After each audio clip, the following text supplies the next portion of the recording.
we're going to be watching the second part of the worst TV ads of all time. We did this last Friday or last Sunday, so we're going to be finishing it today. Kmart pants commercial. Ship my pants? Right here? Ship my pants? You're kidding. You can ship your pants right here. You hear that? I can ship my pants for free. Wow, I just may ship my pants. Yeah, ship your pants. Billy, you can ship your pants too. I can't wait to ship my pants, Dad. I just shipped my pants, and it's very convenient. Very convenient. I just shipped my drawers. I just shipped my nightie. I just shipped my bed. If you can't find what you're looking for in store, we'll find it at Kmart.com right now and ship it to you for Is Kmart still in business? I don't think I've ever walked into a Kmart in my life. Maybe it's like a regional thing and they're just like not around me. All right, next one. That's it. That's his house. Mr. Brad Haley? Relax. Did I win something? My sources tell me you've been calling Jack in the Box junk in the box. So? I take these things personally, Brad. Get lost. Sure, just try my food, apologize, and I'll go. Beat it, clown! When I say I hate the Jack in the Box mascot, it has absolutely nothing to do with the food chain, and it just looks stupid. It's just like a snowman with a ice cream cone on top of his head. It looks so dumb. Punk, I've spent millions of dollars improving my kitchens to make our best burgers ever. You're psycho!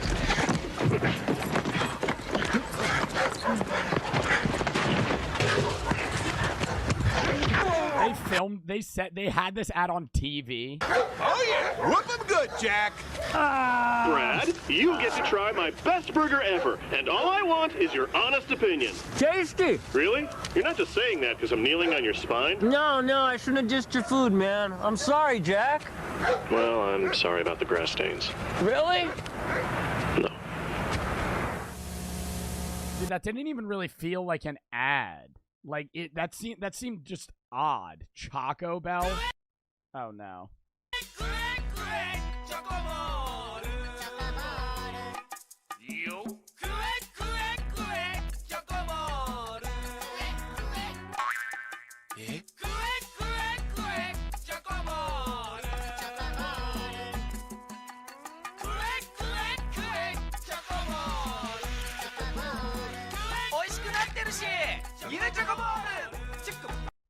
I just don't know. How do they come up? Like, dude, it's all the Japanese commercials we've seen on this, like, list that we've been watching have just generally, is this Japanese? I don't know. Most of the Asian commercials that we've seen are just generally just, like, random.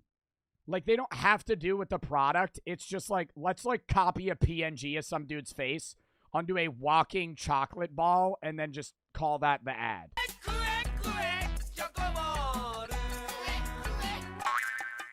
And somebody came up with this idea. Like, somebody said this is a good fucking ad. Man. Oh, God. I hate this ad. I might just chill tonight. I remember watching this during the Super Bowl. Puppy monkey baby. Puppy monkey baby. Puppy monkey baby. Puppy monkey baby. Puppy monkey baby. Puppy monkey baby. It's just such a weird ad, and it's so obvious that they're just trying. Like, am I wrong in saying they're just trying to make something catchy and just make it really weird? So, like, they're trying to do two things. They're trying to make it so weird that it's memorable, which is just annoying. And they're trying to make it catchy when all they're saying is puppy monkey baby, which has nothing to do with fucking Mountain Dew. Puppy monkey baby. Puppy monkey baby. Puppy monkey baby. I would body slam that thing. Oh, 100%. If I saw this thing actually walking down the road, I would kill it. Is this another Choco Ball commercial?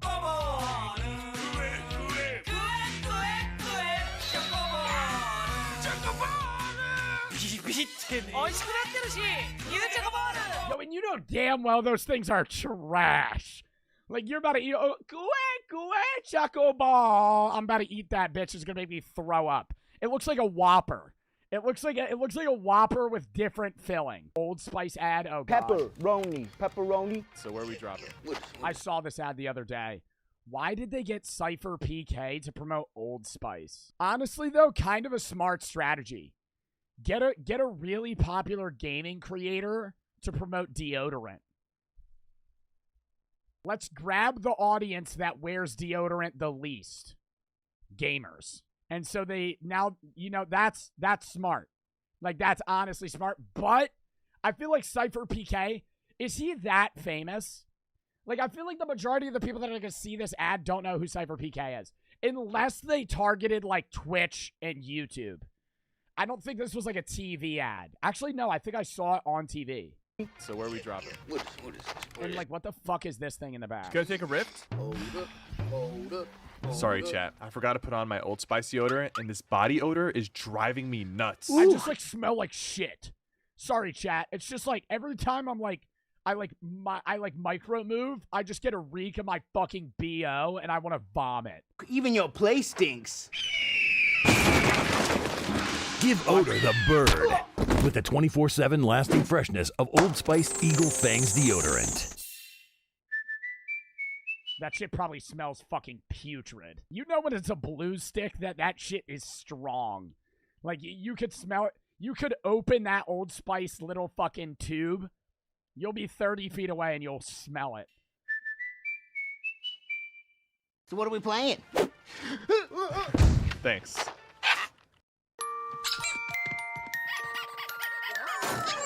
Today, I took the family to play on the... This is terrifying. This is utterly terrifying, bro. That looks like Walmart Cinnamon. Took the family to play on the swings.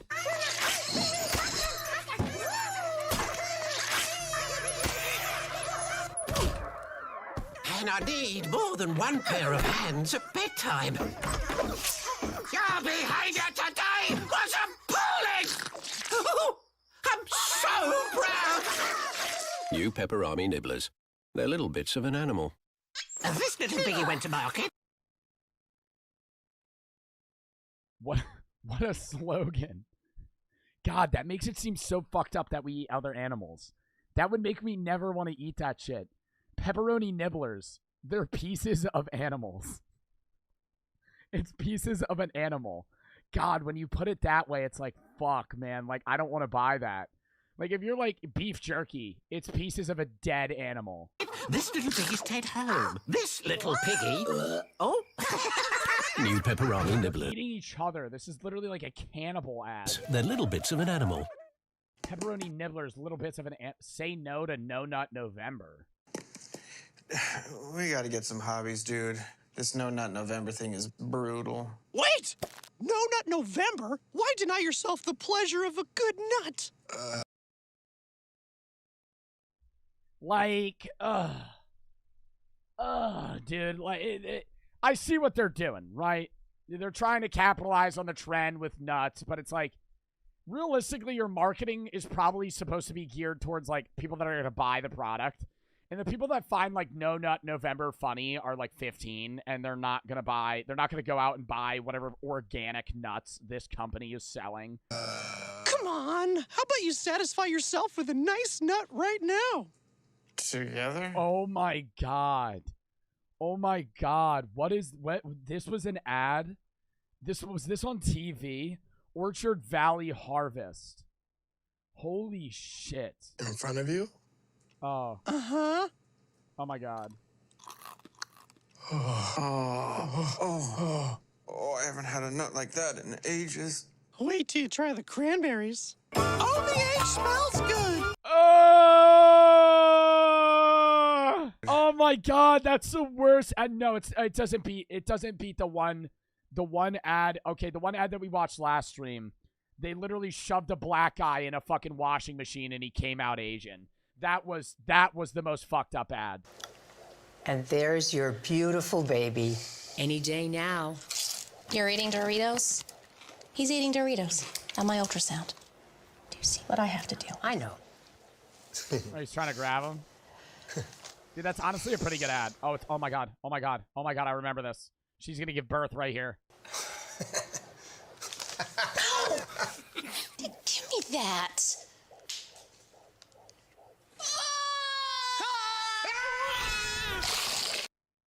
Dude, Doritos does good ads, though.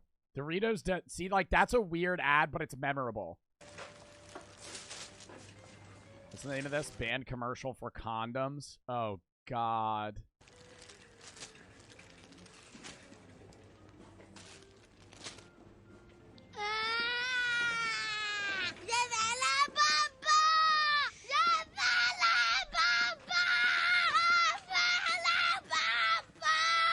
What do you do as a parent when your kid throws a tantrum like that? God, that's so annoying. Oh, that's so fucking annoying, dude. I'd be like, shut up. Holy fuck. Smack them? No, beating the shit out of them is not instilling that that's bad. It's just making them fearful. Just a brick to the face.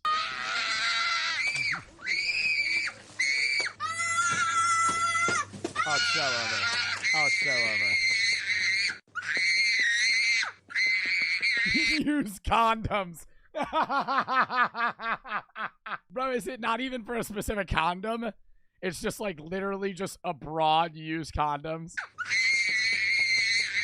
Zazu condoms.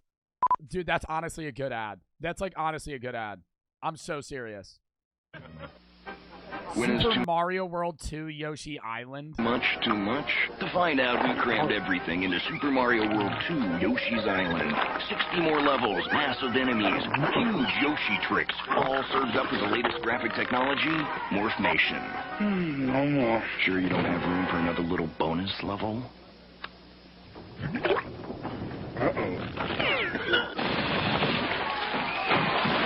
Super Mario World. Did he just die? Did he just fucking explode from eating so much?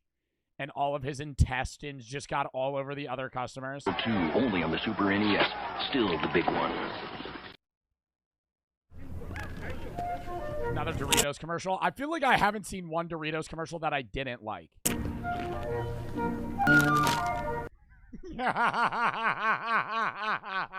Yo, I knew it was going there too. I knew it was going there too.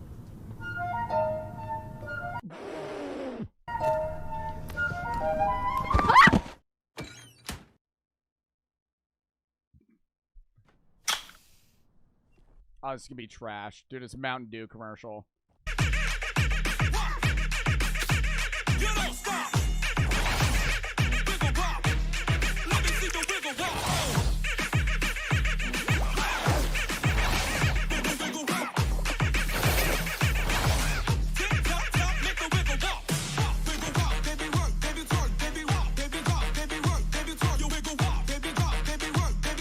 Dude, am I wrong in saying Mountain Dew is the least healthy soda that you could ever consume?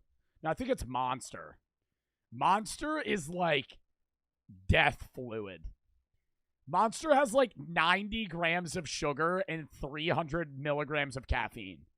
If you drank like 8 Monsters in one sitting, you would actually die. Like, you would actually die. Sunny D? No, Sunny D just sucks. And I know I know people say that's a bad take, but Sunny D is just garbage, bro. It's just like shitty orange juice.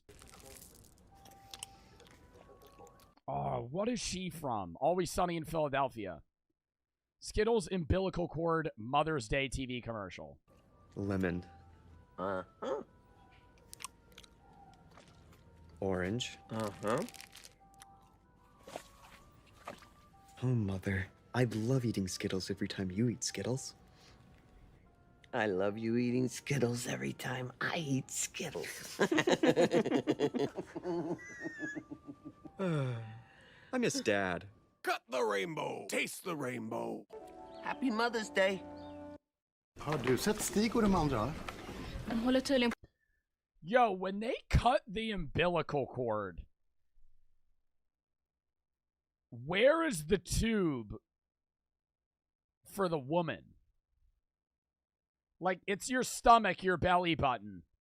But where do they, like, yank the tube out? Oh, it's connected to the placenta. So they just...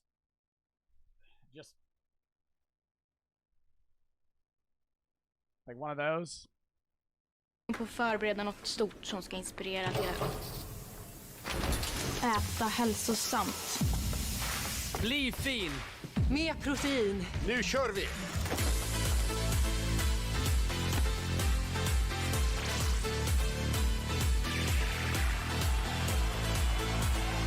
Wow.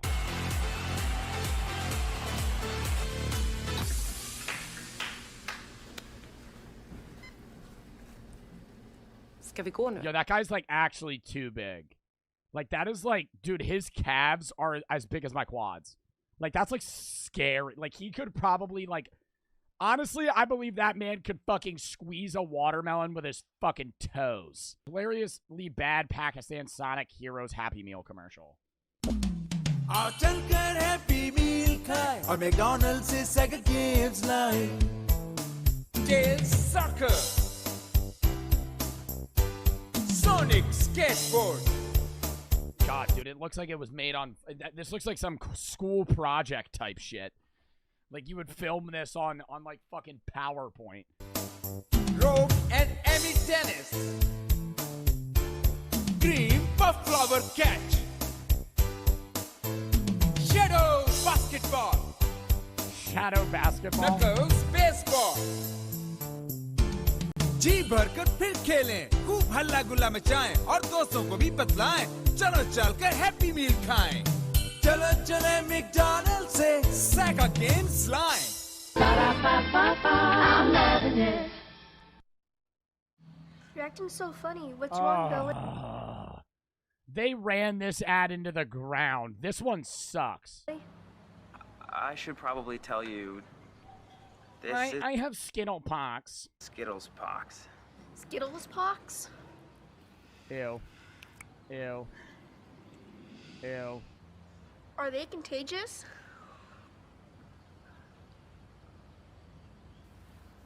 I don't think so. Contract the rainbow. Taste the rainbow. Dude, I feel like they ran that ad for like 2 years. That or I saw it a million times.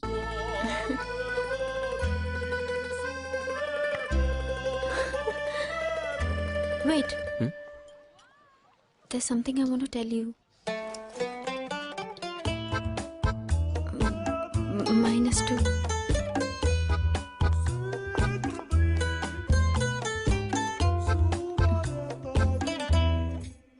Even I have something to tell you. Huh?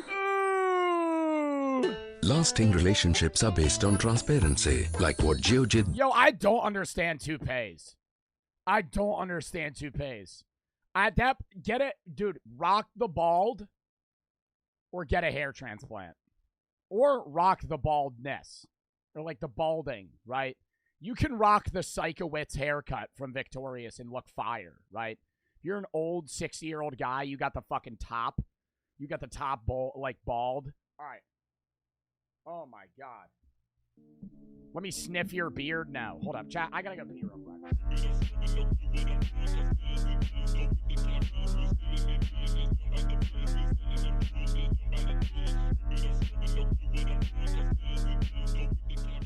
I took the X-rated adult-only cruise. I'm in this video. But people want me to react to it, and I also think it would be funny to watch Jack's POV, and then also just rant about it. There's a cruise so X-rated that the only people allowed on board are adults. On board, you can find... I love that guy. I love that guy. We'll talk about him in a minute. It's Jack. He just starts dry humping the air. Classic adult things like gambling, drinking, and partying. But there's also a dark secret. A reputation of married couples hooking up with new partners and secret freak parties. This is the story of how Dude, and I gotta say, before we even start, when he came to me with this idea, I was like, okay, sure. And I was a little nervous, but I was like, oh, it'll be funny. Me, like, joking about a bit and then actually being a part of the bit, so much scarier, chat. You know, sitting here and being like, oh, we're going to go knock on the door of swingers and try and, like, you know, see what they'll say. Way different than actually physically at 9 p.m., half drunk, walking around a cruise ship, knocking on the doors of swingers. Oh my God, Rob Little's in this vlog. Did he include Rob? Took this cruise in hopes of completing... It's a Rob Little! ...one insane goal. You'll get that joke in a minute. Getting a lover to come back to my room. Bro, he was so dead ass too. Like, when he was talking to me, that's the thing is like Jack wouldn't let me know what his actual plan was. He like kept me in the dark of half of it. And so when he like gets this guy to come back to the room, I'm like, are you going to let him in? He's like, I don't know. I'm going, dude, no. Behind me is our adult-only cruise, Virgin's Resilient Lady. Now, I actually have some special news. I won't be doing this alone. We have a special guest, actually the most requested collaboration in the history of the channel. Everybody welcome. Come on, yeah, walk in. Joe Bartolozzi. Hello, wonderful to be here. We're going to be Holy Aura.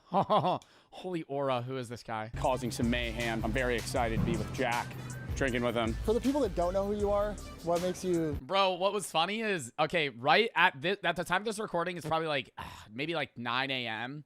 No, it's probably, no, it's actually like 1 p.m. I'm lying. It's like 1 p.m. I showed up the night before at 11:30. I meet Jack, we talk for an hour, and then we just go to a bar to like 3. And I'm like, I thought we had to be at the boat at like 6 a.m. He's like, oh no, it boards at 1. We check out at the hotel at 10. We just sat at a coffee shop for like 4 hours because we had nowhere to go. And we have these fat ass suitcases. We sit at this coffee shop and I'm like, we got to go somewhere else. So we go to this bar. I just start drinking. And he's like, Jack looks at me. He goes, you're drinking right now? I go, yeah. I go, Jack, I'm going to be so honest. I'm probably going to be hammered for half this trip. And he was like, oh. Okay. So rich and famous. Streamer. I'm like, we're going on a fucking cruise that's meant to be crazy. I'm like, yeah, I'm gonna get drunk. Type in chat. Oh, TikToker. I'm sorry for dripping. Ex-TikToker. Drip is what I do. And instead of being behind the scenes reacting, I'm going to be a part of the video. Joe, I've gathered a couple reviews. Not a fan of watching any of my old TikToks. For us to read about this cruise. Pretty scary. Starting us off, since there are no kids on board, people feel a lot more justified in PDA. Things we saw around the pool were... Oh my God, yeah, dude. Holy fuck. At the nightclub, sure, but that's like kind of normal for the nightclub. The pool was so weird. I think cruise pools are disgusting because there's always like 100 people in the size of like a backyard swimming pool. And they're all just kind of posted up. There's like a lady reading a book with music blasting and she's like trying to relax. And then like 3 feet over, there's just a girl in a G-string just throwing ass. Completely unacceptable to like 50 Cent. The point couples were getting up and walking away because of the discomfort it caused. What were they doing by the pool? That's for us to find out. And maybe take part in. Maybe just find out. Maybe. We'll see what we get into. While on board, a straight couple proudly informed us that they were enjoying swinging. Does your audience know what swinging is? Swinging is swapping. A lifestyle of non-monogamy where sexual relationships occur outside the established couples. Swingers tend to refrain from romantic attachments to the outside partners. Yeah, it's different. It's not like polygamy because they don't have it. It's just like they're romantic with each other but sexual with other people. Swapping partners, but only in bed. So now my 13-year-old audience knows. Yeah. Passengers are allowed to expose themselves. All right, now explain what munting is. And have loud sex on the balcony next to you, and staff does nothing about Outside? it. Yeah. Yeah, that might be a little extreme. Essentially, this is a sex cruise. I think we're gonna have to take it to the furthest extent possible, just for the sake of the video, though. Yeah, see what we're able to uncover. Yeah. For journalism purposes only. Joe, I'm not gonna lie, I have some things planned. Bro, he did so much random shit. It would be like, I would go take a dump, and then he would disappear for like an hour. And I would show up, and he would be like, all right, let's leave. He would start recording me, and then he would just like have random like sex dolls and other shit set up for us. So random. Push it to oh my God, yeah, that meme. The limits. That's what I'll say. Okay. Without further ado, let's board this ship this way. And so we started boarding the ship, and instantly we realized we were the youngest people here. Off rip, I got recognized. Off rip in this line, I got recognized. And I said this story when I got back.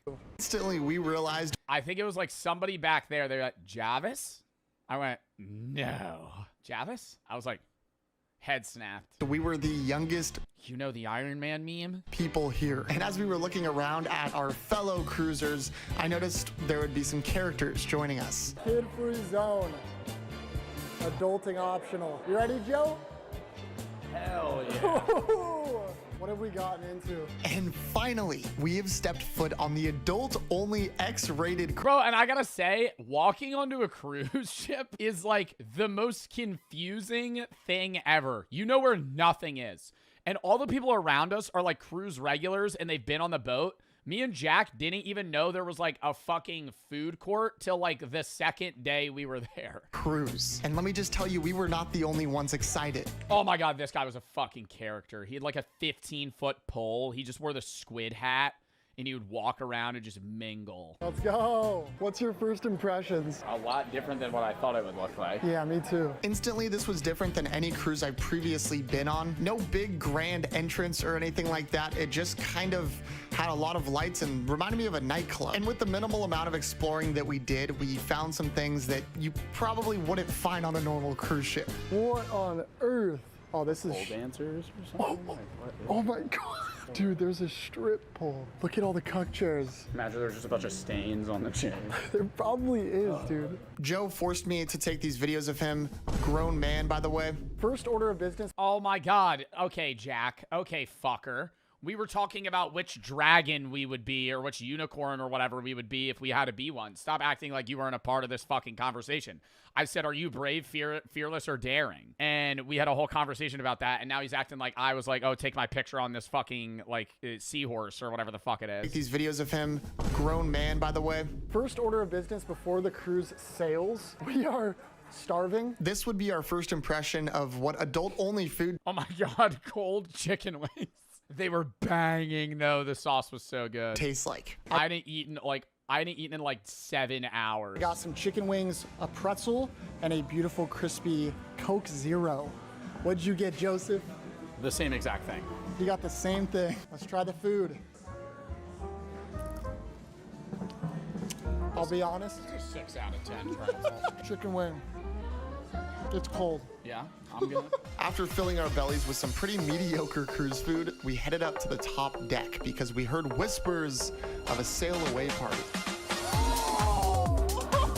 We've set sail. The vibes were high. Yo, I got so disoriented. When we took off, I got so disoriented for the first like 30 minutes. I was so nervous. I bought like Dramamine. I was so nervous I was gonna get seasick, but because I don't really get seasick, but I have been like once before in rocky water, and I was like, I think I'll be fine. When you're walking on a cruise ship and it's dead still, but everything around you's moving, it feels like you're in VR. Cause like the horizon's changing, but like I'm just walking normally. So if you've never been on a boat that big, like you wouldn't get it. Cause like regular boats, it's like they're rocking, you feel it. Like you don't feel anything, but everything's moving. And this cruise ship broke out into a full-on party. Yeah, it was like every day. They had employees that would just like throw ass.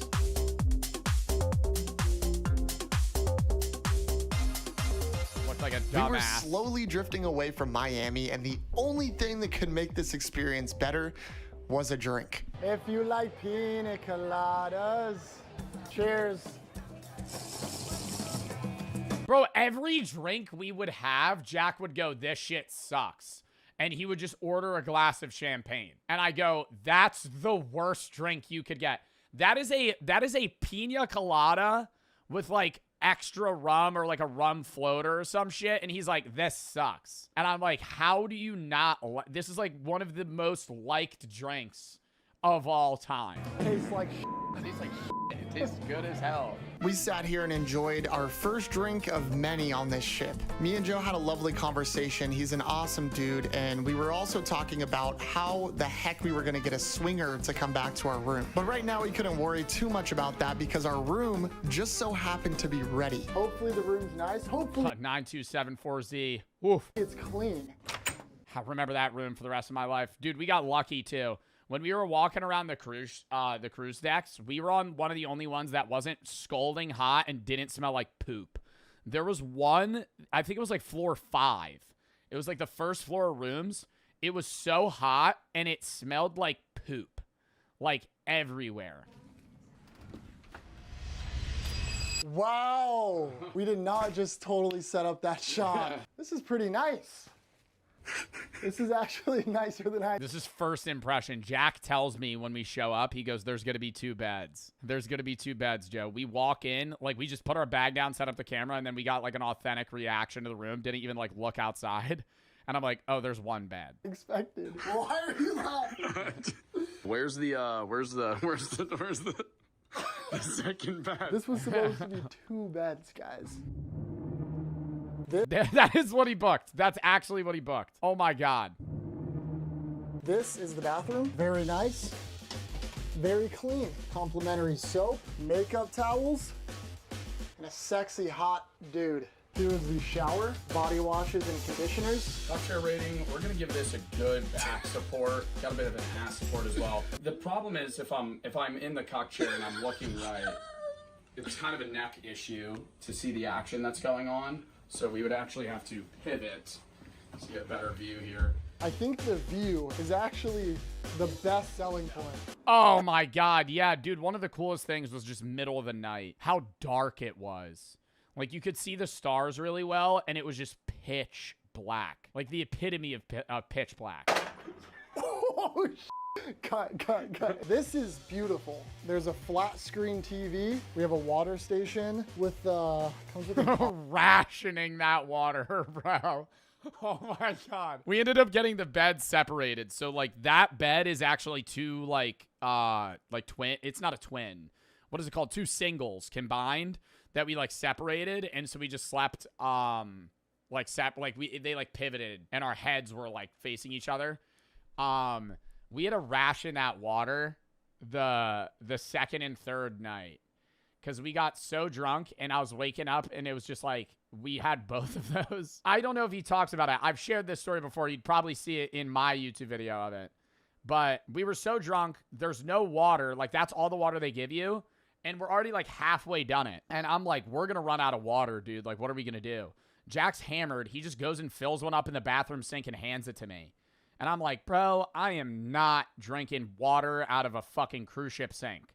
I wake up at 9 in the morning like fucking dried out SpongeBob. And I Google, is Virgin Voyages sink water safe? And I just down it. I end up talking to Jack in the morning. He's like, I was rationing my water that whole night. He was like, I sleep with my mouth open and I would wake up, my mouth would be dry. He would go, I'd take a sip and then know that I'd wake up probably 4 more times. So I would give myself like a 1/4 of the water and then fall back asleep. It was fucking hilarious. Okay, the one night was bad. It was the night that I went to the casino and I lost so much money. We were so drunk. It was after Gun Bay, this like Korean barbecue place. And we ordered room service and I'm eating like a full fucking chicken asparagus meal with my hands. He eats a burger and then cheesecake with his hands and he's like, want some? And he just holds it out like this. And I'm like, no, I don't want any. Then he opens this bag of popcorn and he's eating it, but he's getting like 4 kernels in his mouth for every 5 on the floor. And then he just falls asleep. So we wake up, there's popcorn everywhere. I'm like, we need to clean this up. This is like bad. Octopus. Overall, very satisfied with the room here, but the bed situation. Hey! How's everything in the cabin? We just called to make sure we were able to split the beds. We come later just to fit that bed for you, okay? All right, Thank you. Thank you. Great service. Goat. There's one last thing to check, but first, Joe, can you turn off the light real quick? It's black light time. We're gonna see if this place has any stains. Hopefully there is none, because we're sleeping here tonight. Looking for any sort of stainage. Now, this is an adult-only cruise, so I could only imagine what might happen in these rooms. Whoa! It didn't really catch up on the video. There was just like stains on the walls. There wasn't really much. I don't know if it's out of the ordinary, but I'm not gonna lie. There was quite a bit of stains, but nothing that was too alarming. Oh my God, Joe. All in all, very clean hotel room, except for the walls. I'll give him a pass.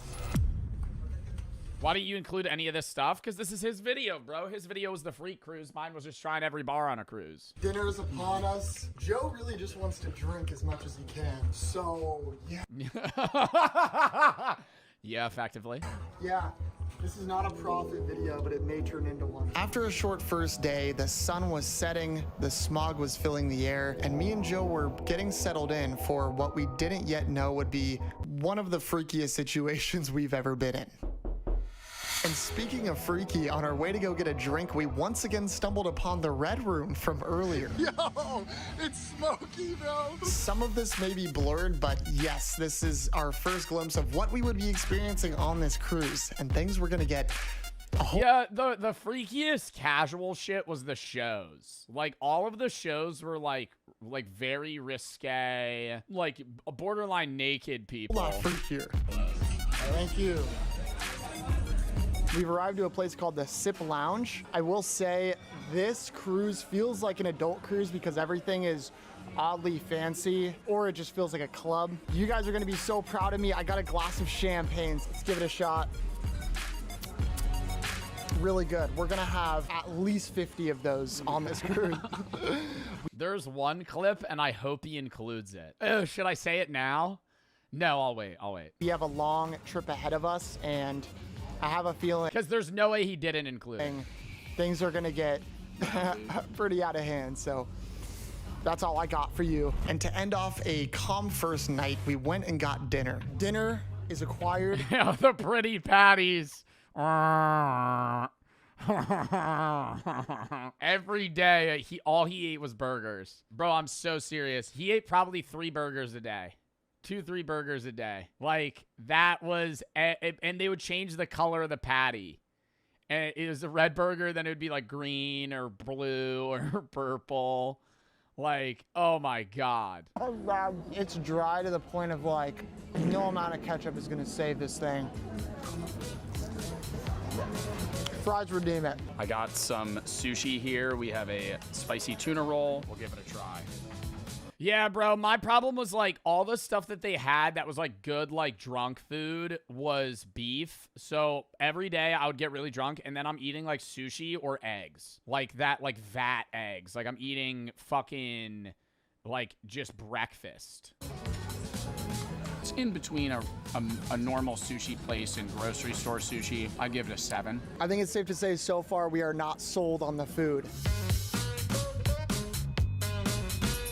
Day 1 in the books, took it pretty easy. Yeah. Tomorrow is where things get It's probably like 3 a.m. here too. We went, got food, and then we just drank beers on the porch till like 3 a.m. Rowdy. Hoping talked about life. To see it was a very vibey moment. Did you guys kiss? No. Swinging go down. I had a wonderful time. That's gonna do it for night 1. Tomorrow is gonna be epic. Good night. This is gonna cut to morning. I'm gonna be in that bed. You're gonna put it in the same spot. Ready? Good morning. Good morning. Let's get to it. Where are we? Key West. Key West. Key West. Bro, woke up so late too. That's what I hated about the cruise. I'm like, this is an adult cruise, and we dock at 7 a.m. Who the fuck? All this nightlife stuff. Why the fuck are we docking at Key West at 7 in the morning? So we were getting up. We're like getting out there at like noon. This was the worst day for food for me. We didn't eat breakfast. We immediately went out to Key West, and I probably had the worst taco I've ever had in my entire life. The next morning, I woke up to be somewhat surprised that we had a cruise stop in Key West, Florida. Wow. Now, it almost seems like they stopped here on purpose to fit the vibe of the cruise because this specific area has quite a reputation. And one of the first guys that we ran into really solidified that for us. What is this place right here? Oh my God, that place is a sex shop. This is like, I don't even know if he shows it, but it's like actually the size of a warehouse. And it's just full of sex toys. That for us. What is this place right here? That's Adam and Eve. That's a shop. Oh, really? Brewery back here. Yeah, if y'all have fun there, have a good time, bro. Yeah, you ever go in there? Yeah. Are there a lot of like swingers around here? Yeah. Really? Yeah. Yeah. Like the 800 block, 700 block. That's like the gay neighborhood, and you'll find people. Where is that near here? Go to Duval and make a left. Joe, we know where we're going. This is my favorite place, guys. 90% of this is gonna be blurred. Just a heads up, Huge dildos, dude. Like dragon dildos. It was fucking unreal, bro. Everything had to be blurred. Like, you couldn't include most of this in a video. Like, some of it was outfits, like just like Spirit Halloween looking shit. But it was just, did you buy anything? I bought Flint's mints, the dick sucking mints, because I was like, these don't make your mouth water. I love you, YouTube. We're gonna use that tonight, Joe. It's interesting. This store is huge. And that wouldn't be the only freaky business we'd come across, because oh my god, yeah, they had like just regular, dude, like open at that hour, they just had like strip clubs. Oh, this bar. This is probably a top 5 bar all time. I'm so serious. I don't know. Does he show it? Oh my god, no, he doesn't show it. Oh no, he does show it. That bartender, I mean, probably the best entertainer you've ever seen in your entire life. One bartender for like 30 people sitting at the bar. All the beer stouts are dicks, and he's fucking jerking them off while he... He's like, you want a beer? And he's dancing. He's just fucking jerking the dicks off. He'd serve you a beer, move on. He'd go dance. He'd go dance. And you had like bubble guns that you... Like, he would just give you like a gun that shot bubbles. And you could just like spray it around the bar. And nobody gave a fuck. People were spraying each other with water guns. It was so random. And then... I don't know if he says it here. At this bar, it's me and then Jack and then 2 guys. And one of the guys is on his phone. Me and Jack are talking. Jack looks to his left and the guy's on his phone. And it's like, he's not like lurking, but like, you know, if somebody's on their phone, it's just like, your phone's like this. You might glance at what they're looking at. Just straight cock. Just straight dick. And Jack's describing it to me. He's like, I'm like, what? He was like, just a huge penis. I'm like, was it his? He's like, no. He's like, it was a jacked man. It was like, he was like, it was from like down up. Like you could see his abs. Neighborhood is littered with them. And so for white or black, I didn't ask that. For scientific reasons, and not because we wanted another drink or anything, we did some investigating. Now, if I had to guess who owned this bar, I would probably say that guy right there. It's that guy right there, and we're seeing him, and then we see him on the cruise later. We're like, oh my god, he's on our ship. Hey, Diddy. Lots of the beer taps here were men's genitals, but that wouldn't be the only one I'd see, because I was sitting next to a couple, and when I glanced to my left, I saw on his phone he was looking at it was a full picture of a So I attempted to suppress my trauma with an ice-cold beer. This town is a freak fest. Oh my god, I had a great spicy margarita there. Oh, no, now I'm thinking about that. Oh, that was so good. With an ice-cold beer. This town is a freak fest, and I kind of love it, but not quite enough to stay, so we... Oh, you cut out. We had a scorpion shot. We drank a lot there. Had the world's smallest bar. Decided it was time to head back to the cruise ship. We went back to the room and Joe was gonna freshen up, but I had some other things in mind. See, I brought some magnets to decorate our door all the way from California. It's crazy what they be doing. Yeah. Yeah. Yeah. What's up? How are you? Throwing away, talking to the people in the hallway. What were they saying? Just normal You just walked out and there were people there and you interviewed them? They were just like, yeah, we don't swing, like. Yo, on God, I didn't know he was recording right now. He is so good at, like, just hiding that. Like, he just holds his phone, like, by his hip, and you don't even notice. All right, guys, Joe is in the shower. I have decorated our entire front door with upside-down pineapples. If you don't know what an upside-down pineapple means, basically, it means that you're a swinger. This gives us the chance to not only look like swingers, but attract them. So there's a very slim chance we get a knock on our door at some point in the cruise. I also added a black loofah onto the door handle. Swingers put these on their doors in various different colors to signify the type of swinger they are. Every color means something different, but the black one, that one means full, all-out swinger. Basically, nothing's off limits. We'll see what Joe thinks when he inevitably finds this out. But the magnets weren't the only thing that I brought with me. See, I had a nice surprise for Joe for when he got out of the shower. What the is that?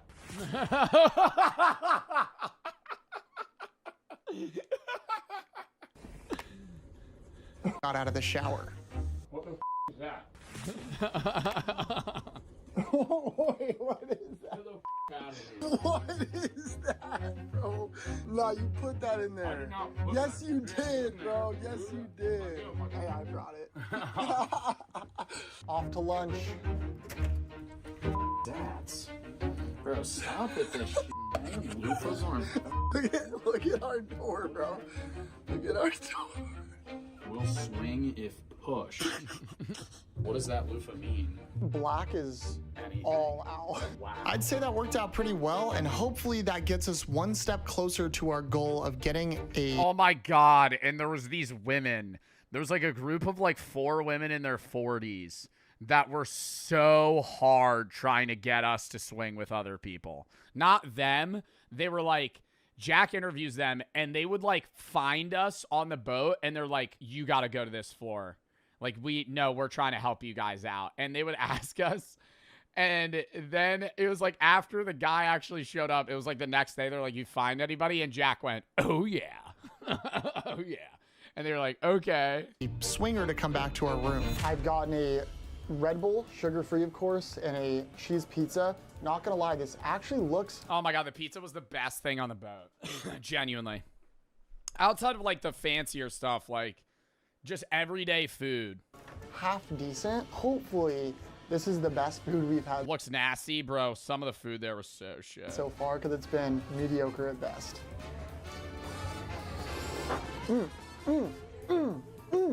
Actually, not a bad pizza. Cheese pizza with chicken. It's a solid pizza, you know, nothing special.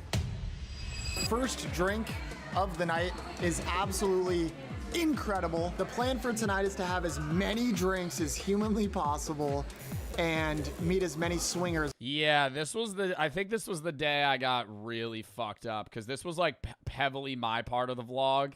Like, this was the first bar we did in a strip of them, and this is like a dirty soda. As we can. What are we setting the line at? This is drink 1. Drink 1, I'm gonna set the line at 16. He had to say this is drink 1 because prior to this, we had already had like 7 drinks. Like, it's probably like 4 p.m.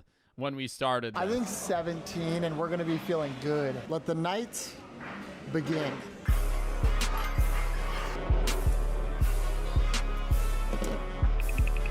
Drink number 2. Oh my God. No, this bar was fucking sick. It had a button. Oh my God, what is it called? Oh my God. Button that makes your tongue numb. It was a Szechuan button. A buzz button. And I was like, why did they put a fucking flower in my drink? And I jokingly eat it, and my whole tongue goes like numb. And I'm like, oh my God, what the fuck? Oh, I shouldn't have eaten that. Maybe I'm allergic to it. And then I Google it, and it's like, oh no, that was the point. Oh my God, weird tingly feeling. It was awesome. Awesome. If they ever put one of those in a drink, that's what it's for.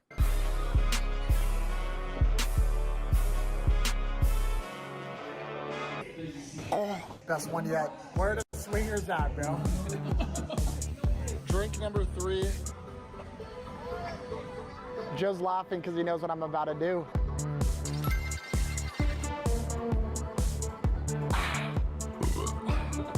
Refreshing. But he'd do that with every drink. Like, no matter the drink we had, he wouldn't enjoy it. He just wouldn't drink it. And then when I'm halfway done mine, he'd just chug it. And then go, all right, let's go to the next bar. Joe's nursing his. Drink number 4. Oh. Drink number 5. Oh! Oh! Worst drink of the night. Worst drink of the night. Space Camper IPA. It was like fucking 6%. Tasted like actually piss. Oh my God. You make drinking look way too fun. Here's the problem is, I think drinking for me is very fun. And then the next day I go, that was horrible. Fucking room. Okay. Changed clothes, but still the same me. You're still in your bathing suit. They don't see the bottom half. And we made our way to our dinner reservation finally, Gambay. Oh my God. Oh, this was where everything went downhill. Gun by. I just started to get shots with strangers. We're at, I don't even know if he records this. I'm curious. There's 3 women to our right and a couple to our left. The couple leaves because they're vegans and they didn't like the vegetables that they had. I end up having a conversation about Hinduism with them for a little bit, and I'm hammered. They end up leaving. Me and Jack slide down, and I just start drinking. We get a bottle of soju. This is like the fastest way to get drunk at a Korean place. Bottle of soju and beer. Or you get sake and beer, and you just pour like probably like this much soju and this much beer. And it's like, dude, you get probably 4 beers for the bottle of sake, and now you're like 10 drinks in. Where we'd be sitting with other people. It smells so good, Joe. Ooh. Hey. And because we not only have a drink goal of 17, but because we're on an adult-only cruise, the drinking continues. Drink number 7. This is technically 2 drinks because I dropped a soju bomb in it. Then drink number 8. It's a beer with 2 shots of soju. Puts them down. And I say he puts him down to the waiter because the waiter's like staring at Jack just chug beers. Oh my God. All I ate at this dinner was fucking octopus, squid, and there was no chicken. So I was just eating like octopus, squid, and like shrimp. And then like vegetables. I had like curry at one point or some shit, like some form of curry. Subscribe and like. Drink number, I lost count. Things are about to get rowdy. I don't know what's gonna happen, but you're about to. That's like a tipping point. When I start talking like that, that's how I know I'm hammered. When I like watch it back, like I'm probably like 8 out of 10 drunk there, like maybe like 7. But I'm like, things are about to get crazy, and I'm talking all slow. It's a beer with 2 shots of soju. Puts them down. Oh, did I rewind? Drink number, I lost count. Things are about to get rowdy. I don't know what's gonna happen, but you're about to fucking see. I just ordered 5 glasses. This is the scene I didn't want to spoil. You don't know what happened after this, but I'll say. Champagne. I have one goal tonight, and it's to drink as much as possible and meet a lot of swingers. Bottoms up. I'm taking one. I'm already hammered. Right after this, we pay. You walk out straight back behind Jack. Left, there's a bathroom. He goes, I think I want to go vomit real quick. And I'm like, same. Not because I was too drunk, but like the champagne sits in your stomach like a rock. So I go, we walk over, I lean over a toilet. I'm standing. Like I'm not kneeling. Like I just lean over, just vomit up the champagne glass I just drank. So does he. We walk out of the bar and we're like, all right, what's next? Allegedly, we may not have thrown up after this. We definitely threw up after this. But those drinks were exactly what we needed to loosen up and finally try to... Oh, no. Oh, my God. He started interviewing so many women. This lady had the coolest earrings. Those are earrings. To talk to some swingers. I was on a mission to get one of these people to come back to our room. This is my 12 virgin cruise. Do you swing at all? No. You have to look for upside down pineapples. I have them all over my door. Okay, but you don't have any I have them all over my door. Nobody's showing up. on you. So wear a shirt or? Yes. Really? Well, at the very least, we have some new information and we're a little closer to our goal. In $800. Woo! Big money. You want that gold. And it doesn't land. Again. 45. Joe. I'm probably down $700, but who gives a because we have I lost $4,000 on this boat. Corona extras. I lost $4,000 on this boat. I remember I looked over at Jack. I swear to God, it was like over the course of the days, the last day was the worst. The last day I was playing double blackjack hands, $50. I was playing 100 total per hand because it was 250s. And I'm sitting with a guy that's playing the same, and we're just talking. And it's like not clicking to me. I'm like, oh my God, wait, I just lost like $3,000. And then I just get up and I'm like, I need to stop. Drink? I don't even know. I remember I looked at Jack and I was like, I'm breaking even on this cruise. I was like, I'm breaking even on this cruise. He goes, react to my video. I go, oh, I will. Number's gonna be on screen. You had 2 drinks off camera. I did some building off camera. If I can get Joe to have enough drinks, we can end. There was a guy on the boat that lost like 12 and was talking to us about it. But he was like, I just get free cruises, so I don't care. Because the more money you lose, like, I probably have a free Virgin Voyages cruise. Because every time I gambled, I would scan my bracelet, and then on the app, it would be like, you're building up to this. So it's like, they probably give me a free cruise because I lost that amount of money. Up with a swinger in our room. Potentially. But for now, it's beer time. Bad. This is drink number... That's probably drink number 18. Cheers. Yeah, I think this is the day that we ordered room service and he ate popcorn. I'm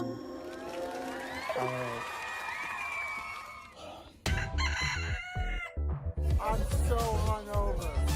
Breakfast is served. Bro, can I say how unenjoyable this pool looked, though? I didn't get in it at all. This feels like a bath. You know? Like, every cruise is like this, though. Like, you see how close everybody is? Like, you're just sitting next to straight-up strangers. Cruise pools are so tiny. Like, this is the size of a backyard pool. Like an in-ground pool. I'm so hungover. Breakfast is served. You look like yo. Welcome to day 3. Last night. Wow, I remember feeling like that. No, that's when you realize drinking's like killing yourself. Because I remember I was eating this and I'm drinking like ginger ale and water, and like every time I swallowed food, I got nauseous. I was so hungover. Look like yo. Welcome to day 3. Last night might have gone a little more rowdy than it should have. I just want to say, I don't know what I filmed last night, but what I think happened is we started getting drinks 1, 2, 3. Around drink 9 or 10 was where things went off the... Oh, but it was the best part of the cruise right there. Oh my God, no, that was like nostalgic almost. Wait. Around drink 9 or... Right here, the sun's setting. We get a drink and we just sit out on these like comfy ass fucking couches. No one's out there. And it was just like we're on a cruise during golden hour. It was so sick. The view was awesome. And it was like I was the perfect level of drunk at the perfect time. Like that was the peak moment of the day. Because I was like fucking buzzing and I was just chilling. 10 was where things went off the rail. We went to Korean barbecue. They gave us so many drinks. After we had that food, I had 4 back-to-back glasses of champagne. Joe took down 2. And then we went to the bathroom and we threw up everything. That champagne sat in my stomach like a bag of rocks. Oh my God, no, actually, that was like the first time that I remember like in that clip where I'm like, oh, I go, I need to throw up within the next 2 minutes. Like, threw up everything. That champagne sat in my stomach like a bag of rocks. I walked over to the toilet and just went, ugh. And then we time jumped and I was just sitting at a blackjack table losing 45.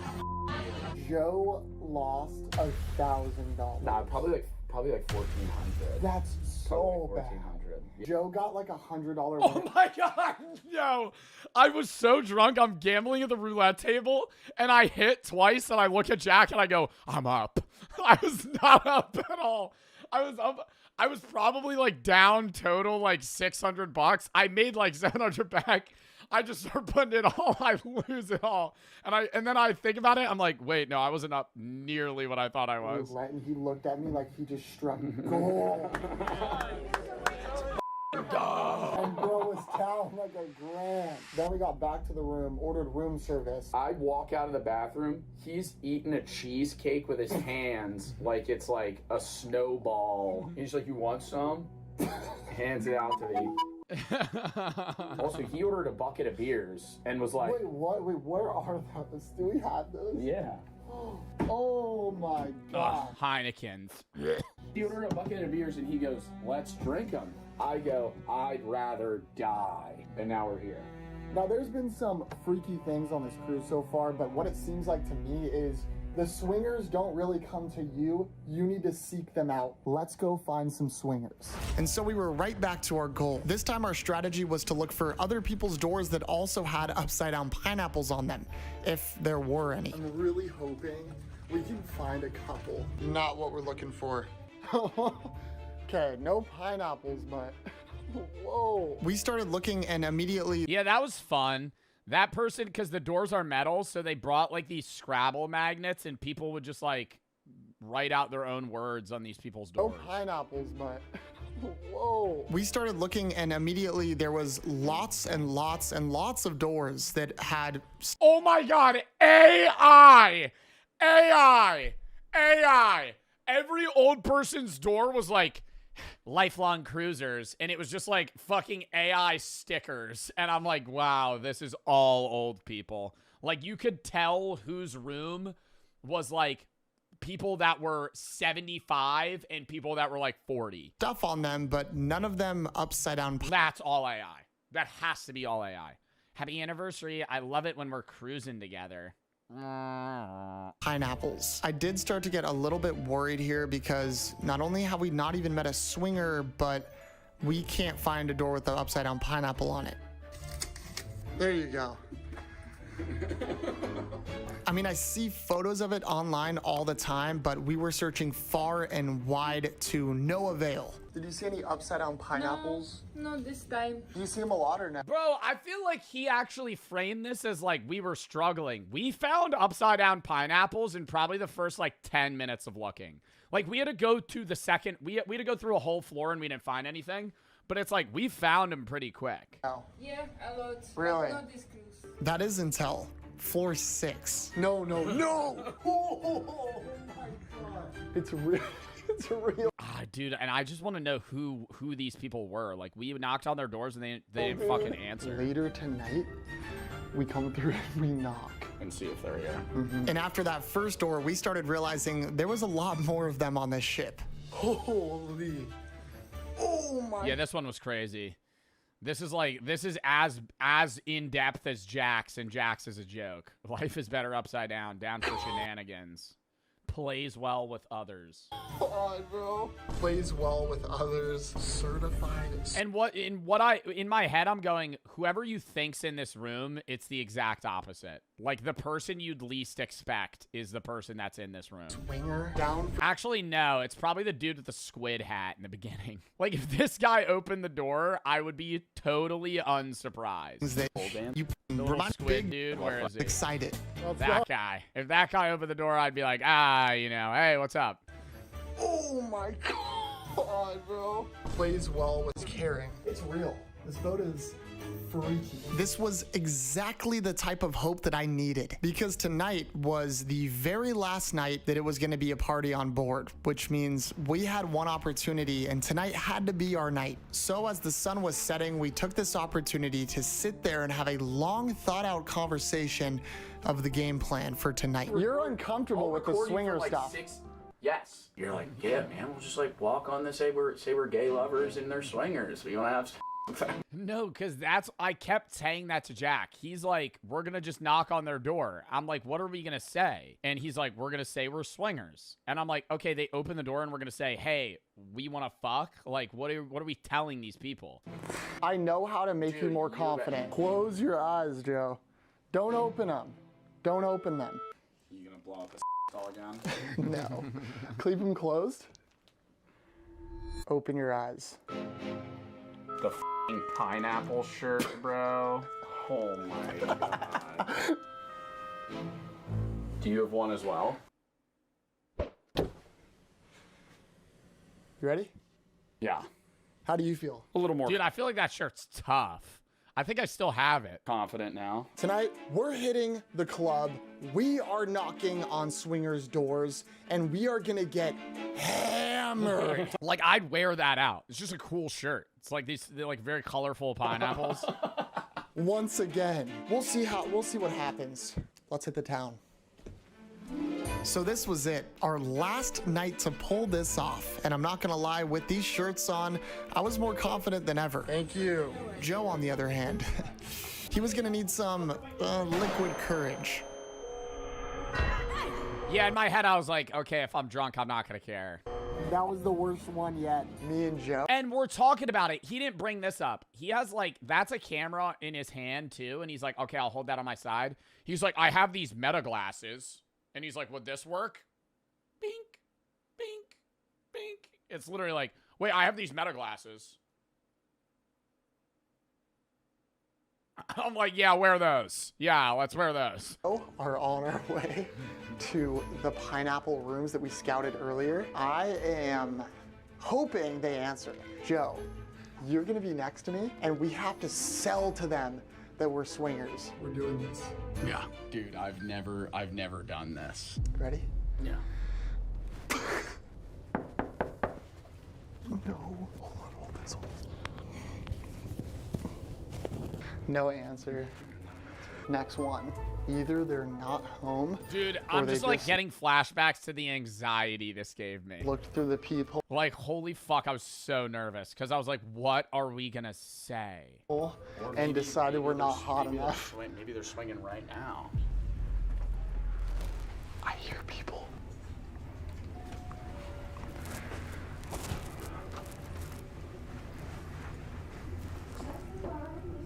You gotta say something. But unfortunately, no one answered. Damn, bro. We mustered up all that courage for nothing. Dude, I was freaking out. My heart's pounding. Every minute that was passing made it more unlikely that we would get our swinger encounter, but I wasn't gonna give up, so we went back to asking. We're trying to meet swingers, but we haven't really met any. You're not trying. Bro, and he's so bad. This is what was bad with the camera. He's like putting the camera up on his drink and he's talking, and I'm like trying to cover it with my elbow. Cause I'm like, it's so obviously recording. It's like so obviously recording. And I'm like, but they just didn't care. Like they would see the camera and just not care. We're looking for swingers. No interest at all. Which again proved to not. That was a bachelorette group too. That's the funniest part. That group right there, he like walks up to them. Cause I think that they had like a dare. They were playing like truth or dare, and one of them walks up to Jack and like says something to him. And he's like, okay. And then he like goes up to all of them and he's like, we're swingers. Which again proved to not be the best method. You're not swingers. No. Oh my God, these were the ladies that were trying to help us. These women are so nice.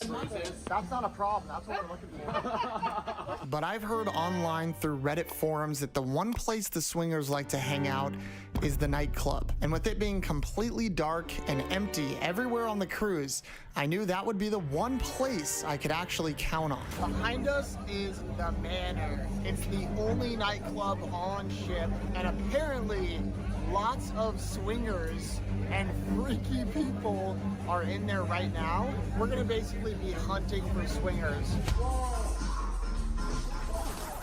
Immediately when we entered the club, I knew this was our chance. Now, obviously, there was lots of people in here that could not be swingers, but there was one guy who couldn't seem to get his eyes off me, and I knew I had to go talk to him.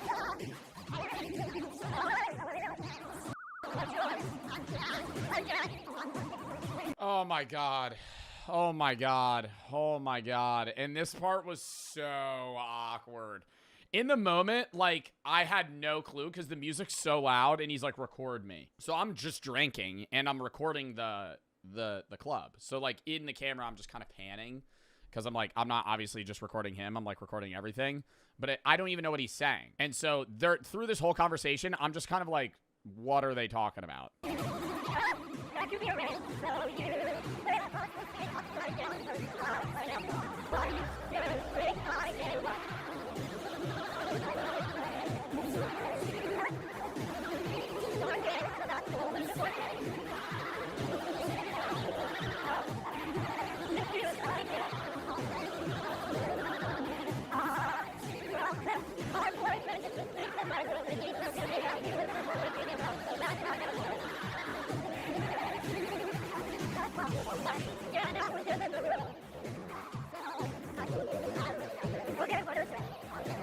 This makes me feel so awkward, bro. Like, dude, there's another level of, like, doing it for the content that Jack has in his brain. Like, there's a barrier of, I could not do this. I kind of feel bad. I don't know. Like, watching it back, I'm going, I have no idea if he's actively, because the way that I talk to it about Jack, it's like, okay, this guy's saying my husband wouldn't like that. So I'm going, he's cheating. But then I'm like, does he not care? I don't know. Like, I didn't really know if it's like they're swingers and the husband doesn't give a fuck. But it's like, he's like, my husband's asleep in the room. You're at the nightclub alone. And you're going to go have sex with 2 other people. So I was like,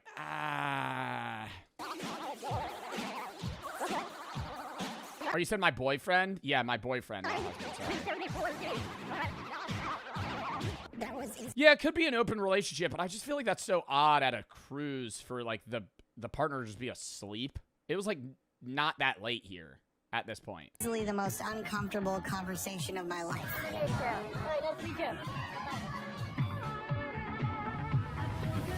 Yeah, and then he made that face to me, and I'm like, what happened?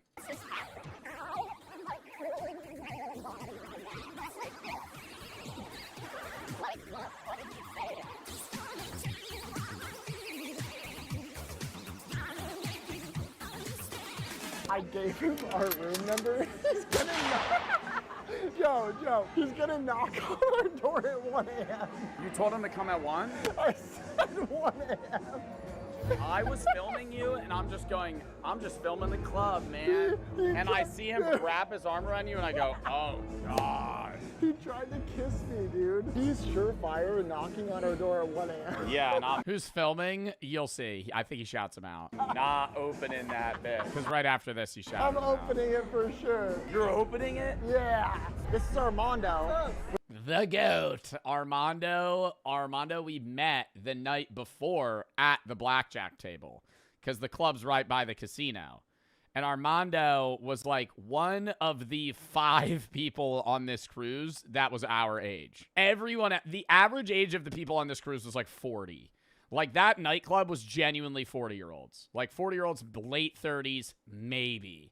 Armando was like the only other guy that was like in his 20s. We met him last night in the casino. This guy that I met in there, he's gonna knock on our door and cheat on his husband with us at 1 a.m. Wait, so that's why he was so... Oh, yeah. Like grabbing you. Yeah. It was currently 12:30, and this guy claimed that he would meet us at the room at 1 a.m. The more that me and Joe went over this, the more we realized he was probably just drunk and wouldn't actually show up. No, because that chat was basically the entire conversation they had. Like, it wasn't like a 15-minute, oh, who are you? Like, I don't even think they, like, really knew. Like, did he say his name? I think it was just like, yeah, we're gonna have sex, show up to the room. But, you know, we thought we might as well go down there 10 minutes early just to see if he'd actually show. And I'm joking in the elevator, and I'm going, Jack, what if he's waiting for us? Show up.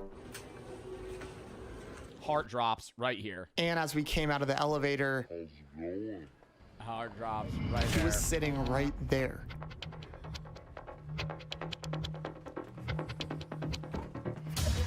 Our room was the other way. So our room was over there. I went left and I ran around the entire cruise ship because I was like, I can't just walk to my room. What if he follows us? So this is me doing a full sprint around the whole. Yeah, I sprinted around and I passed the room too.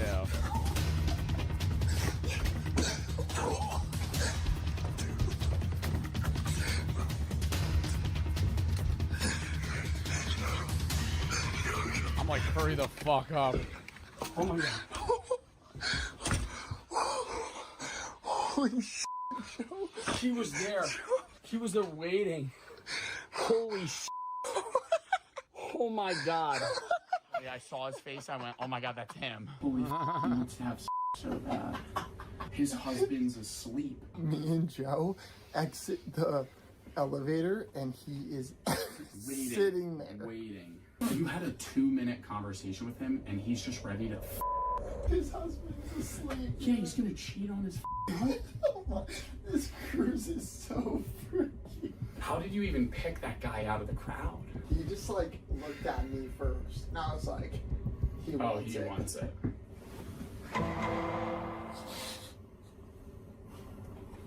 It was at this moment that he knew. He f***ed up.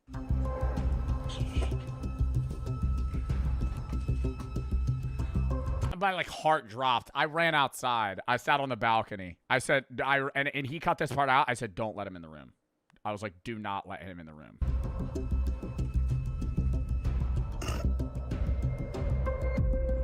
Because, bro, I didn't know, like, the level of bit commitment Jack's in. And I'm like, Jack would let him in the room. And then it's like, I walk in and it's like pants off. Like, let's do it. And I'm going, Like, we gotta wall that off now.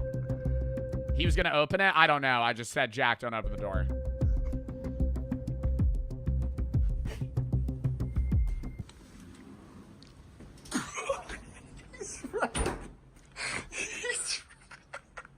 We're like, what if we see him tomorrow? Oh we cannot leave the room. I looked through the people.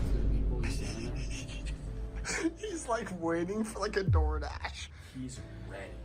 Like, let's go see if he's still there.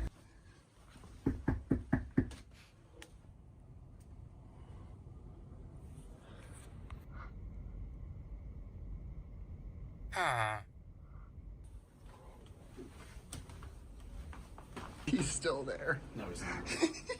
We f***ed up. We f***ed up. He's in the room. No, he's not. No, he's not. No, he's not. No, he's not. I'm just kidding.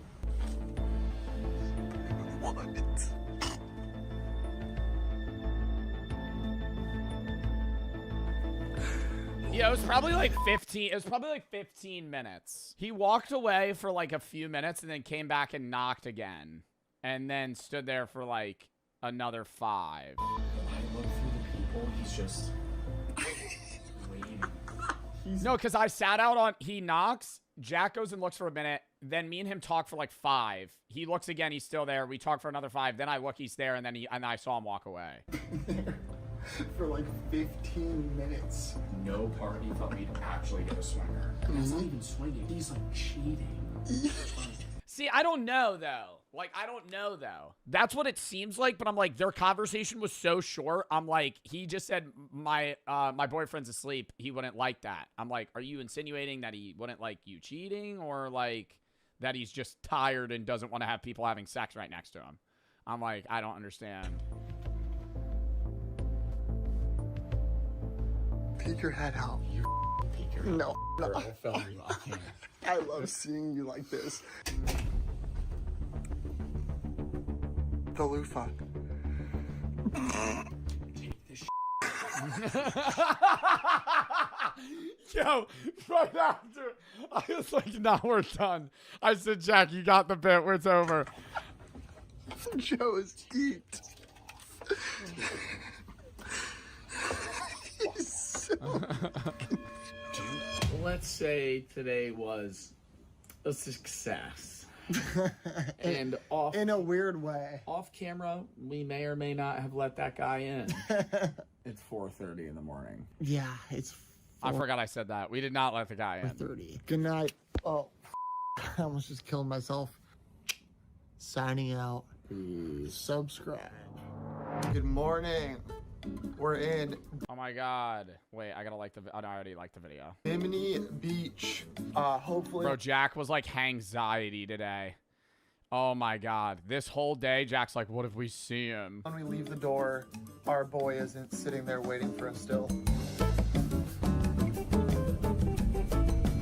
So we're on our way to the beach. The whole point of us going to the beach was to hopefully not run into that guy from last night, which that would be worst case scenario. Thing is, Armando, one of our fellow cruiser friends we met last night, texted me this. He's at the beach.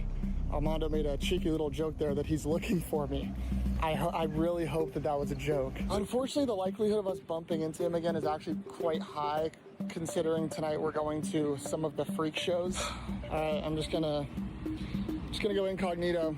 What did we do? Holy peak. Oh, look at me toes. Behind us is the red room. I don't know what we're gonna get into. Let's do this. Wait, did he not include Rob Little? Oh my god, he didn't include Rob Little. Yeah, no, this show is nuts.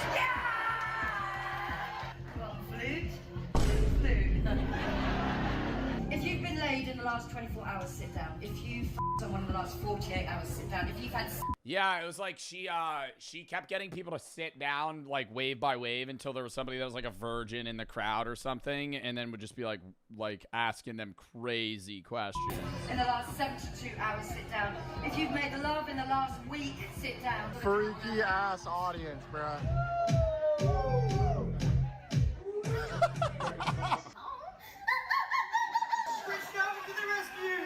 Hi, I'm Dewey. What's your name? Dewey was a goat. Dewey goes, "Here's this wand. Turn on that light for me." And he goes, "You got to say like abracadabra." And then the person goes abracadabra, and he starts like violently shaking, like there's anal beads up his ass that are like vibrating from the wand. Actually, doesn't matter. It's just gonna be a one-time thing. Oh, it's right here. Bro. Yeah.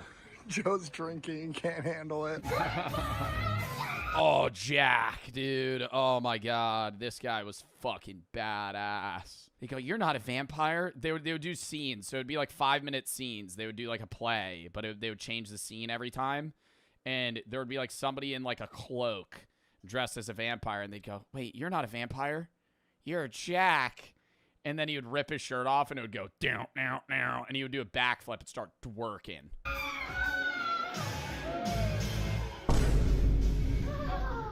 Every time it's just, "Oh, who's that in that weird costume?" "It's Jack." Down, now. No, literally what I just said. And he's just twerking the whole time. Yeah. And what they're willing to as well. Oh my god, this was stupid. Oh my god. Is it good? It looks awesome. Yo.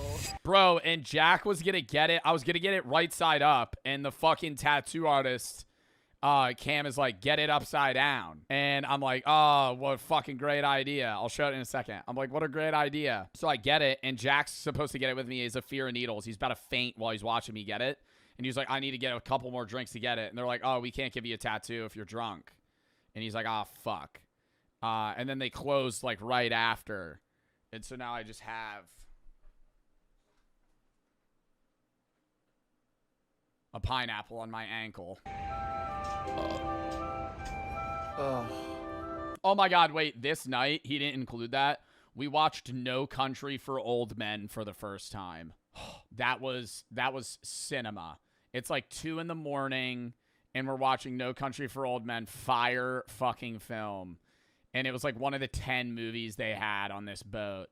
And both of us were like, we've been wanting to see this. It's the movie with Anton Chigurh. The one where he goes, "Call it. This quarter's been traveling 21 years to see you. Call it. What do I stand to win? Everything." That was crazy. What a trip. What a trip. I think it's safe to say that's the freakiest cruise Oh my god, getting to the airport here too was crazy. in the It world. was like fucking impossible. We just stood outside for like an hour. You have fun? Yeah, we got into some shenanigans. Yeah, what's the most you've ever lost on a coin toss? Shenanigans, drank potentially too much. Yeah. If you guys want to see us run back another collab, how many likes? 150K. Woo! How many you get? 150,000 likes. We'll run it back.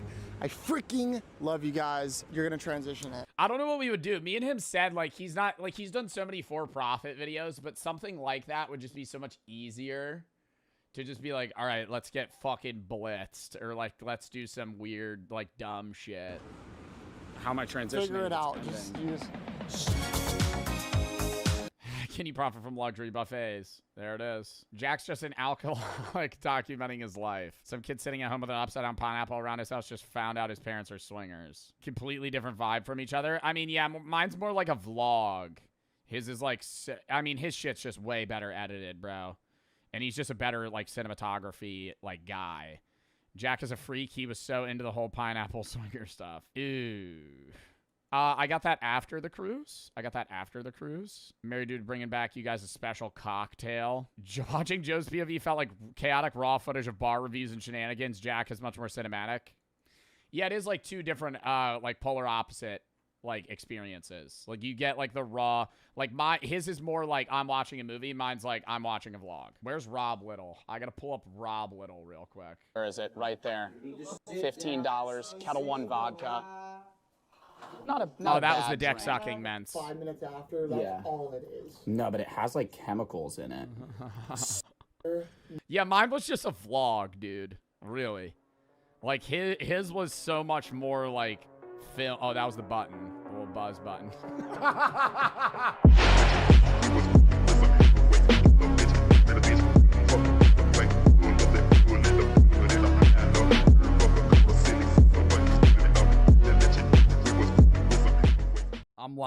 I'm live. I can't be loud. I literally can't be loud. Can you guys hear it in my voice? I have to talk like dude, I'm eating cough drops right now. I'm not even sick. It's just like I screamed way too much. Stupidly expensive things These Shaq are the top 8 stupidly expensive things Shaq owns. And for number 8, Shaq spent more money on a fish tank than you did on your car. Yeah. See, he called up the boys on Animal Planet's tank. I hate this show. I hate this show. Do you guys like Tanked? I used to like that. It got more and more cringe. I saw this episode of it's these douchebags. It's these douchebags. Oh, we're gonna get him a real nice one. Oh, we're gonna get some eels in the tank today. Like, okay, I don't give a pal. Craziest fish tank they could think of. So, that's exactly what they gave him. Jack, come on in, pal! Peekaboo. Oh! Dude, the fact that he barely fits in the doorway in his own home, which probably has, like, custom-built doors. Jack, come on in, pal! Peekaboo. Look at that shit, bro. It kind of looks like he's slouching. If he stands up, he's gonna fucking smack that shit. This is an Egyptian-themed 800-gallon tank featuring 3 exotic grouper fish, a Japanese kadak. Can I ask why Shaq wanted an Egyptian-themed fish tank? I feel like that's very random for Shaq. Bruh! I literally can't yell. Howdy, Joe. I literally thank you. This is the loudest I can talk. Thank you for the $200 dono. I can't fucking scream. Eel and 3 custom Sphinx hookah statues, bringing the total cost of this room to $120,000. Never in a million years would I spend 120 grand on a dumbass fish tank. I'm sorry, Shaq, but that shit is ugly as fuck. Grouper hunt. But hey, Shaq could lose 120K and not even notice. I mean, for number 7, the dude spent more money on a single tree house than most people do on their actual house. Yeah. Dude, all these shows, see, dude, oh my god. This show's even worse. Treehouse Masters or whatever the fuck it's called. This guy is actual cringe lord. Look, he bought a fucking bedazzled jacket with Shaq on the back of it for this fucking episode to build him a treehouse. Most people do on their actual house. Back in 2018, Shaq decided to hit up the TV show Treehouse Masters to build the treehouse of his dreams. 1, 2, 3. This is the treehouse of your dreams. When I think of a treehouse of my dreams, I'm thinking of like some shit that's like absurdly massive wrapped around a tree. This isn't even touching the trees. How is this a treehouse? A handcrafted metal fire pit, a custom 9-foot mahogany door, an intricate 10 ceiling. This thing has got it all. And on the inside, it's got a poker table, dartboard, full-service bar. It's just a man cave. Why not just get a fucking basement, Shaq? You got a fucking treehouse on stilts with a poker table. And an original painting of Dr. Diesel himself. Dude, that's how you know you got mad money. When you get a painting of yourself, you got mad fucking money. And you're very, like, I want to do that so bad. That'd be so funny. Just have a painting of myself in my house. That's like a Sigma play. Full service bar, and an original painting of Dr. Diesel himself. Hold on. I've never seen anybody do this to me. That is actually the most degrading thing in the world. If Shaq, I would feel so small. Painting of Dr. Diesel himself. If Shaq fucking grabbed my skull with his fucking massive hands and then kissed my forehead, I would be like, Jesus Christ, I have no power. You can thank the guy all you want, But you had to fork over $400,000 for Yeah, that's a pretty shitty treehouse for 400 grand. a damn treehouse. Alright, I mean, let's be honest. $400,000 for a treehouse the size of an actual home. It is not the size of an actual home. Is it that big? I think it's just the angle it looks smaller. It makes sense. But number 6 will go down in history as the dumbest thing Shaq spends money on. See, oh, is this when he went to Walmart and spent 100 grand at a fucking Walmart? How do you do that? I don't even know what I would buy. Just like everything in the store. Shaq was at a business conference in Texas when, during an interview with USA Today, Shaq dropped a bombshell. Every time iPhone comes out, I buy 50. 50 iPhones. Yes. What do you do with 50 iPhones? I pass them out, and then I just pass like kids. Like I'll, tweet and be like, "Hey, this is Shaq. I left the iPhone 7 right next to my old place where I used to work out." Holy shit! If Shaq bought 50 of every iPhone since they came out, he spent $747,000.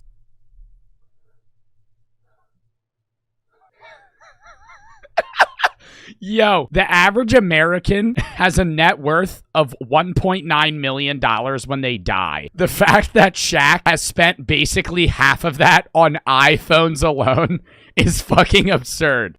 And what better way to start than number 5? Shaq's 72-foot Pershing yacht. This thing is insane. It's got a kitchen, 3 bedrooms. Okay, here's my take. I think yachts are the biggest waste of money because the upkeep of a yacht is insane. Does this look rotten? Does this look rotten? Can I eat this? I haven't bought new cough drops in a while. Does this look rotten? Does that looks really gross, right? Yes, you can, but it is all up to your I'm body. gonna not There's a eat that video one. on a I think yachts are the biggest waste of... It's not foul. What do you mean? If I ate this one, that would be foul because that one's like orange. Anyways, yachts are the biggest waste of money in my opinion because they have the biggest upkeep comparable to their actual cost. Annual maintenance cost of a yacht is 10% of the yacht's purchase price. That sucks. Scream as loud as I can. I'm not doing that, chat. You gotta refund that. I will literally, chat, if I scream as loud as I can right now, I actually won't be able to speak. I actually will literally sit here dead silent for the rest of the stream. A hidden cruise quarter. Hell, it's even got a fruit bowl. But as cool as this yacht is, it's even got a fruit bowl. What the fuck? Anything could have a fucking fruit bowl. What if I told you Shaq got bullied for it? Yeah. Back in 2018, Shaq posted this picture and asked his fans to help name his new yacht. But this backfired.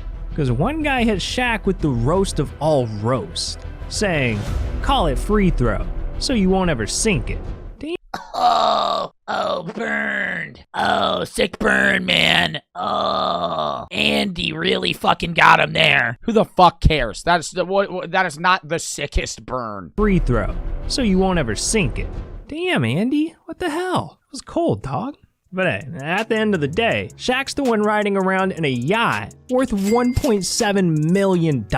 Okay, I'm not going to try and downgrade the price of the yacht because a $1.7 million yacht is something no one in this chat can feasibly afford. I can't even fucking buy that. Like, I don't even have $1 million, let alone 1.7. Bro, but that's actually pretty cheap for a yacht, okay? Okay, now my whole chat's gonna say they can afford it. Okay, here we go. My whole chat, average age of 16. My whole chat can say they can afford a yacht. Okay.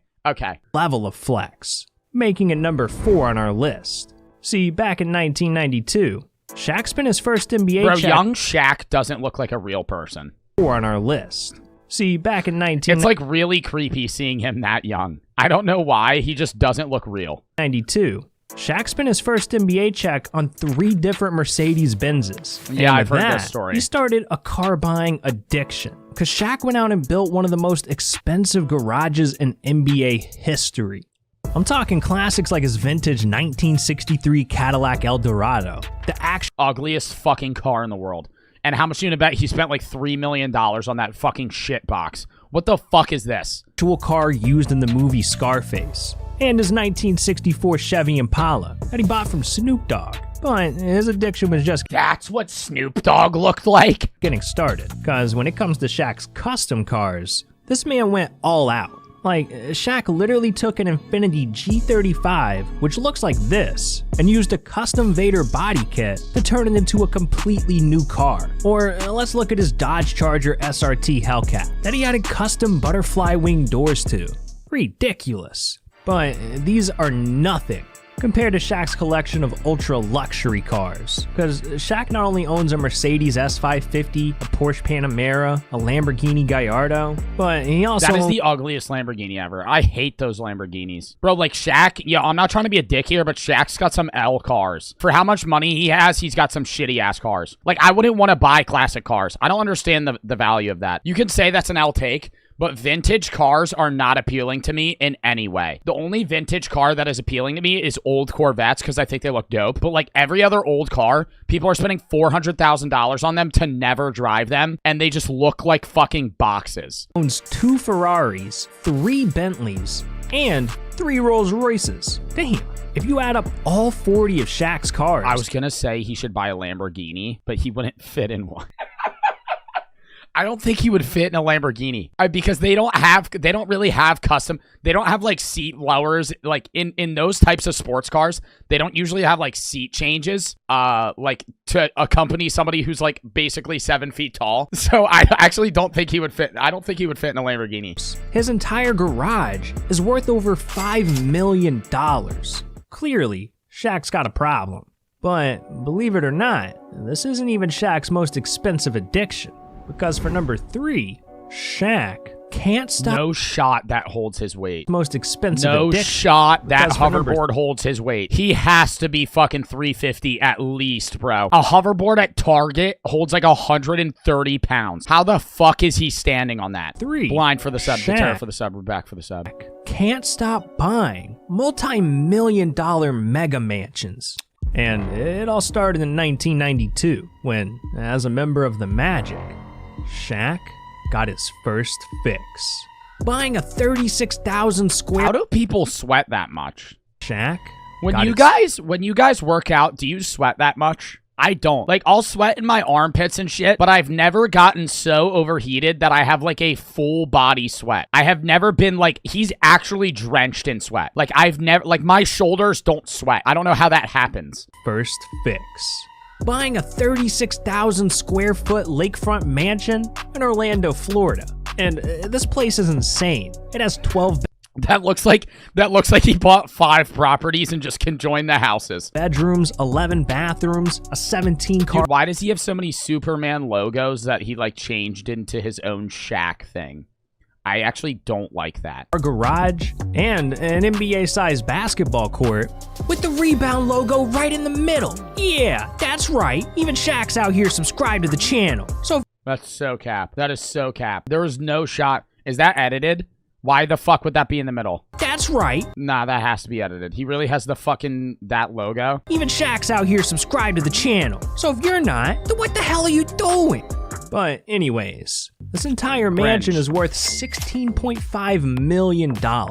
And with that... Doesn't that kind of look like doesn't this look like a kind of a pretty shitty fucking, what is this shit called? Mansion is worth 16... The water... What the fuck is that called? When you have that water piece right here? What is this shit called? A dock. Yeah. It's not really a dock, because a dock I feel is more like commercial. I don't know. This is a really small dock for how big his house is. $0.5 million.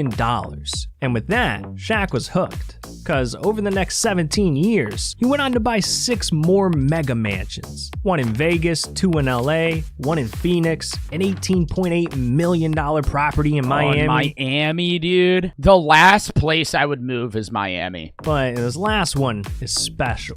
Why? Because it's Miami. Because Shaq went out and dropped $1 million on his Atlanta mansion.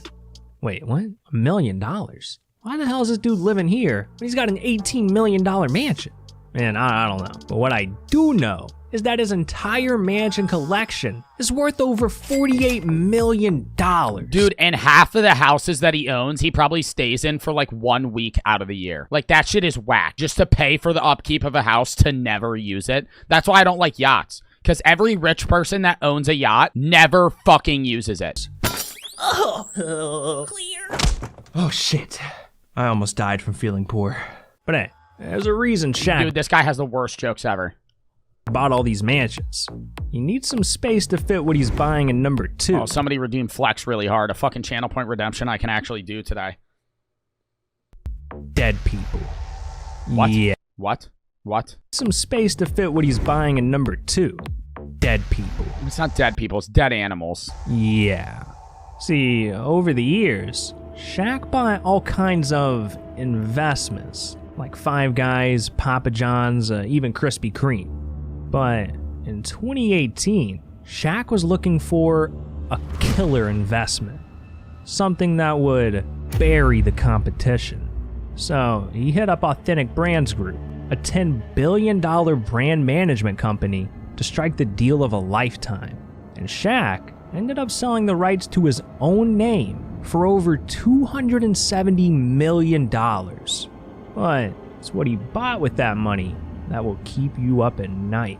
I don't like to seem like I'm bragging, but I'm gonna ask you a question. Who owns Marilyn Monroe? Did he buy Marilyn Monroe? Did he buy the rights to Marilyn Monroe's name? That is so weird if he did that. Who owns Elvis Presley? Me. The Diesel. Stop playing! Talk heavy. Talk heavy. Why are they cheering? Why would you want to buy dead people's names? How do you own Marilyn Monroe? Does he mean the rights to their, like, content? What the fuck does he mean? So when I was retiring, I called the 3 companies that help people live forever, and they brought my band for a lot of money. So I took half that money, put it back in the company. Now I'm the number 2 guy in the company. Now I own all those other brands. So if Shaq goes away, shit, we still got Elvis. Oh, so he just fucking invested into their company. What a terrible way of wording that you own Marilyn Monroe. This man Shaq is really out here buying dead people for $135 million. Oh my god, he's not buying dead people. This is just you fucking wording this wrong and pulling a clip of him wording it wrong too. He didn't buy dead people. He bought a share in the company. Can somebody just kill me now, please? This has to be the most expensive thing Shaq owns, right? Well, believe it or not, there's one final thing Shaq owns that's worth more. Is Shaq in every ad ever? Like, are you guys ever surprised anymore when Shaq is in an ad? If I see him in an ad, I'm just like, it's not even like cool anymore. It's just like, oh, it's Shaq. He's in the fucking insurance ad or an Old Spice ad or like any other ad ever. Oh, believe it or not, there's one final thing Shaq owns that's worth more than $135 million. See, back in 2002, Shaq decided to use some of his NBA money to begin investing in real estate.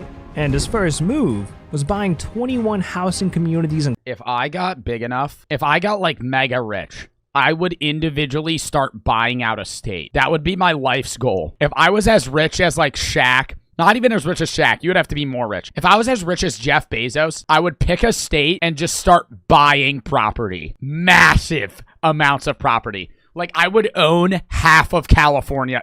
California's too expensive. What's a cheap state? Wyoming.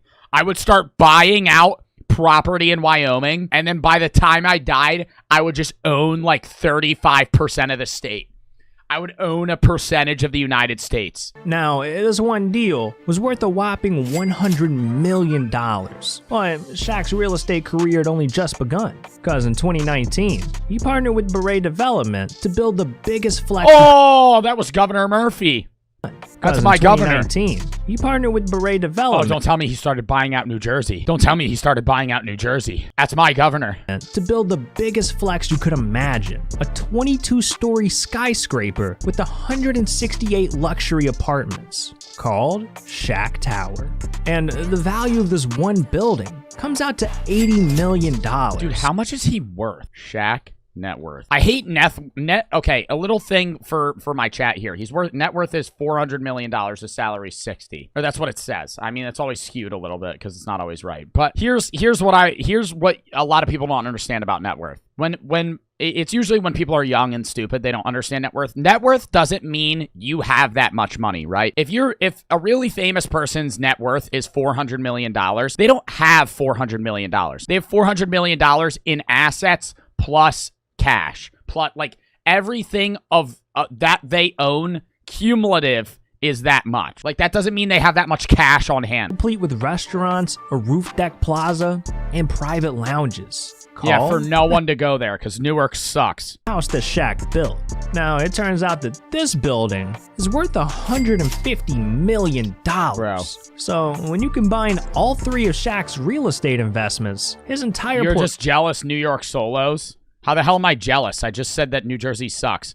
Oh shit, we got raided. Portfolio is worth an incredible $330 million. Easily making it the #1 most stupidly expensive thing that Shaq owns.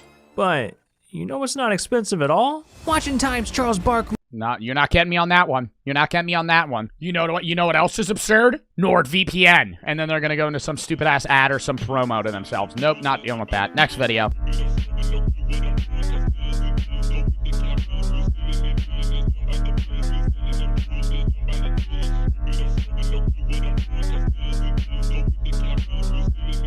View botting is just as bad. This is a video that Ludwig posted that I'm in part of, talking about Twitch view botting, YouTube view botting. Like, a lot of the view botting that goes on in Twitch is like such a gray area, even for a lot of social media, like influencers themselves, where if you're a viewer, you don't know who's view botting. If you're a streamer, you don't know who's view botting, and we don't know how many bots there are. Some people, it's obvious. Before we even start, there is one recent person that is view botting or getting view botted, not even view botting themselves, right? So there's the big difference. There's people that view bot and there's people that get view botted. Most people, when they're talking about view botting, are people that are view botting themselves. But then there's instances of people that actually are just getting view botted and it's not even their fault. I would say one instance is Asian Jeff. This is a grossly inaccurate representation of what view botting is. Asian Jeff went from having like 300 viewers at the bottom of April to 100,000 viewers in a day. That is not like what we're going to be talking about in this video is like people that are view botting a percentage of their audience to kind of give them a one-up on their competitors while still maintaining a majority actual human viewership and just botting like the back end to make it, you know, flesh out their numbers a little bit better. This is just like 99% view bots, you know, like 100,000 viewers for 5 hours, 600 followers. That just doesn't happen. This, he actually did gain 3K followers. So I think the view botting is actually getting him viewers, but I did see him tweet out about how somebody's view botting him and he wants Twitch to help and they're just not. So it's called motion. I mean, maybe I would say like there is a percentage of these people that are real just because you're like, if you're view botting 50K viewers, you're reaching the top of recommendation pages. But I'm just like surprised Twitch hasn't done anything about that. 7 days in a row. I tapped into one of the streams. He was doing a cooking stream, had like 100K viewers and just nobody was typing. So it's like chat is not a definitive way though. There's a few ways you can tell whether or not people view bot, but none of them are like definitive. And that's what we talk about in this. He's alone in like half this video and then I come in the call later. Thought about doing, I don't think I'm going to do it. I don't think I'm going to do it, but I think it'd be a fun experiment because there's been some conversation. I was actually talking to Connor today about view botting. I was talking to Connor today about view botting and I've run an experiment before about starting a brand new Twitch channel and seeing how long it takes for somebody to recognize me.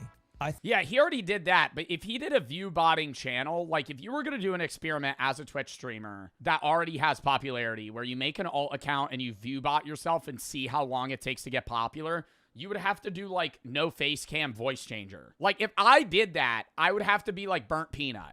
Like I'd have to like turn on a voice changer and like a VTuber model and because if it's me, you're going to be like, oh, it's just Joe, you know?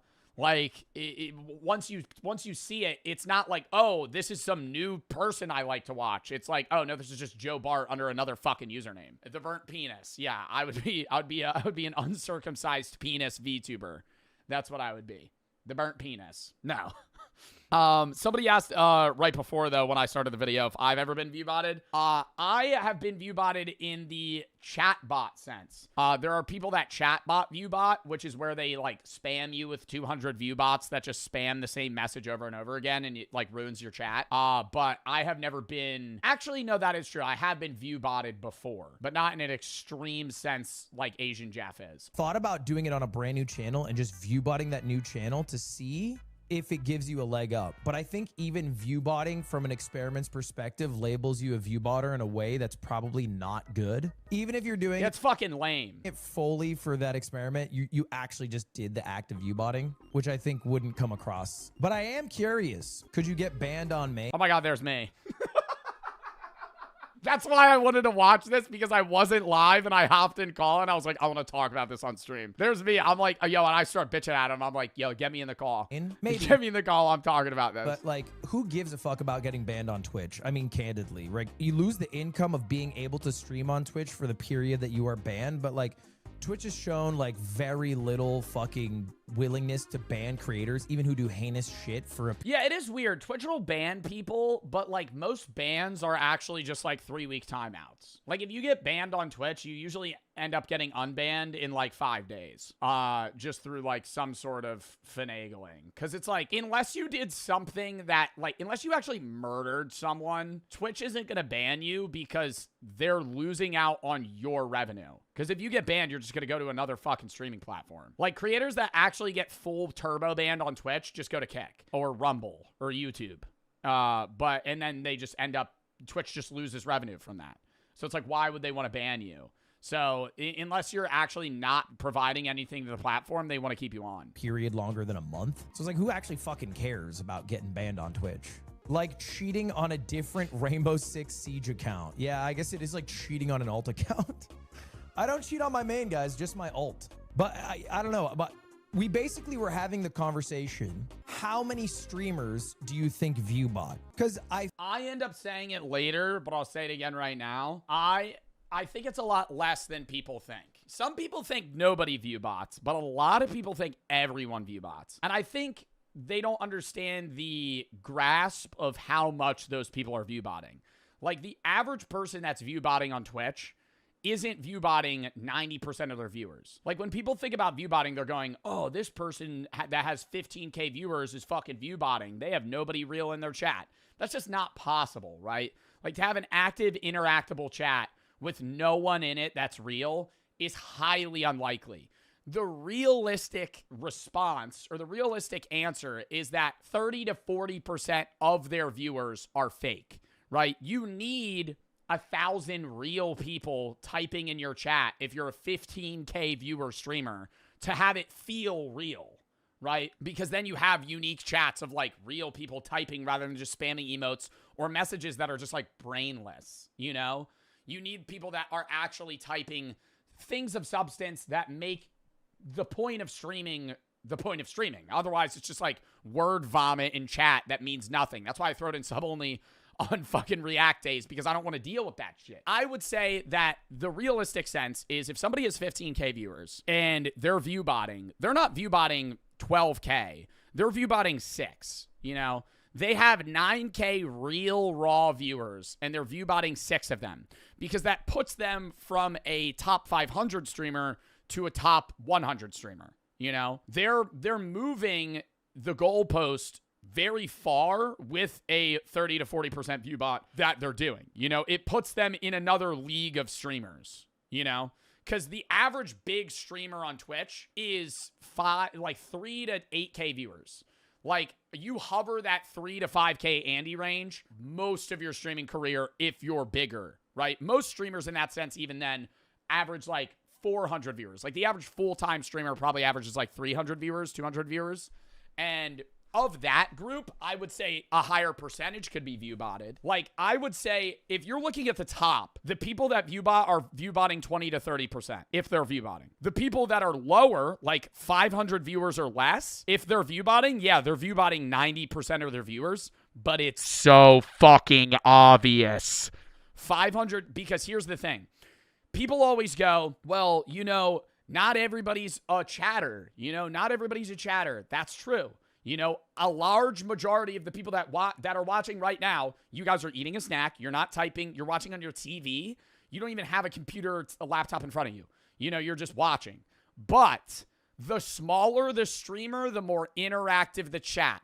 And that's a fact in my mind. Not always if you're doing like long playthroughs or subathons. But when you're a smaller streamer, you have a higher percentage of viewer to chatter ratio. So if you have 10K viewers and you're a bigger streamer, you might have 3K chatters and 7K people watching you and just not typing. But if you have 500 viewers, 350 of them are typing. So if you go into a Twitch stream that has 500 viewers and they're doing something that should be interactable, like a react video, and no one's typing, that's suspicious.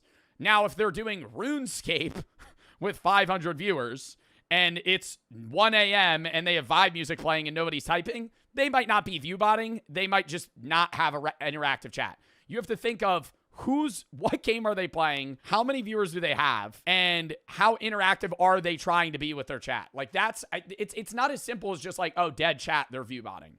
You know, it's a mixture of shit. The best way that I would say you see what viewbotted chatters are like is when they just type emotes that have nothing to do with what's going on. Not like if you're playing CS and everybody's typing you die and everybody types not like this and it's like, shh, it's interactive, you know? It's a real human going, that was stupid. I'm going to type an emote that makes sense. Now, if you're just doing a reaction and somebody's just spam typing Craigasm and like Dorito emotes, like they're more likely a bot.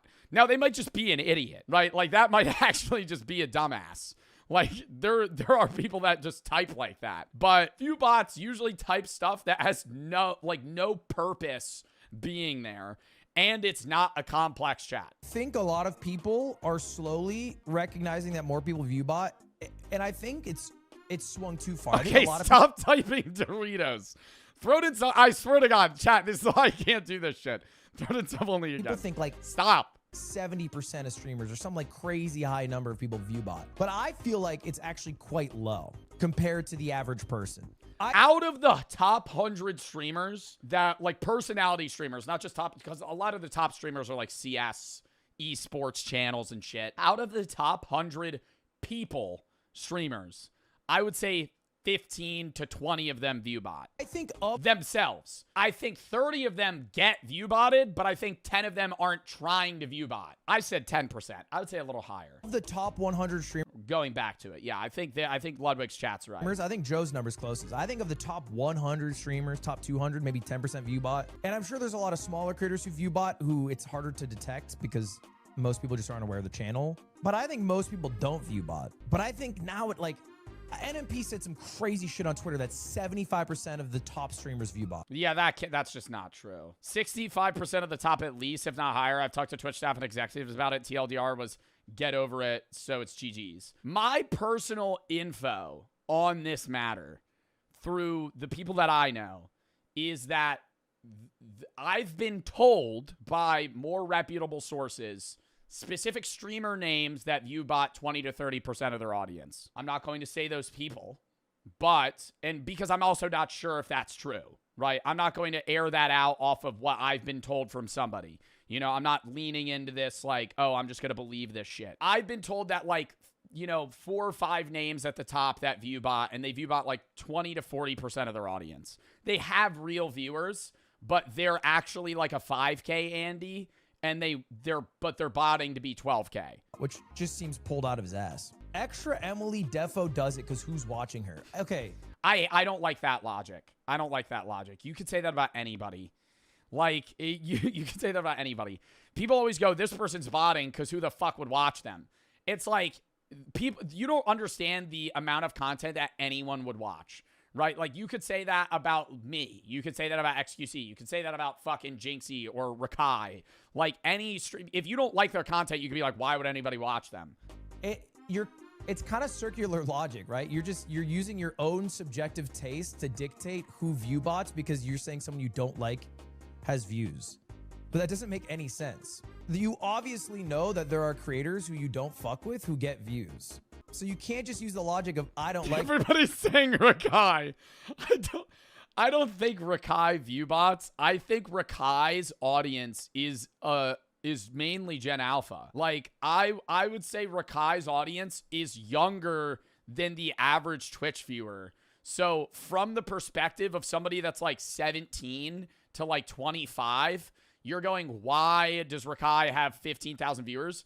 But I think like half of Rakai's chat is like 12 years old. So you just don't know. You don't know anybody that watches Rakai, because why would you know anybody that watches Rakai? Therefore they view bot. Unless you just live through a worldview where you are a main character syndrome. And what I like is a true objective taste. So anything that I don't like that has views must be botted. So his chatters are under TOS? Well, I'm not just saying that. Realistically, Rakai's viewers are probably like 15 to 16.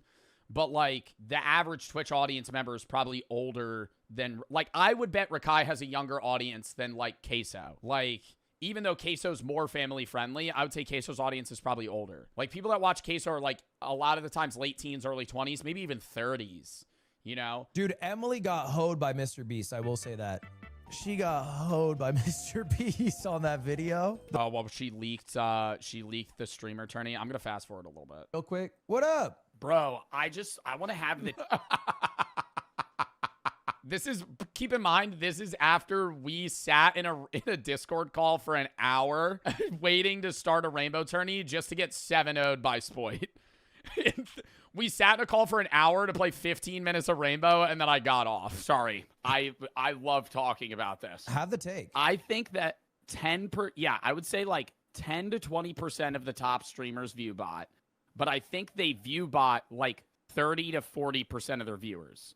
So I don't think I think some people believe that the top streamers are, 12K viewers and, 11K of them are botted. No. I think more realistically, there's a lot of streamers that average, anywhere between 7 and 15K views. And 30 to 40% of them they're trying to get themselves to the next level of stream game. So they get better sponsors and they get in better stream circles rather than I really think it's not even just sponsors. I think the big thing is to have the pool to get clipped more to then actually naturally grow. Oh, I'm just botting every single... Okay, who the fuck said who's this jackass in Lud's call? Single viewer I have. The only person that I actually think might have done that was Jack Doherty. Because when I would tap, oh my God, Jack Doherty. No, Jack Doherty's the only person that I actually think might have view botted.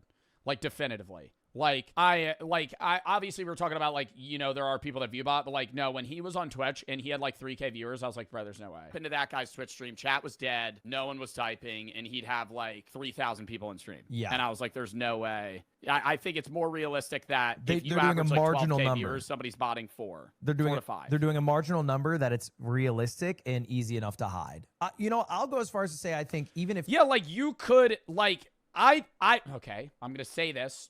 I'm saying this as a pure hypothetical. I don't view bot, but right now I have 10K people in my chat.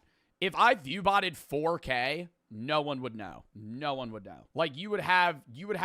There wouldn't be a change in anything. I also have a more active chat than most other streamers, right? I'm in sub only and my chat's going, I would know. Okay, apparently everybody would know. All of you guys are dokes. 10% or 15, 20% of people were to view bot. I think 90% of those people don't even touch the view botting. Somebody else is either doing it on their behalf. You might be getting view botted and you're not even hitting the button. You don't even know. Yeah. Because I think that's what I think's happening with Asian Jeff. Because I don't see a world where he would bot himself 100K viewers, because that would be so expensive. What's happening with Asian Jeff right now, I'm so genuinely curious how much whoever's botting him is paying. Because viewbotters are viewbots aren't we end up talking about prices and Ludwig looks it up. It's pretty fucking expensive to viewbot 80 viewers. It's 80 viewers that chat. So I probably there's price differences from just a bot that views versus a bot that chats. Because I think most people are probably opting for a chat bot rather than just a view bot, because if that's probably where the prices separate. It's probably a lot cheaper to have a bot just give you a view on Twitch than a bot that's actually also typing to make it seem like you're real. Very few people would even engage so openly with it. They would just have someone do it for them, or someone do it for them without their consent. You know what I mean? Yeah, I mean, I used to have a problem where people, it's not even a view bot. It's where have you ever gotten chat bot spammed? Oh, where yeah, it's one guy just has 500 accounts that just spam the same message, and then you have to put your chat in shield mode. Yeah, it's fucking annoying. Wait, I think he ends up looking the price up. But your viewers are not authentic. And I think you could pay a website to be embedded or get paid media to promote your stream. and it's not. Sorry, I just fast forwarded like a jackass. What is he saying? I don't remember. I was in the call and I can't remember what he's saying. To the site of Fextra Life and Ring, and going to their A. You're saying like if you were on another platform and you're paying for views. Yeah, like you could pay, you know, for example, I guess Fextra Life used to do this, right? Like Fextra Life would have a bunch of people going to their website for guides on how to beat Elden Ring, and then they would have a stream of somebody playing through Elden Ring, and that stream would have like, embedded views. Yeah, where you put yourself on a site where you're the main page and it just auto views. That's Twitch front page. Twitch front page is empty viewership. When people go, oh, dude, Twitch front page, the most OP thing ever. Twitch front page will not grow you at all. Because Twitch front page, it gives you the views, but no one follows you and nobody chats. Because if you're on Twitch front page, yes, it will. It helps. I'm not saying it does nothing, but I'm saying I remember, chat, I did a fucking DiGiorno pizza. I did a DiGiorno pizza ad while playing Assassin's Creed years ago. I averaged 2,000 viewers. I went live with 12K people in my chat, and none of those people followed me, chatted, or interacted with my stream at all. It's people that just have the Twitch page open. It's like a cable TV view. 20K viewers because it would be embedded into the site of Fextra Life. And I, like on paper, it's like a fine practice. You own the website Fextra Life. You have a Fextra Life stream. It's okay to embed your stream on Fextra Life, but your viewers are not. Yo, the only other thing that I would say people view bot in actually like more likely view bot is like comp play tourney streams. I'm not saying like, I don't think Rocket League does this. I'm just using Rocket League as an example. I think RLCS is one of like the most real raw viewerships because I think Rocket League is one of the biggest games that does exist. But I think like games that hold pro play tourneys and have like 80K viewers, I could see those companies view botting because if you're a video game, you want your pro scene to look a lot bigger because that makes your game seem a lot more popular because games with big pro scenes are always just big in themselves. So it looks really bad on the game itself if your pro scene's lame. Authentic. And I think you could pay a website to be embedded or get paid media to promote your stream. And it's not like, it's not bots in the same sense. Like they're not genuine viewers who are engaging, interacting with your stream. Well, then wouldn't you say the same thing about like being on Twitch front page? Yeah, that's what I was just saying. I'm fast forwarding. He ends up pulling up, oh wait, here it is. Only went up by 1. All right, everybody go to Twitch, whether you have an account. Oh, I make this point. I make the point that a view bot has to be a complex system where they're giving you different views from different IPs. Because this is just also a tip for people. If you want to give yourself a view on Twitch and you watch yourself on, like say you're trying to grow, and you have your stream on like 3 TVs in your house, and you're trying to give yourself 3 views, it'll give you 1. Because if you watch a stream from the same IP on 30 different devices, it counts as 1 device. Because if you're watching from the same location, it doesn't help view count at all. Count or not, and I want you to put this guy's name in. His name is Rooster PB, right now. Yeah, I think this is like a whole college like classroom. Like I think like 100 people join and it gives them 1 view. I want you to all go. You have people, right? Including me now, all right? All right, there you go. So now we've got 17 people. Oh, it's only 17. I'm a jackass. Plus me. How many viewers should he have? Yeah, well, with 17, 18 people, we just joined his chat. He had 10 viewers. How many viewers does he have now? 12. Why does he not have 20-something? Because you are all on the same network. Because, like, it actually gauges, like, location and other factors. Like, you can't... If you were, like, a new Twitch streamer and you just, like, pull up your own stream on, like, 4 separate accounts, it won't even give you more than 1 view. Right, yeah, because it'll be, like, under the same... I used to do that when I started. Internet. I would watch my own YouTube videos as well. At Wi-Fi same or IP. whatever, yeah. Did nothing, but it's just, like, the mental idea of, like, supporting yourself. Bro, I would put on my own YouTube videos on repeat. Yeah. Yeah, I think... I don't know, that's why I thought... Did nothing. It'd be interesting to try a genuine view botting experiment to see, like... Because I think the argument right now is... how much are you going to view bot? Like, are you going to... Like, you can't view bot yourself, like, thousands of viewers. I feel like Twitch would flag that. Like, this happened right before the Asian Jap thing, and Twitch is not flagging it at all. It's more realistic. I think the people at the top view bot... yeah, 30, like 10% of them view bot 30 to 40% of their viewers. I feel like it's more common that like Twitch streamers with like 300 viewers are botting 250 of them. If you were going to view bot, I would say the most beneficial viewer range to view bot is when you're at like 400 viewers. If you are at 400 viewers and you view bot yourself to 1,000, you look way bigger. For sponsors, for the average viewer, like you look like a lot larger of a channel perspectively. If you're in that W advice, it's not advice. I'm saying don't view bot. I'm saying if I was a streamer in that viewer range, it would be the most incentivizing for me because you have enough money from your 400 viewers to make a living, and you have enough to throw into the view bot ring that you're able to kind of skyrocket yourself a little bit in an unnatural way.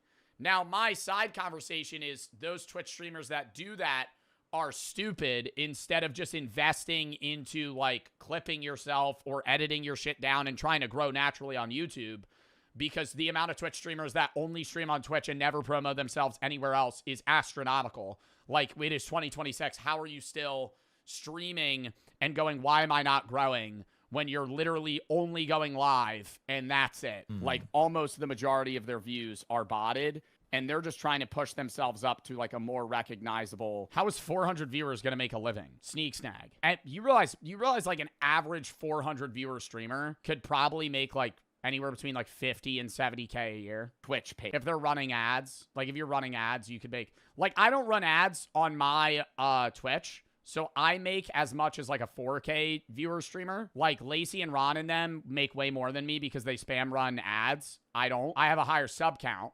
But if you run ads consistently on a channel with like 400 viewers, you could make a full-time salary from that. I feel like that'd might get on the. It depends though. I was talking about this the other day too. Having a raw view count doesn't immediately translate to the amount of money that you're gonna get. It's not as simple as other social media platforms, because it's really how engaging your audience is. If you're having a cyclical viewer rotation, are you having 400 stagnant viewers, or are you having 400 rotational viewers? Because you could be a 400 viewer streamer with 2,000 people that entered your stream in a 5-hour stream and just 400 of them stayed the entire time. Or you could be a 400 viewer streamer that had 30,000 people rotate through your stream in a 7-hour span. And in that sense, you're probably rotating more viewers. You have less dedicated viewers, so you have less sub revenue, but you have more ad revenue because you're able to run more ads, because you're having more people cycle through your stream. So it's like, it's a lot harder to determine what is like a view range that you're able to be full-time at. But there's people that could be full-time at like 60 viewers recommended. That'd be expensive, no? To view bot at... I don't even, how much does it cost to view bot? I don't know. I haven't gone to the websites yet. I've talked to like, I know there, okay, I'm not 100%. I know some names in the Twitch sphere that I've been told are pretty sure confirmed view. I already said that. Blah, blah, blah. Yap, yap, yap. This is where he goes over the prices. See, this is just a regular website.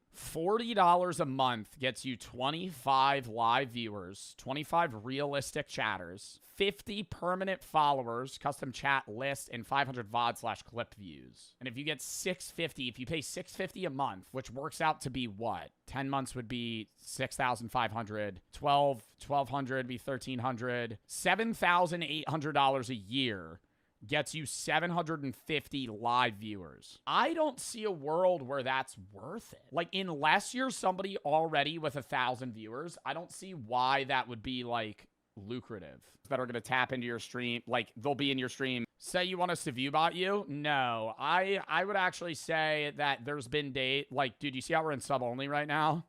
24 hours. I think I love being able to entertain as many people as I can.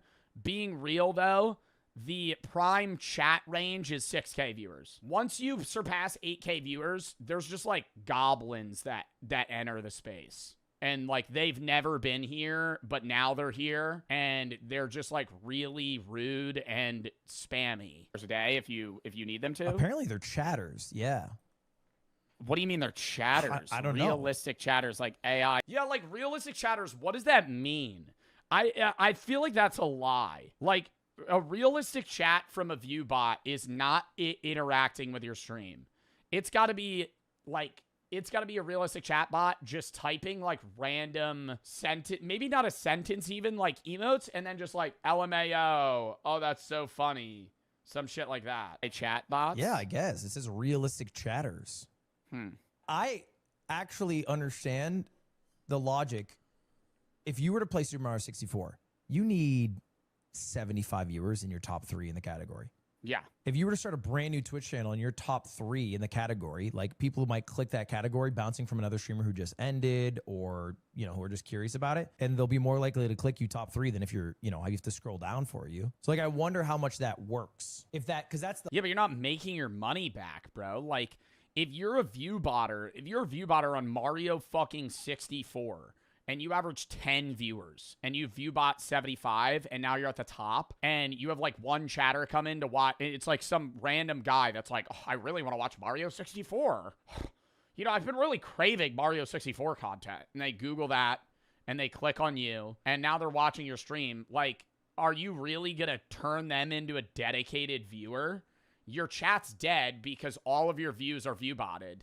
And they're gonna join your stream. I feel like you're launching yourself into like a. If I'm talking, if you're like new streamer, if you're like 5 views new streamer, and you launch yourself into 100 viewer category, people are gonna expect a streamer at 100 viewer entertainment range. Does that make sense?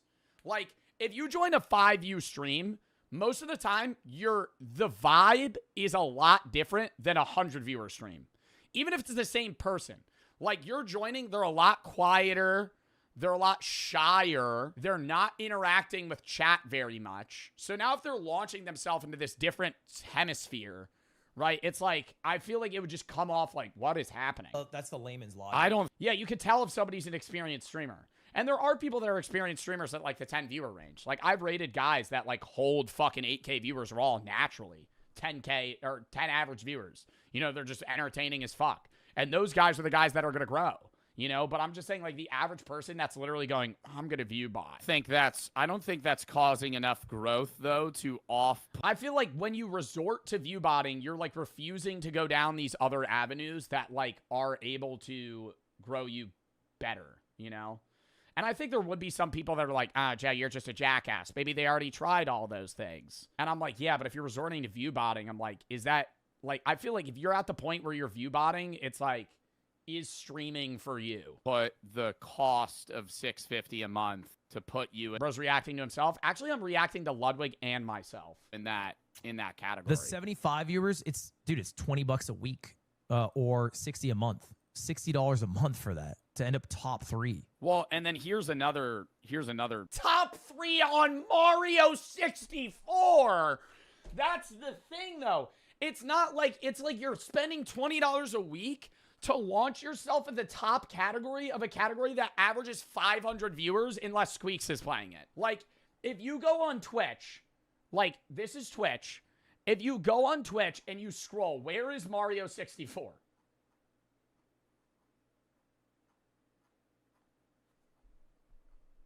All the way down here. All the way down here. I mean, like, you're scrolling that far. Like, I don't see a world where that's not like, there's no way you're getting, you're not getting a return on your investment. Thing that I'm wondering, if you view bot and you run an ad, do those botted views go to your ad revenue?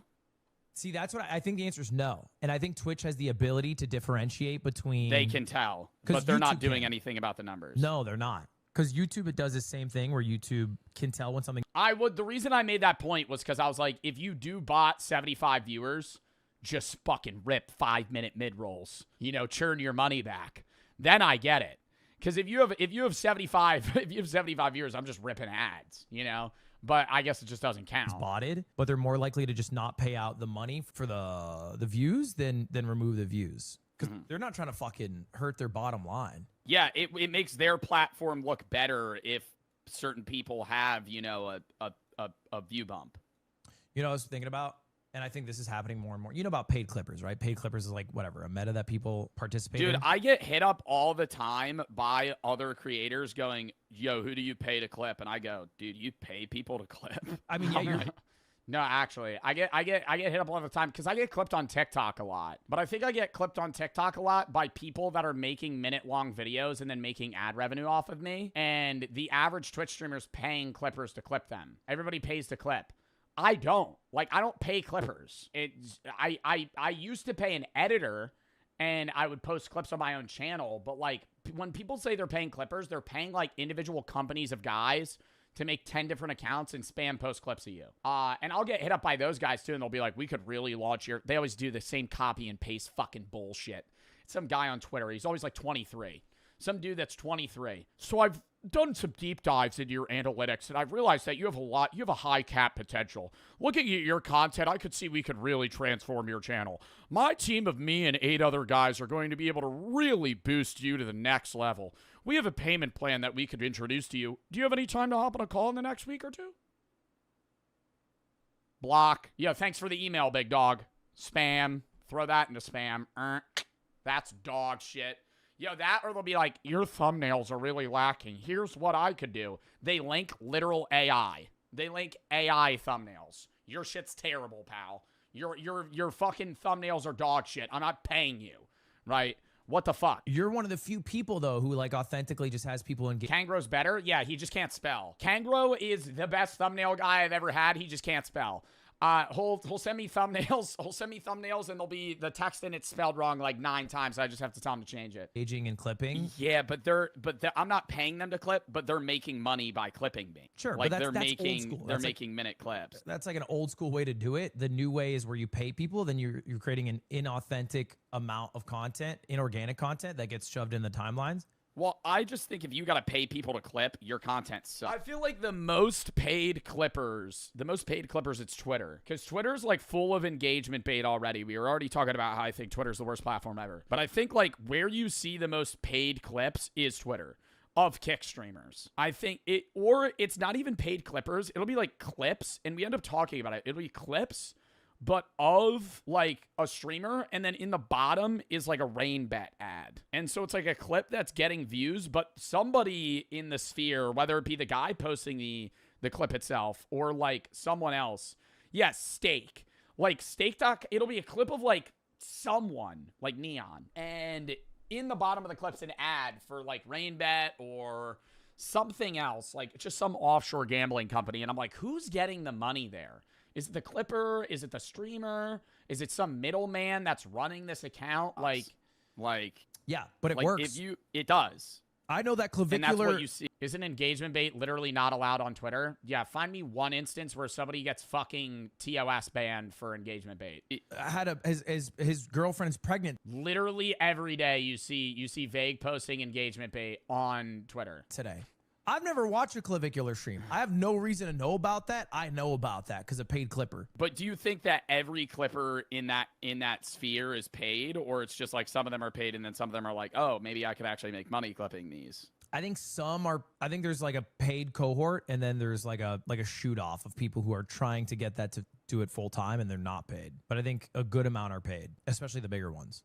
The only time I ever paid for clipping was when it wasn't even really paid for clipping. I had my own clip account back when I was smaller, and I would pay a guy to make clips. And then the account got banned, and I just stopped. I used to pay Toga.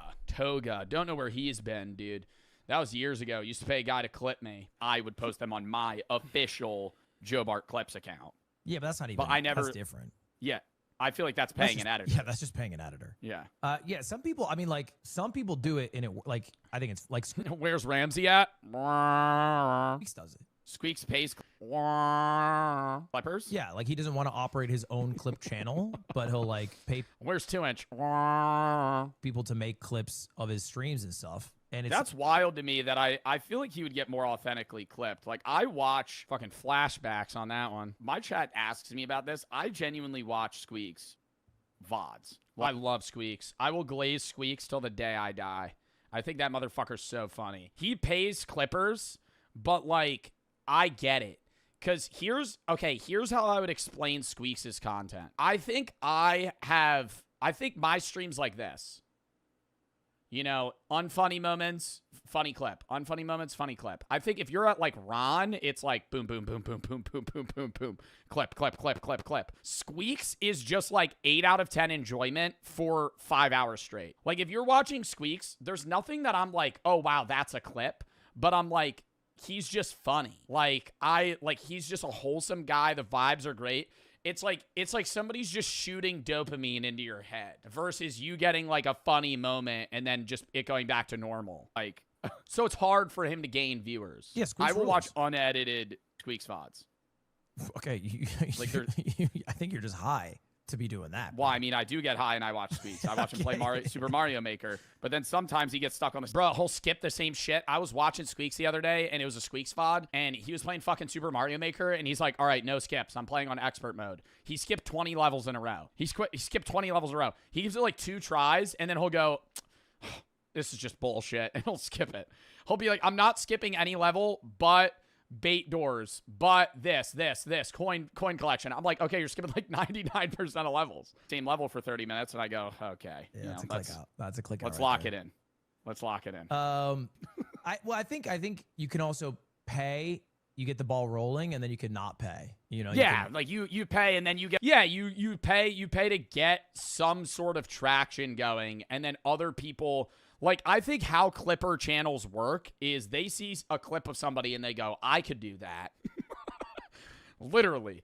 They see somebody they see somebody get clipped. They go, wow, 500,000 views, minute-long video. I could do that. And then they do it. And then they make their own little fucking account, you know, Ludwin clips, you know. And then they get they just make minute-long videos. They post 4 a day, and they make fucking, you know, money from it. And then it flops. Well, a lot of them do flop, but some of them do well. But enough people that actually just easy 3K a month. I don't know about 3K a month. Start clipping, but it's money. You to try and make money themselves. And then now you could stop. But I have a theory. This is what, because there's so many clipping agencies or whatever. Bro, the problem too is I think like smaller streamers pay clipping agencies because clipping agencies know how to clip people. When you see, dude, sometimes I'll get like a 10 like video on my For You page, and it'll be a smaller Twitch streamer clipping themselves, and it's literally the most out-of-context clip ever. And not out of context in a good way, like funny moment. It'll just be like a random clip that's just in the middle of their playthrough of Red Dead. And it'll just be like really bad quality and just like a shitty joke. And I'm like, why did you clip this? Like, I'm not saying there wasn't good shit in your stream. It was just like, this was the worst possible clip you could have chosen. It's in the wrong format. It's bad audio quality. It's random. There's no hook, right? It's like nothing interesting happens for the first 20 seconds of the clip. It's like, hey, we're the fucking #1 clipping agency. We have a team of 200 clippers. I think they're doing what agencies in like traditional sales have done for years, which is they're getting clippers. They're having them clip the content. They're putting... With people we don't know, literally. Literally, it'll just be him and his friends playing, like, fucking Warzone. Oh, so my friend Ron the other day, I'm like, dude, nobody knows who your friend fucking Ron is, man. I mean, like, we got to intro this. If we're having a clip, you know, you got to fucking, you know, this has to be a consumable clip with no one knowing who you are. Like, we're just, like, starting out the clip with, like, oh, yeah, I'm a part of your friend group. Paid media behind those clips so they get a lot of views, so then they can get the money from the creator for these paid views. Like everything's fake. Whoa. Say this again. You're saying people are clipping and then putting like when you see like a Roobet or like a Stake.com like staple on a clip or something. Yeah. So it's like so usually the streamer, okay, will or maybe Stake or I guess Channel 5 is saying Peter Thiel. He allegedly accused Peter Thiel of funding Clavicular's clips, but like somebody. Okay, one of those three, either Stake, Peter Thiel, or the streamer pays. An outside party. Wait, people are saying Peter Thiel is paying for clippers? Sorry, I don't even think I recognize that on call with him. Peter Thiel is funding clips for this creator that's in connection with them and then slapping the logo on Peter Thiel fighting the Antichrist on TikTok by clipping Neon and Clavicular on the clips of them. Yeah, and then they'll also pay for paid media for those clips, so those clips get even more views. So then whoever's paying for that has to pay more money because I've had a problem. I think that does happen, but I've also had my own issue where there's accounts that do clip me and then they do put ads. Yeah, bro, I got to take those motherfuckers down, dude. I hate that shit. People will clip me and put those fucking offshore gambling ads on them, and they'll be like, oh, they'll be like, Joe, why are you doing this ad? And then there's just some jerk off. Joe Bart, why'd you post this? Smooth brain in those comments. Jeez, zoo. I fucking see one of those people.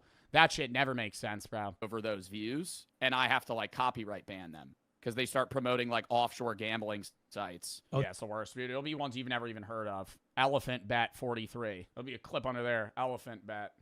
Try out kangaroo money. I'm like, what the fuck is that app? Who the hell's downloading that shit? That was all we really talk about in the rest of that video, though. Who falls for that? I don't even know. That's what I'm saying. I don't understand why people are like, oh, yeah, let me download that now. I just wanted to talk about that, though, because people ask me about view bots and shit, and I'm like, I've never actually done a video about it. But, yeah, I think the general consensus is most people don't view bot. I think the people that do bot less than you think, but I think there are a lot of people, even if it is a smaller percentage, there are many accounts that do bot for the purpose of inflating their numbers for either collab reasons, sponsorship reasons, or just overall growth.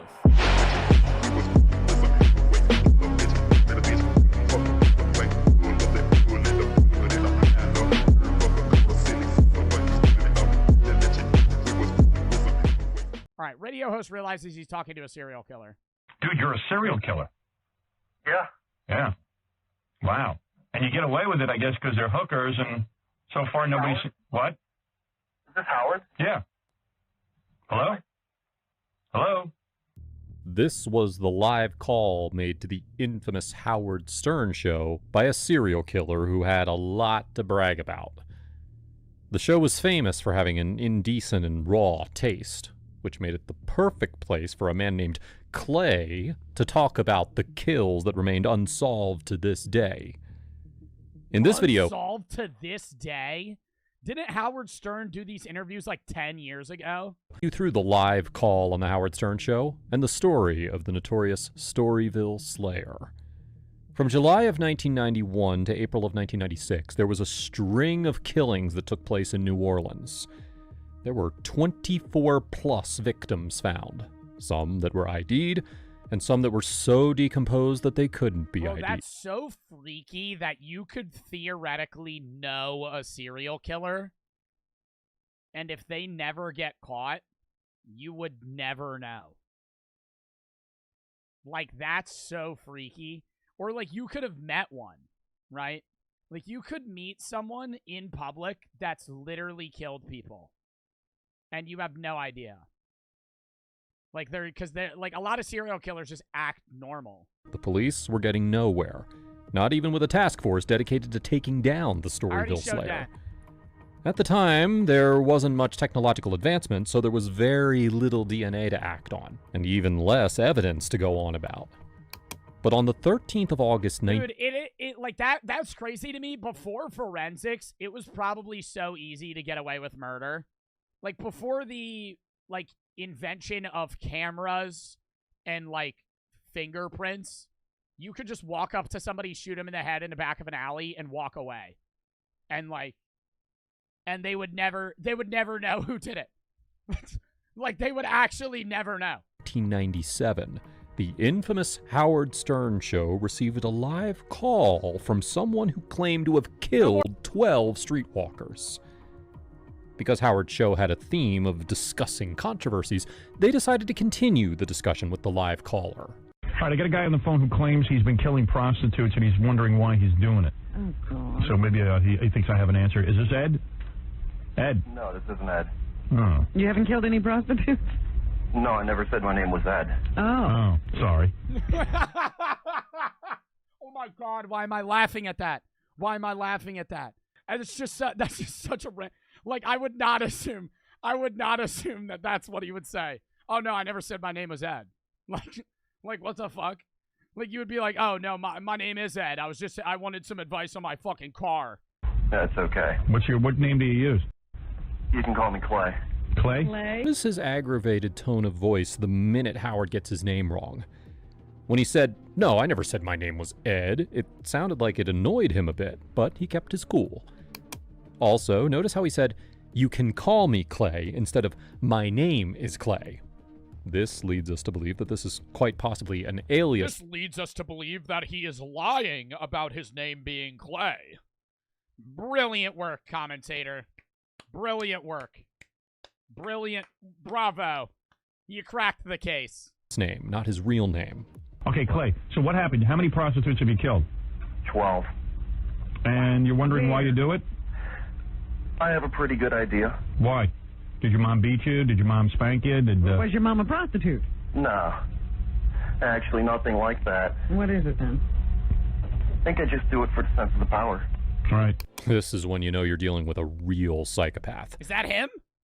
Someone who kills with no means or motive. Someone who just kills for the sense of power. But the fact that he killed 12 people of the same profession leads us to believe there could be some secret connection here. No, I think it's because it's easy for him to hide a prostitute's body because a prostitute will willingly get in your car. If you're going to kill someone, he could just drive away with the prostitute. The host mentions whether his mother was a prostitute or not because this is a genuine fact. According to the criminology professor Dr. Elizabeth Yardley, quote, mothers can create environments where brutality was everyday and expected. They actively abused or neglected their children, creating deviant value systems in which the abnormal became normal. But if his choice of victims doesn't hint at us, perhaps his method will. Do you have sex with them first? Yes, and... And then what, you strangle them? Once. How else did you kill them? Well, a few times, actually most times with a hammer. And where do you do this primarily? I've done it twice in a parking garage, and then the rest of the times on the side of the road. And you're from the New Orleans area? Yes. And how, I mean, what do you beat them to death with a hammer? Man. That usually only takes once, and dude, you got to have a lot of anger in you. Yes. Man. Well, why do you need to feel so powerful? He's got some issue with women, but like some shrink's got to look into it. It's not even worth. I mean, you might as well just kill yourself if you killed 15 people. And that means you're heartless. Did you used to kill small animals? No, I've killed a rat. Yeah.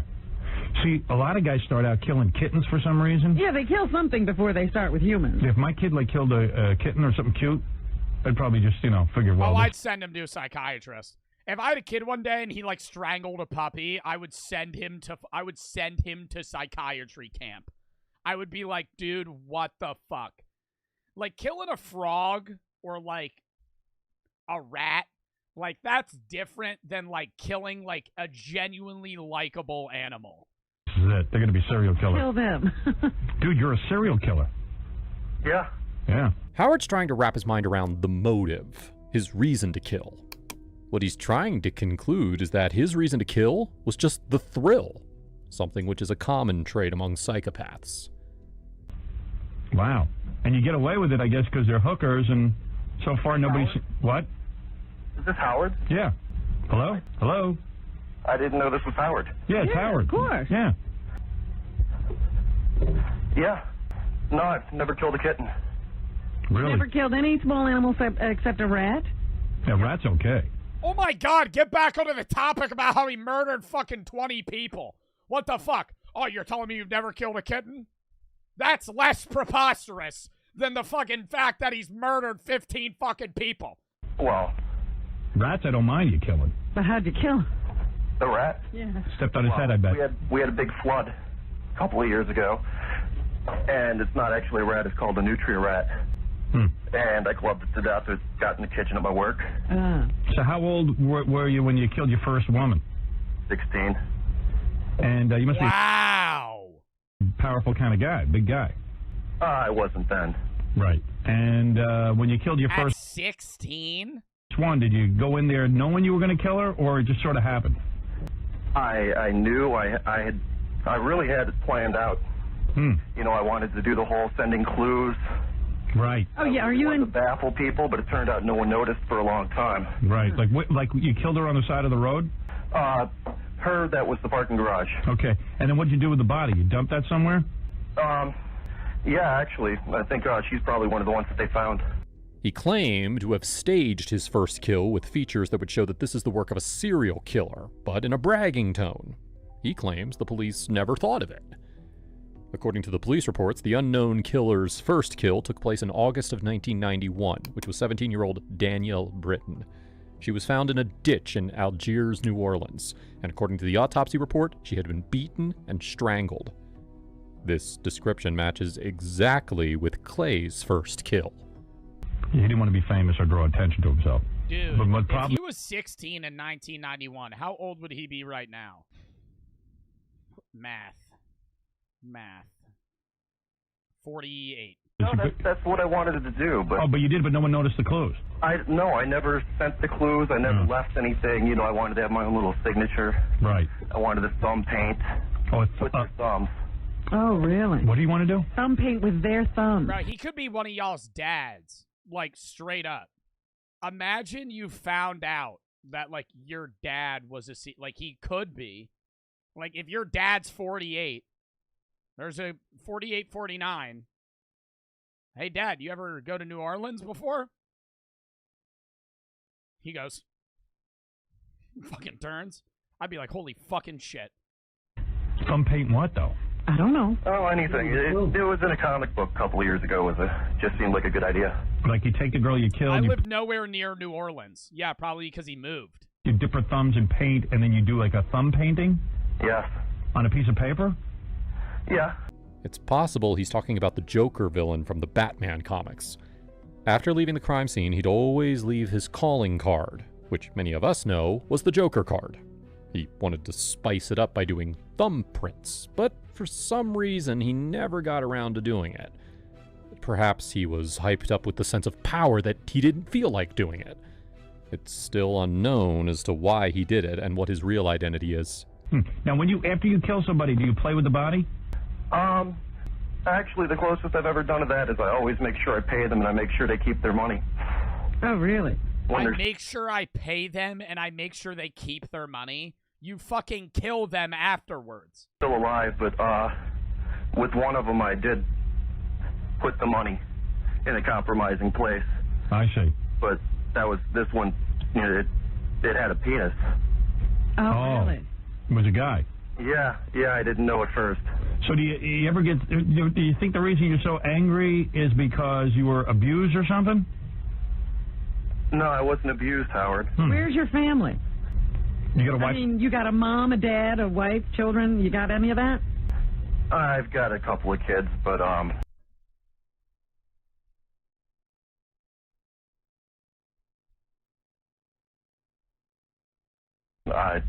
no wife. Not married to the mother. Yo, somebody in my chat straight up listening to this and being like, yo, that sounds like my dad. The person turned out to be a guy. According to the police reports, in June of 1992, the body of a 25-year-old transsexual named George Williams was found, who worked as an exotic dancer at a New Orleans nightclub. On July 25th, Noah Filson, a 33-year-old transsexual who went by the enchanting name Brenda Bewitch, was found dead in the waters of a canal near I-55. The comment about his victim having a penis could possibly mean he's talking about them. Yeah, Howard, that's pretty funny because the only suspect they had when they started finding the bodies was a black police officer. Oh. Turns out one of them was associated with them. Oh, really? Are you on drugs?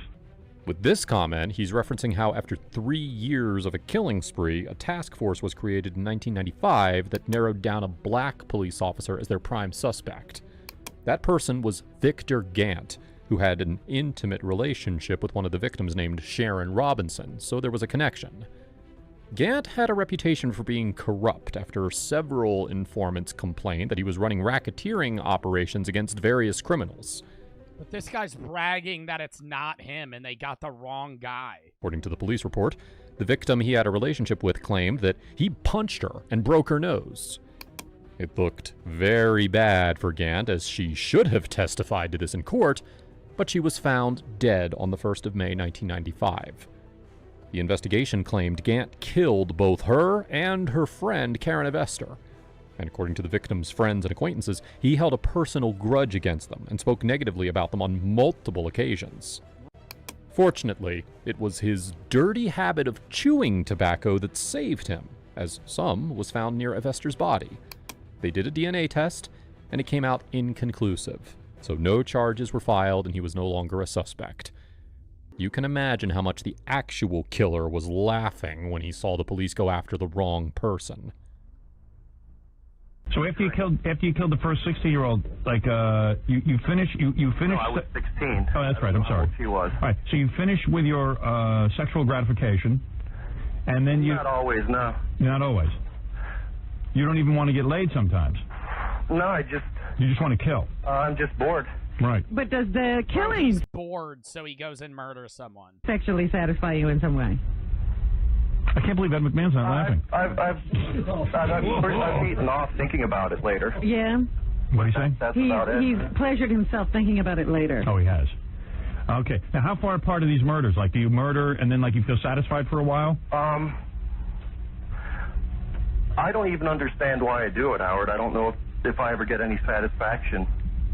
But how the often? closest together anywhere was the same night. Really? You killed 2 people in the same night? Yeah, but I went to Mississippi for the second one. So there's no pattern to how many weeks or days between murders? No. Are these mostly white chicks or black chicks? Fair number of them have been black. The transvestite was black. You think there's some racial motivation here? No, Howard. They were just, let's just say, a Jimmy Swaggart town. Jimmy Swaggart town. Don't know what that means. Well, yeah, what does that mean? That's pretty much the area around here where the prostitutes all hang out. I see. And it's just whoever comes up to you. You don't pick a certain type? I don't even approach them. I wait for them to approach me, Robin. So that's like them asking for it. We can see why the victim profile is not only consistent, but also changing over time. He put in no effort to lure someone for the kill. He felt as though these streetwalkers would willingly go with him to his place. No one would even call to check on their disappearance. Not only were they streetwalkers, but in the majority of the cases, they had a history of substance abuse. So there's no motive here. He just killed for the thrill and to escape boredom. Clay was truly a psychopath. Do you ever, like, look into their eyes and go, you know, gee, these people were just children at one point, and maybe they just had a tough life? I've let a couple go. You have? Like, what happened? You're in the middle of killing them, and then they what do they say? Why would you let one go and kill the other? There was this one. Go ahead. I think she was probably really new to it. Yeah. There was just something about her. Maybe she reminded me of my ex-fiance, but... Right. You somehow relate... More of Oh an my innocent... God, he's doing this while he's married, too? Holy fuck. Is his fiance the most oblivious fucking person ever? Like, if you're married to someone, how do you not know that they're going out, getting prostitutes, and fucking killing them? Innocent quality, You somehow felt bad for her. Yeah. And you have a fiance, so you're planning to get married? No. He had one. Oh, he had one. No. If I wouldn't be a suspect, believe me, she'd... But let me ask you, why'd you did you start to kill her and then, like you said, forget it? Or you just never even... Not even. You just had sex. You just had sex with her and then you let her go. I didn't even have sex with her, Howard. Wow. Well, that's weird. Now that's weird. I mean, he just really felt sorry for them. Don't know what... While we're not 100% sure, it sounds like he's talking about Brenda, who, Oh, they got a divorce, he said it in to the the police beginning. reports, escaped the killer's attempts. It was in July of 1991 when Brenda testified that she got into the car of an unknown man, and after a conversation with him, the man strangled her and dropped her off on the streets. According to the case files, her testimony and description led to a composite sketch of the attacker, and she described that he was muscular, well-dressed, and possibly a middle-aged black male. Now, of course, Clay said that he was a white guy, so it's possible it wasn't him. But he did have the same MO, so that's why we believe that he could be linked. I mean, he could easily lie about his skin color. Like, couldn't he just be like, yeah, I'm white? Or, yeah, I'm black, right? Like, he's on the phone. To Brenda. He lied about his name. Why would he not lie about his skin color? Doing what she was doing, but... Are you a big fat mess? But she got off lucky. Are you a big fat mess, or are you like a fairly good-looking guy?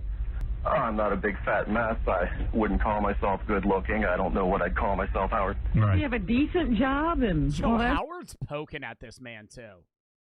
Like, if I'm Howard, I am not in any way trying to trigger this guy. You're telling me he's gotten away with murdering 15 fucking people, and Howard's like, what are you, a fat guy? What are you, fucking ugly? Like, what's your... Yeah, like, why don't you piss him off, Howard? Jesus. Stuff? Sounds like a bright guy. Not decent like you Poking the bear, literally. have. Yeah, well, we got ridiculous jobs. You can't get these. I don't even know that I'd call this a job. You know what I mean? This is not a normal... Have they found him? No. Never. Yeah, this is a job that's totally useless. You know what I mean? Like, nobody really needs it. It's a scam. To me, a job is like something like, you know, a UPS driver is a job. Not now. Thank you, Ed. Maybe this is a UPS driver. Ed laughs, but he has no job either.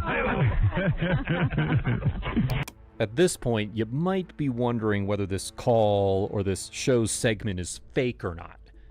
Many Howard Stern fans thought the same because Howard sounds so calm and even suggests. I think that's just because Howard's been doing this for so long, and he's probably I mean, like, yeah, he's never interviewed a fucking serial killer. But Howard Stern has talked to, like, basically every type of person ever. And I think he's just more curious than, like, concerned. Because, like, if you're doing a podcast and a fucking serial killer calls in, like, you're gonna have a million questions. Suggested that he strangled them, even though he had no mention of this at the time. This is just one of the points which compelled people to think that the call was staged. But, based on the history we've been looking at, he's actually speaking the truth. This is always weird, but I'm bringing, at least we can sort of get into the mind of a guy who serial kills. I think he's 100% on the level. So you killed your first woman. When was the last time you killed?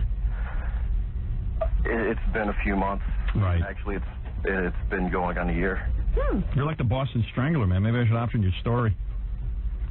So, what do you think you're going to do? Do you think you're going to kill yourself? Do you think that Are you going to kill again? Can you stop this? If I killed myself, I'd miss the next Batman movie. Right. Oh my god, bro. What? Yo, this guy is literally at the point of bragging, right? Like, I feel like that's how you know he's a psychopath. That's why I think this is real.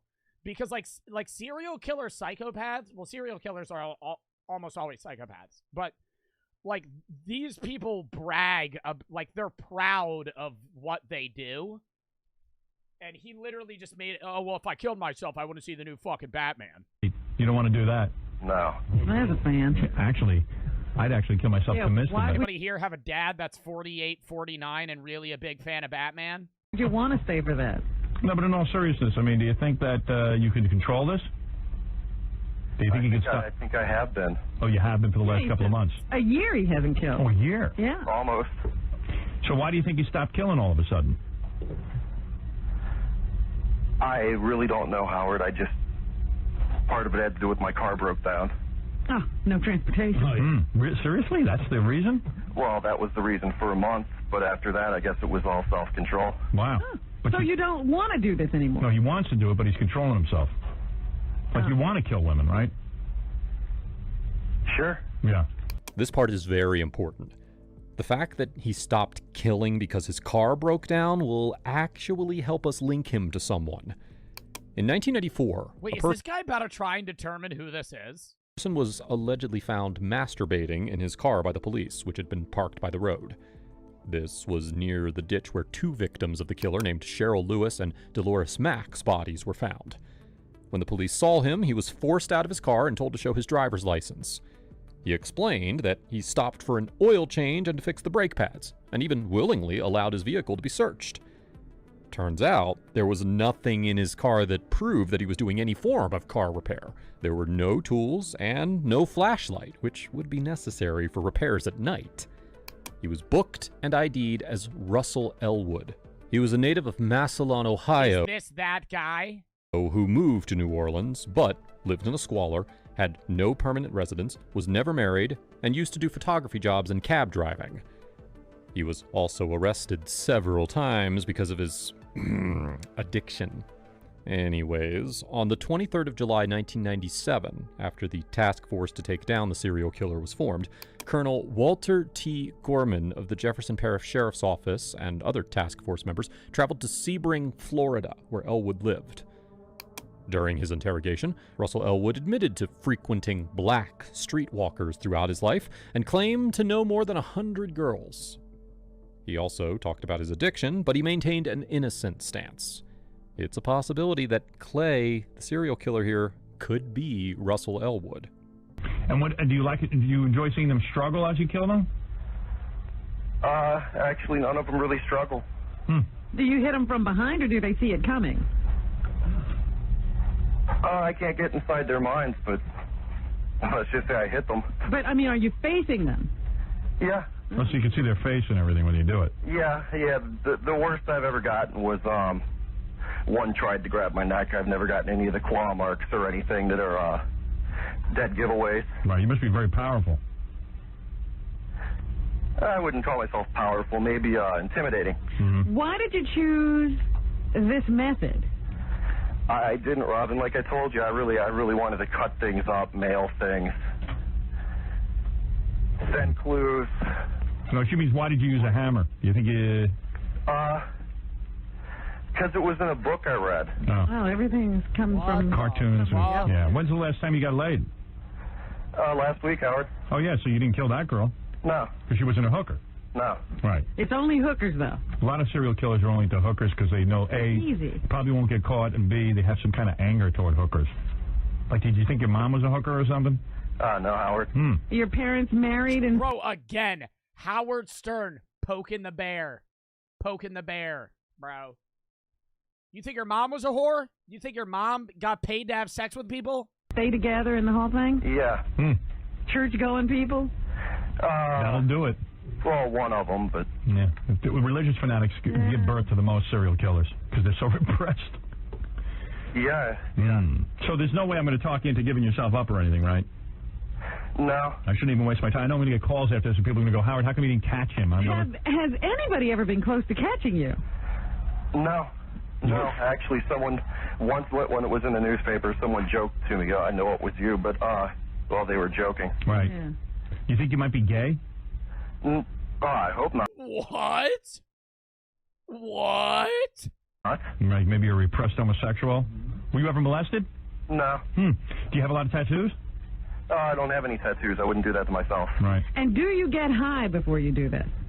I've gotten pretty drunk before. Yeah. A little anal. Lame. Still no motive, no reason to kill. Even his killing method is inspired by comic books and cartoons.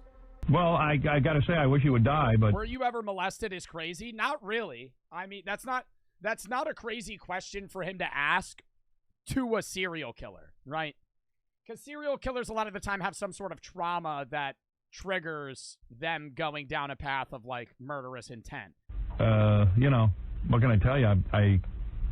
Maybe this is sort of good that you're talking about it with me, and maybe it'll keep you under... Like maybe I can't get you to turn yourself in. Like a valve, and he'll be able to go another year or something. Yeah, but maybe somehow, you know, you won't do it anymore. What about your kids? You want them living in a world with people like you? Hasn't really analyzed it, though. Anyway, I mean... Yeah. It's kind of lonely, though. You can't tell anybody about this. I'm the only guy you could... Am I the only guy you ever told about this? Yeah. Wow. Wow. I guess that's sort of an honor. I've told a couple of women, Howard, but... They're dead. Yeah. Do you tell them first and then you kill them? Yeah. What do you say to them? Let me... All right, let's see. Every now and then you can play the running game if you're out in the middle of nowhere, and we got a lot in the middle of nowhere down here. Right. So, in other words, let's say you're with a woman, right? A hooker. Yeah, Howard. And you say to her, okay, honey, you know, you just had sex and everything. What do you say to her to torment her? How do you break the news to her that she's going to die? It really depends on my mood. Just give us an example. Well, if I wanted to, I could just say Baba Booey, but that would be pretty, No, come on, be serious. What do you say to him? I can say you're going to die. And then what do they do? I like to articulate a little more than that. Mm-hmm.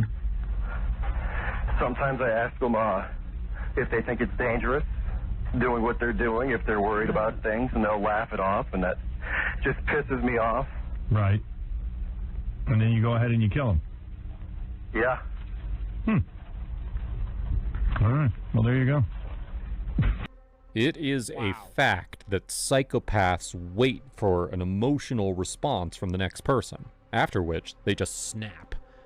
In the beginning, they keep a calm and cool demeanor, almost as if they're mocking the other person and gauging their reactions to see how much further they can push.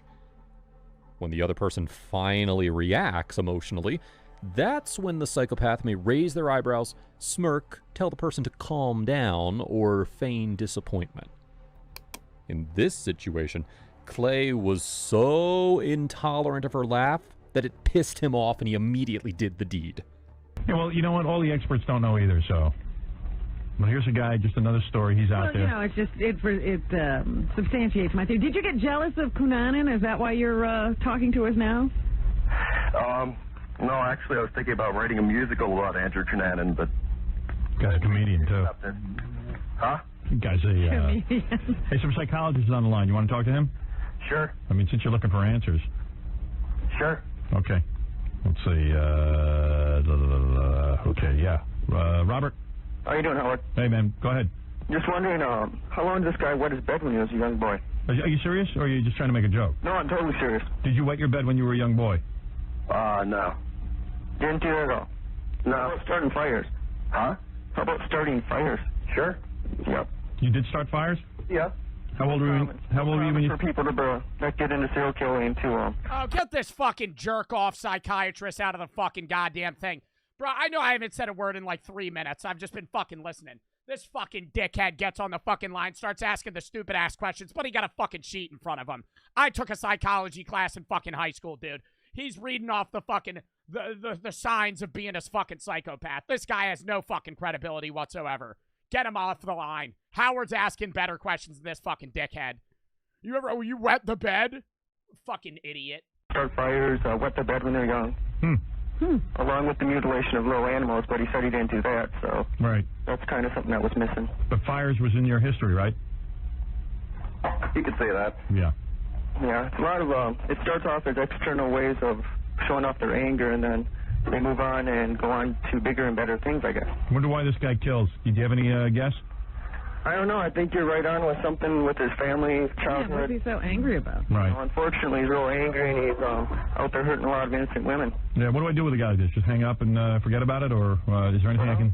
Depends on, I mean, Howard, what are you going to do? Can they not trace the number? I mean, I'm assuming if he's never been caught, he probably has, like, this on a burner phone or some crazy shit. First, you're not going to, like, turn him in, but... Oh, this was in 97, yeah. But no, but they could still trace it then.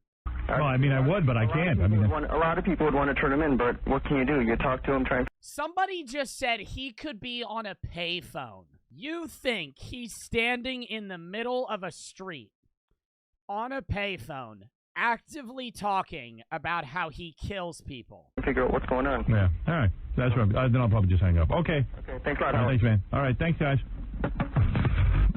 Thanks, Mr. Serial Killer. Yeah, I mean... Want to give us your name?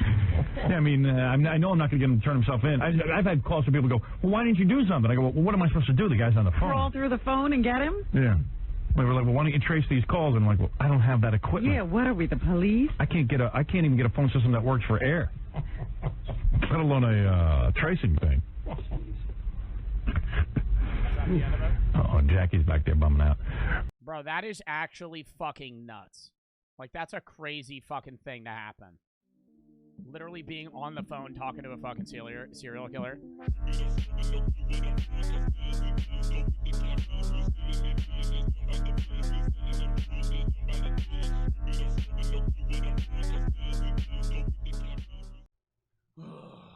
All right, next video.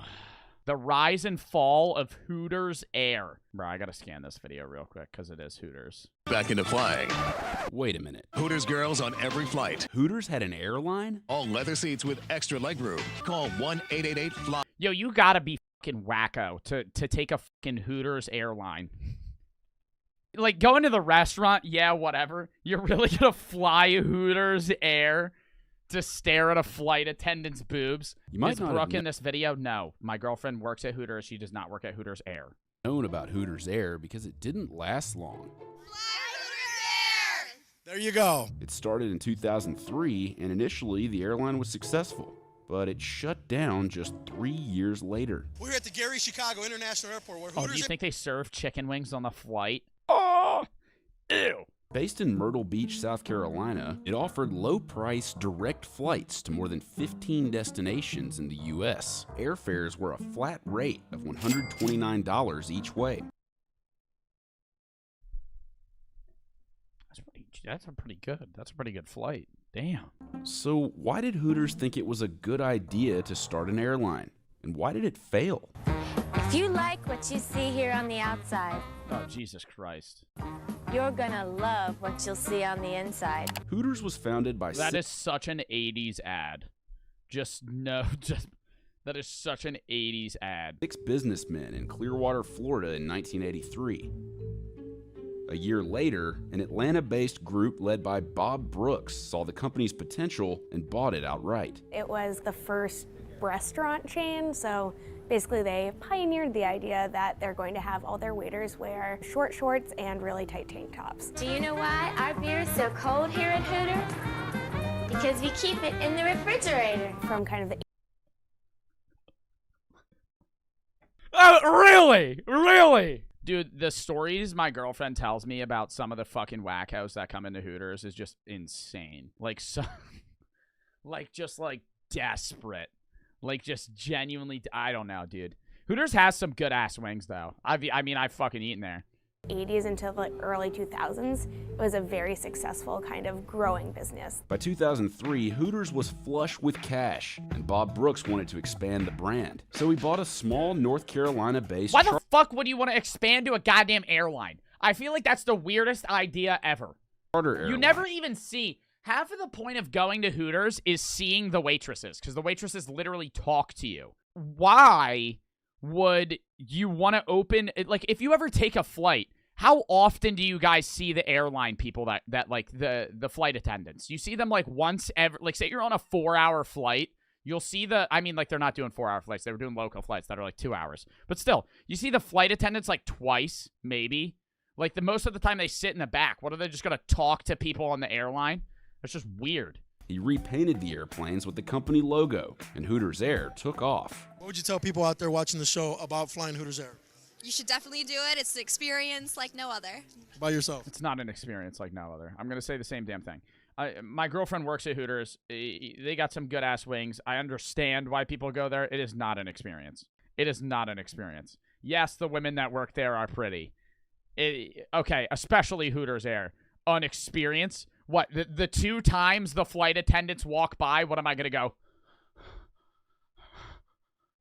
And fucking look at them as they walk by and ask me if I want pretzels? This is the voice of a former Hooters Air pilot. He asked to remain anonymous. There was a lot of intrigue about this airline, not because of necessarily what was going on the inside, but more so what people perceived from the outside. It's going to be a nice change from the restaurant. Instead of serving food and all that stuff and picking up trash, we get to just basically entertain, ask trivia questions and all that. Ask trivia questions? If I go on a fucking flight and they're like, okay, trivia time. Fuck off. That shit sucks. That sucks. What the fuck? A common misconception about Hooters Air was that the flight attendants on the flights were Hooters girls. Not exactly. In addition to the 2 Hooters... They don't even work for Hooters. There were 3 FAA certified flight attendants. You want to hear a little fun fact about Hooters?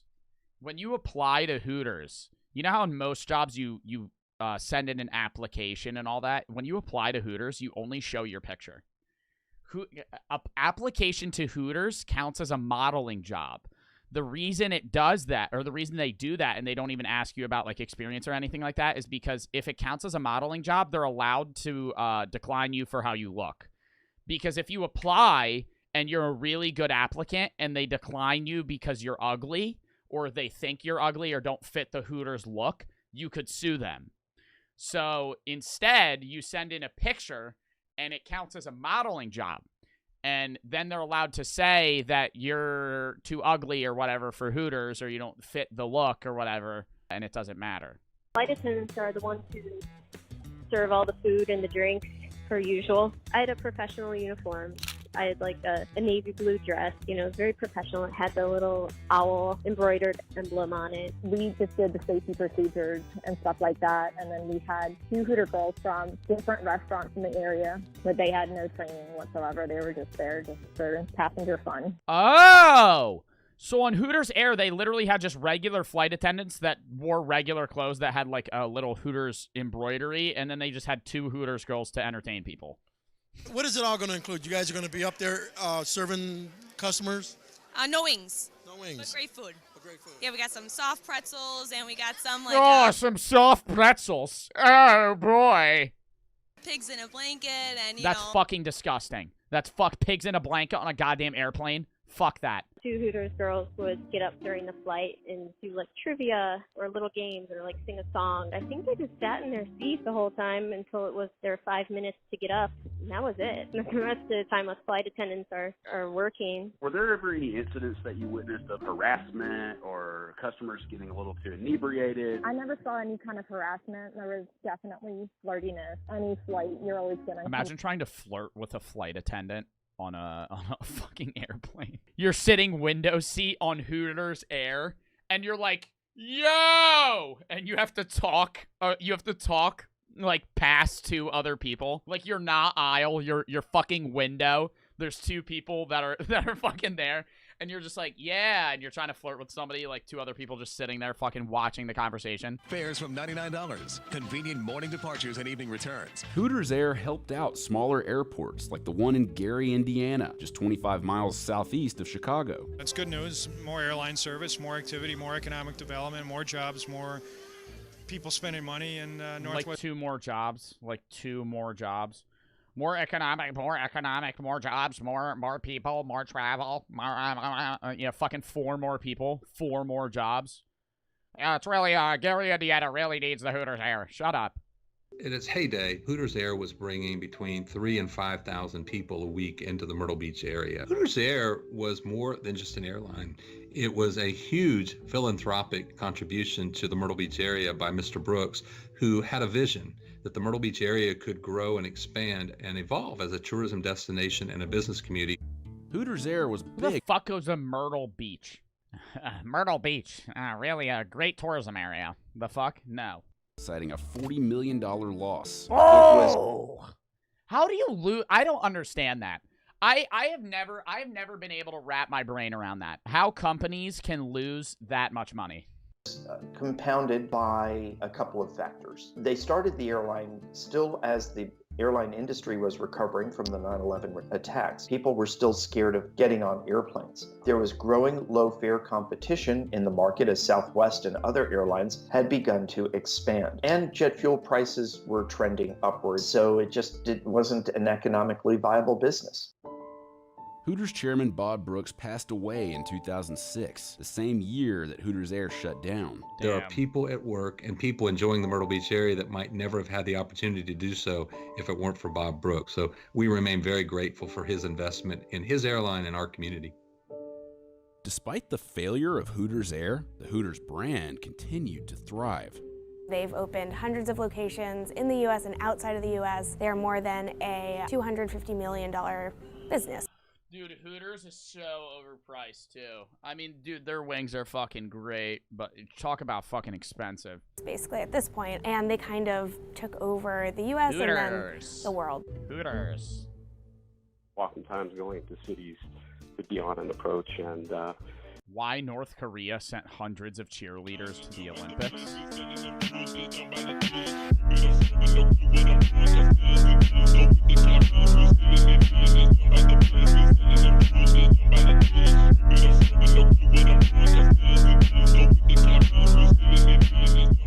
Obsession is way darker than you think.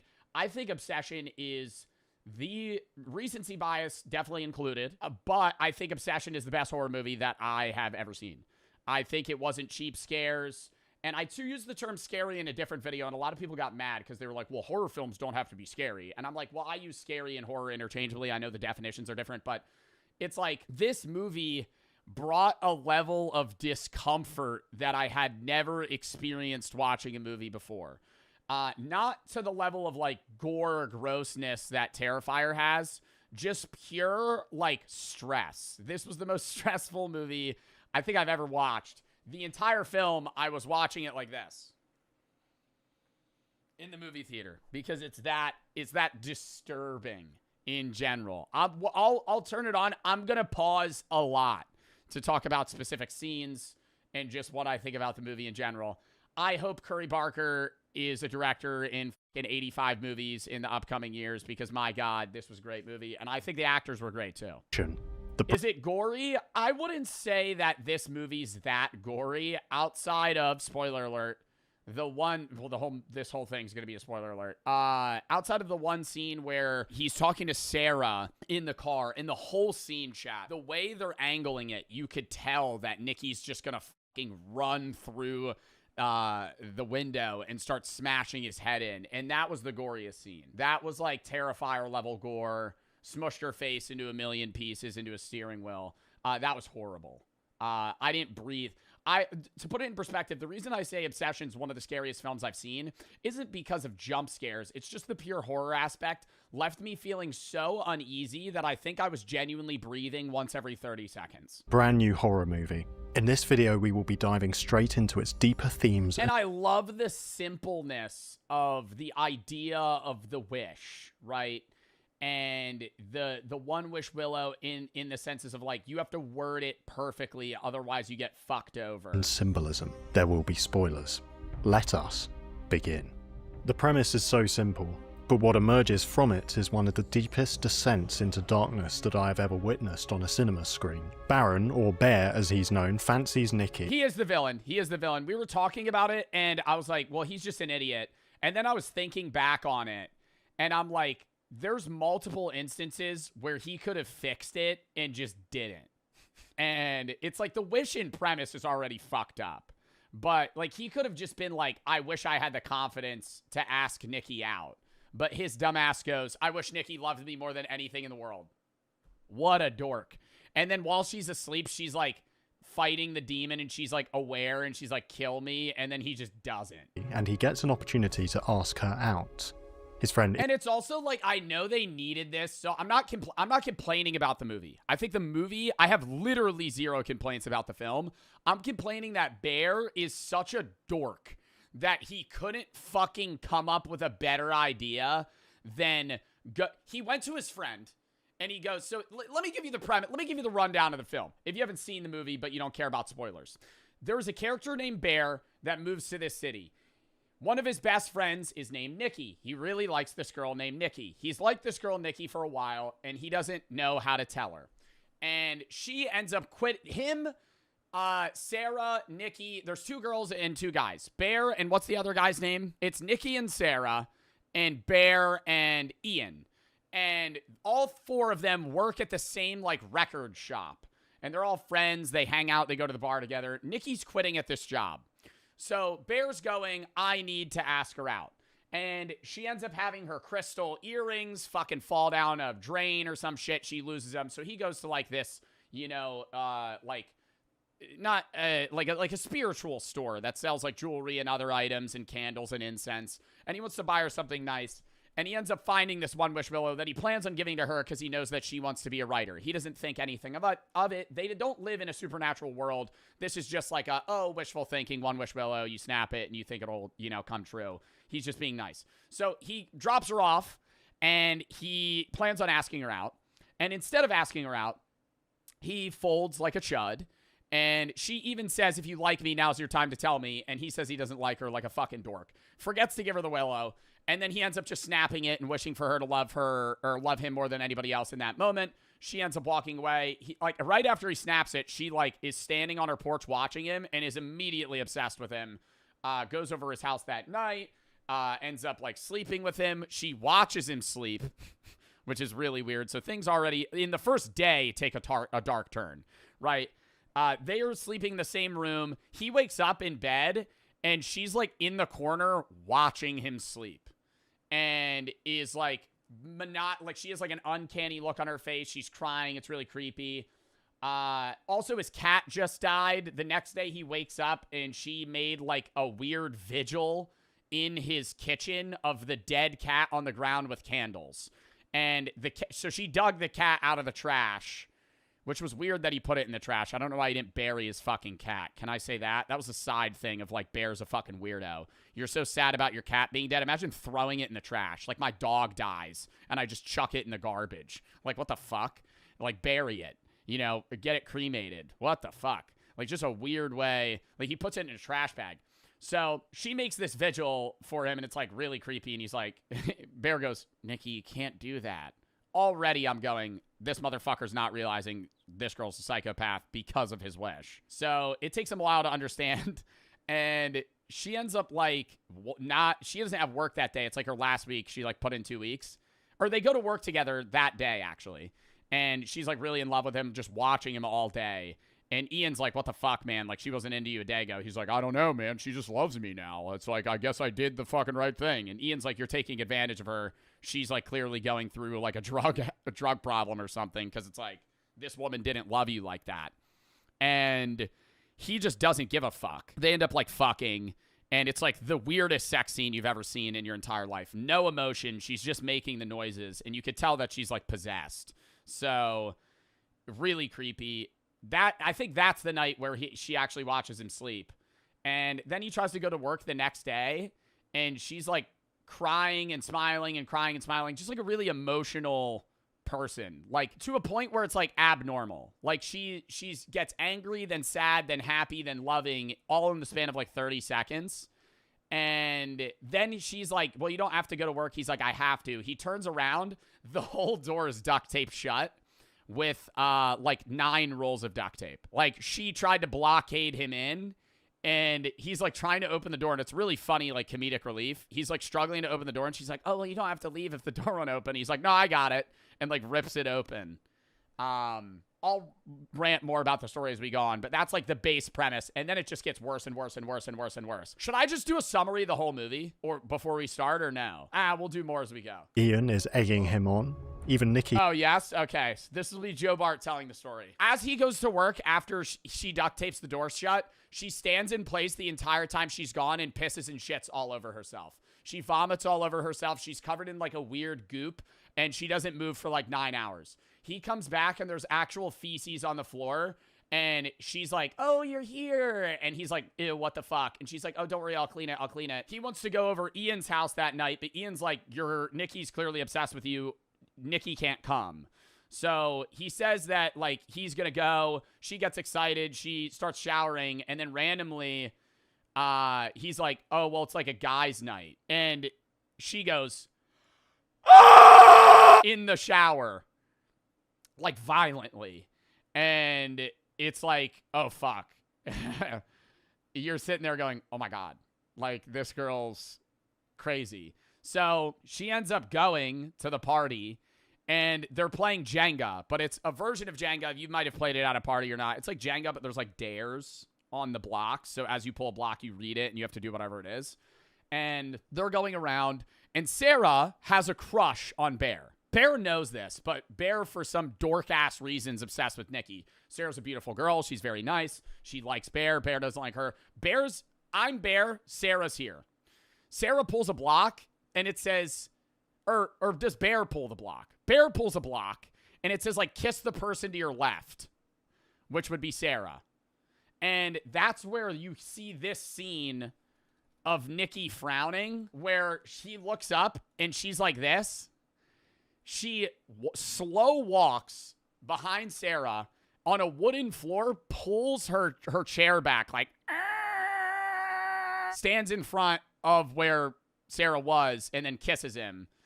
Basically says she'll, like, kill anybody that, like, wants to be with him. And everybody's uncomfortable. And then she's like, okay. She was like, I'm joking. And nobody laughs. And then she's like, okay, I'm not joking. For, like, fuck you guys. Randomly snaps out of it. Right? So, like, real Nikki comes back, starts freaking out, breaks a glass bottle, starts stabbing herself in the eye. Snaps back in, goes, oh my God, I'm so sorry. And then goes to the hospital. Bear brings her back. And he's like, and everybody's like, what the fuck? And through this whole thing, Bear's telling no one any of the weird shit. Bear's like, I don't know, man. She's just going through something. Her dad died. She lied about her dad having cancer or something. And when Bear brought it up, She, in the middle of a restaurant, has a fucking full-on meltdown. Anyways, I'm skipping some things. Fast forward, she packs him lunch one day for work. He goes, he eats it. On a sticky note, it's like, for my love, Bear, and he wants to be a food critic. On the back of the note, it says, how does cat taste? And Sarah's reading the note, and she's like, what does it mean, how does cat taste? And he's eating his own dead cat that Nikki filleted, cut up, and put into a sandwich. He throws up. It gets to a point where, God, I'm trying to remember, like, what else happens. She watches him sleep. They end up having a conversation where he's really uncomfortable, and then she does this really backwards walk, like, uncanny shit. He says he's going to go out and, like, give her time and space, and she basically threatens to kill herself like a psychopath, which is weird that that actually happens in real life. And it's not Nikki's fault in the movie because Nikki's obviously possessed, but it's like there are people that do that. It's like every toxic relationship times 5,000 to, like, the worst possible capability it has. Oh, she also snaps out of it while they're making out one time. And then he just, like, doesn't care, which is really weird. He ends up realizing it has to do with the wish. He calls the One Wish Willow hotline, in which the guy goes, you can't undo a wish. And he goes, like, well, can I get another one? And he goes, well, you get one. And so Bear goes, well, what do I do? And the guy goes, well, you could kill yourself. And he's like, what? And he's like, oh, well, the wish only lasts till you die. So then Bear's like, well, I don't want to kill myself.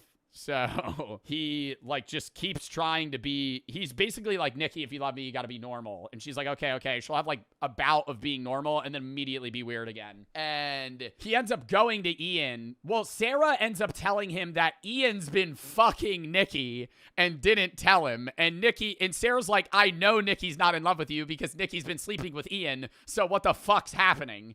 And Bear's like, well, like, I didn't know that. He ends up sitting in a car with Sarah. He ends up finding out, like, Sarah likes him and they were going to kiss. And as they're about to kiss, Nikki runs through the windshield, smashes Nikki's head in, kills her, and then wraps around the back. And she's like, well, Bear, you did this. This is your fault. And then they hide the body. So they get rid of a body. They murder someone. They hide the body. Then, bro, you're saying spoilers. The whole movie's a spoiler, dork. They hide the body, and then Bear finally has the bright idea of going back to the store and getting another One Wish Willow and trying to get his friend to undo the wish by using their wish. So he goes to Ian, this guy, and he goes, you're not going to believe me. Nikki's possessed. I asked her for love me more than the world, blah, blah, blah. You need to undo this wish. This is what you need to say. Ian goes, bullshit. I wish for $1 billion. Snaps it. $1 billion falls from the sky. Ian goes, fuck. And Bear goes, fuck. Bear's next bright idea is to buy another One Wish Willow and bring it to Nikki and say, Nikki, wish that you never loved me. Go to a homeless person, give him $20 and go say this and snap the stick. Are you a fucking idiot? I'm going to buy 100 of those One Wish Willows. I'm walking on the side of the road and I'm saying, say this, snap it, and I'll give you $20. And a homeless guy's doing it. You're a jack off. You know, you're a jerk off. You're an idiot, right? Why did he not do that? So he ends up going back to the house, tries to get her to do it. She has a fucking revolver she got somehow. She's covered in blood. And she's like, you're going to shove this revolver up my vagina. And he's like, whoa. Ian comes in the door and goes, dude, it's $1 billion. It's real. Bang! She kills him. So now both of his friends are dead. And she, like, lays on him crying. And he's like, I'm going to go to the bathroom and freshen up. She tries breaking in. And then Bear has the gun. He is going to shoot himself, chickens out, ends up swallowing a bunch of pills. And as he's about to, he swallows a bunch of pills so he ODs. And he tries to gag himself to throw him up because he chickens out. But as he chickens out, you hear the One Wish Willow snap. And then he goes, and Nikki wished for him to love her more than anything in the world. So he doesn't throw up the pills. He goes, they make out, they're all demonically in love with each other, and then he ODs, as he would, because he took fucking 40 pills, and dies. And right before he, like, fully dies and his heart stops, Nikki has a gun in her mouth, and she's about to fucking kill herself, and then snaps out of it because he's dead, And then she just screams and the movie ends. Did I miss anything? He herself is nudging him to I don't know. Now let's watch an analysis and we'll get more in depth. ask the question. Nikki, wait.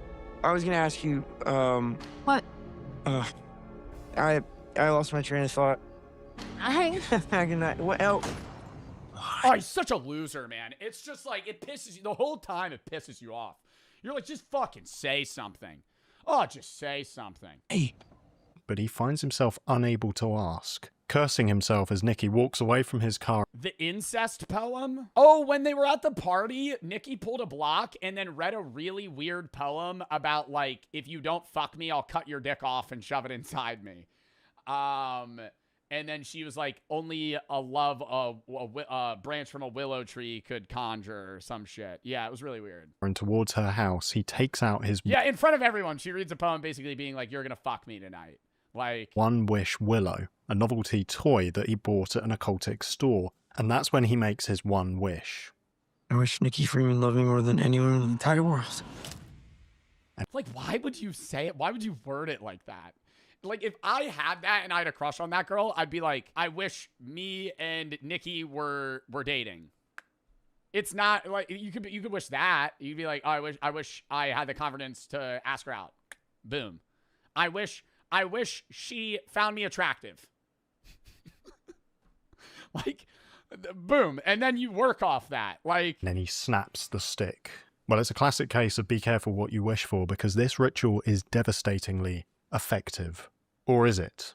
We'll get to that. It seems to possess Nikki's body with a spirit, or a doppelganger, with an insatiable desire to be united to bear. And the torment that this brings about actually expresses something of the biblical understanding of judgment. You see it in Romans 1. God's judgment on humanity, in our fallenness, in our rejection of him, is to hand us over to our wicked desires. It turns out that getting what we want in our fallen state is hellish. Of course, the Bible doesn't end there. There is a light shining in the midst of that darkness. There is a saviour. In the film, what unfolds is incredibly bleak. It's an out-and-out tragedy, but I think it leaves us with a longing for something more. I love this. I love this movie. Like, it is it's filmed so well, too. Like, down to the camera angles, man. Like, this scene where Sarah and Bear are talking, and it's not panning, like, if you're the car, it's not panning like this. It's going... So it's catching their perspectives. There's two cameras, and it's like, as they talk, it pans, and you just see, like, the window, and you know something's going to happen. Like, I remember I leaned over, and I'm like, one of these motherfuckers is going to die right now. Like...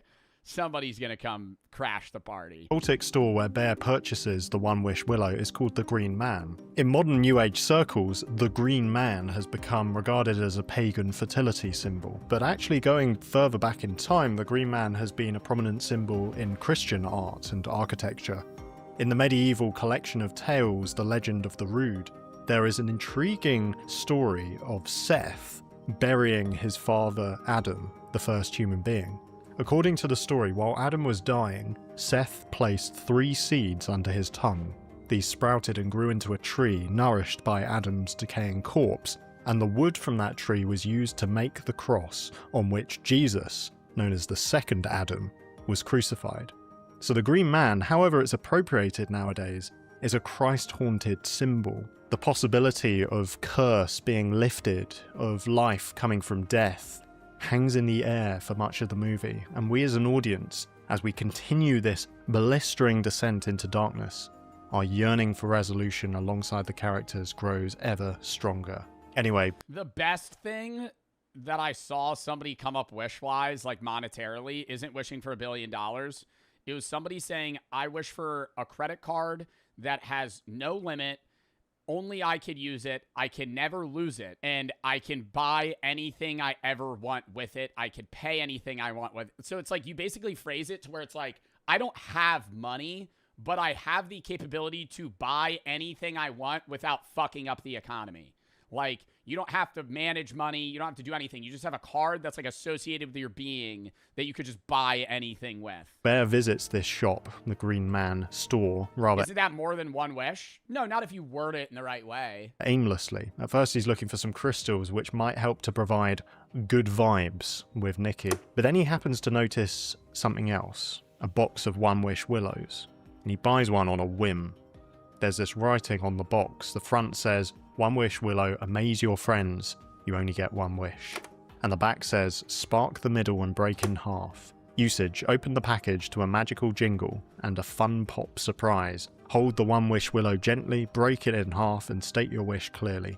Wait up to 24 hours for your wish to come true. Disposal. After granting your wish, the One Wish Willow loses its magical properties." Now that's fascinating. The text implies that you should state your wish before breaking the stick in. How are you going to pay off a credit card? It has unlimited money. I wish I have a card that has unlimited money. It'd just be like a card that gets you anything for free. Half. But Bear states his wish and then breaks the stick. It's a subtle detail, and I'm not saying that everything would have panned out okay if Bear had only followed the exact order on the box. But it's notable nonetheless. On the right hand side of the box, Oh, you break it, then say your wish. so we can just about see that the company is called Tabby Cat Curiosities. That of course has personal resonance for Bear because the film begins with his cat Sandy dying after getting into a bottle of oxycodone, a highly addictive painkiller. There's even a website listed above the logo, www.tabbycatcuriosities.com. I tried going to the website, by the way, but it didn't work. And beneath the logo, the box says, "Contact us if you have any problems or questions with your One Wish Willow products. Please contact our customer service number at 1-323-747-7118. We're here to help." Shall we see what happens if we actually call that phone number? I haven't tried this. I feel like it's going to go to nothing. It's ringing. Why does he have a flip phone? Hey, you've reached the One Wish Willow hotline. No way. Unfortunately, we're not liable for any unintended things that might have happened to you or your loved ones. That includes property damages, psychological distress, emotional trauma, extreme personality changes, including special displays of love, bodily harm, death, or anything resembling possession and stuff like that. It's all there in the fine print, but maybe you didn't read it. Most people don't. If you need further assistance, well, I hope you can find it because there's not much I can really do. Good luck. Oh my goodness, it works. That is a phenomenal bit of marketing. I imagine it just goes through to Yeah, and very few people catch that, dude. Like, even in a movie theater, it's hard to read that specific number. the answer phone every time you call it, but still. On the subject I'm not calling it. to the phone number, I might be wrong about this. I need to check when the film comes out on streaming, but when Bear rings the helpline, I'm almost certain that he dials a different number to the one that's on the back of the box. If I remember rightly, he actually dials something like 10234567. I might be wrong about that, but I was watching the cinema screen quite carefully, and I'm not calling it. that's what my brain took in. If it turns out to be wrong, obviously disregard this section of the video, but if I'm right, that would be another intriguing departure from what's written on the box, contributing to this sense that we as an audience can't be entirely sure of what we're seeing. The box is naive and playful in its packaging. The reality is much worse. On the subject of consecutive numbers, it's notable that when Bear wakes up in the middle of the night, and Nikki starts acting really creepily, the time he wakes up is 3:45 a.m. Many have noticed... Isn't that like the ghost hour, or like when everything becomes like... Don't they always say, I don't know if it's like folklore or movies or what, but people always say like the waking hour for ghosts is like between 3 and 4 in the morning. that this time might be a reference to the witching hour. Yeah. Some Christian traditions have regarded 3 a.m. as the devil's hour because it's an inversion of 3 p.m., which is traditionally believed to be the time that Christ died on the cross. So the film might be picking up on some of those things. On this channel, I discuss film from a theological perspective because I genuinely believe that the Bible describes reality and helps to unveil layers of meaning in these movies, whether that's intentional on the part of the filmmakers or not. I often get comments saying things like, I'm not a Christian. What is this? Is this an ad? It's not made explicit, but I think there are multiple signs that Nikki is demonically possessed in this movie. Whatever it is, it functions in that manner. Immediately after Bear makes... I don't know. Like, initially, I didn't think she was demonically... Okay, no, I did. Because very soon into him making the wish, or very soon after him making the wish, she has, like, multiple moments where she snaps out, screams, freaks out, and then snaps back in. So it's like, even if it's not a demon possessing her, there's clearly something that's like skewing her capability to individually want these things to happen. Like, she's not under control of her love for him, right? Which I don't think he wanted when he asked that, but it's like, dude. The wish, Nikki starts acting very strangely. Her obsession with Bear quickly becomes otherworldly. She moves in with him, she makes a bizarre indoor memorial for his dead cat, she watches him sleep, she gaffer tapes his front door to make it hard. That shit was crazy. Dude, that's like 9 fucking rolls of tape. When they turned and I saw that, that's when the woman next to me, I said this, I didn't spoil it at the time, but after I watched the movie, I came back on stream, bro, the woman next to me went, "Oh, fuck no," out loud. And I died laughing. It was like the funniest side commentary. Like, you just sitting there, just a random person, just hearing their reaction to that. His front door to make it harder for him to leave. And when he prizes that door open, she just stands there waiting for him to return.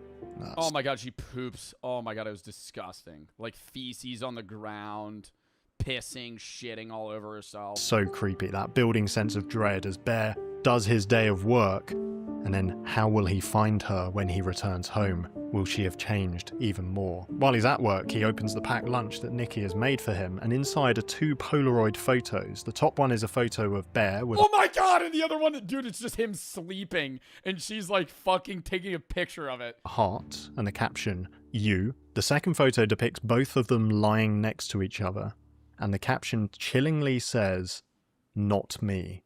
And that's a sign that the real Nikki is trying to signal to Bear. The Nikki who is obsessing over him is not the real Nikki. The real Nikki is trapped somewhere within.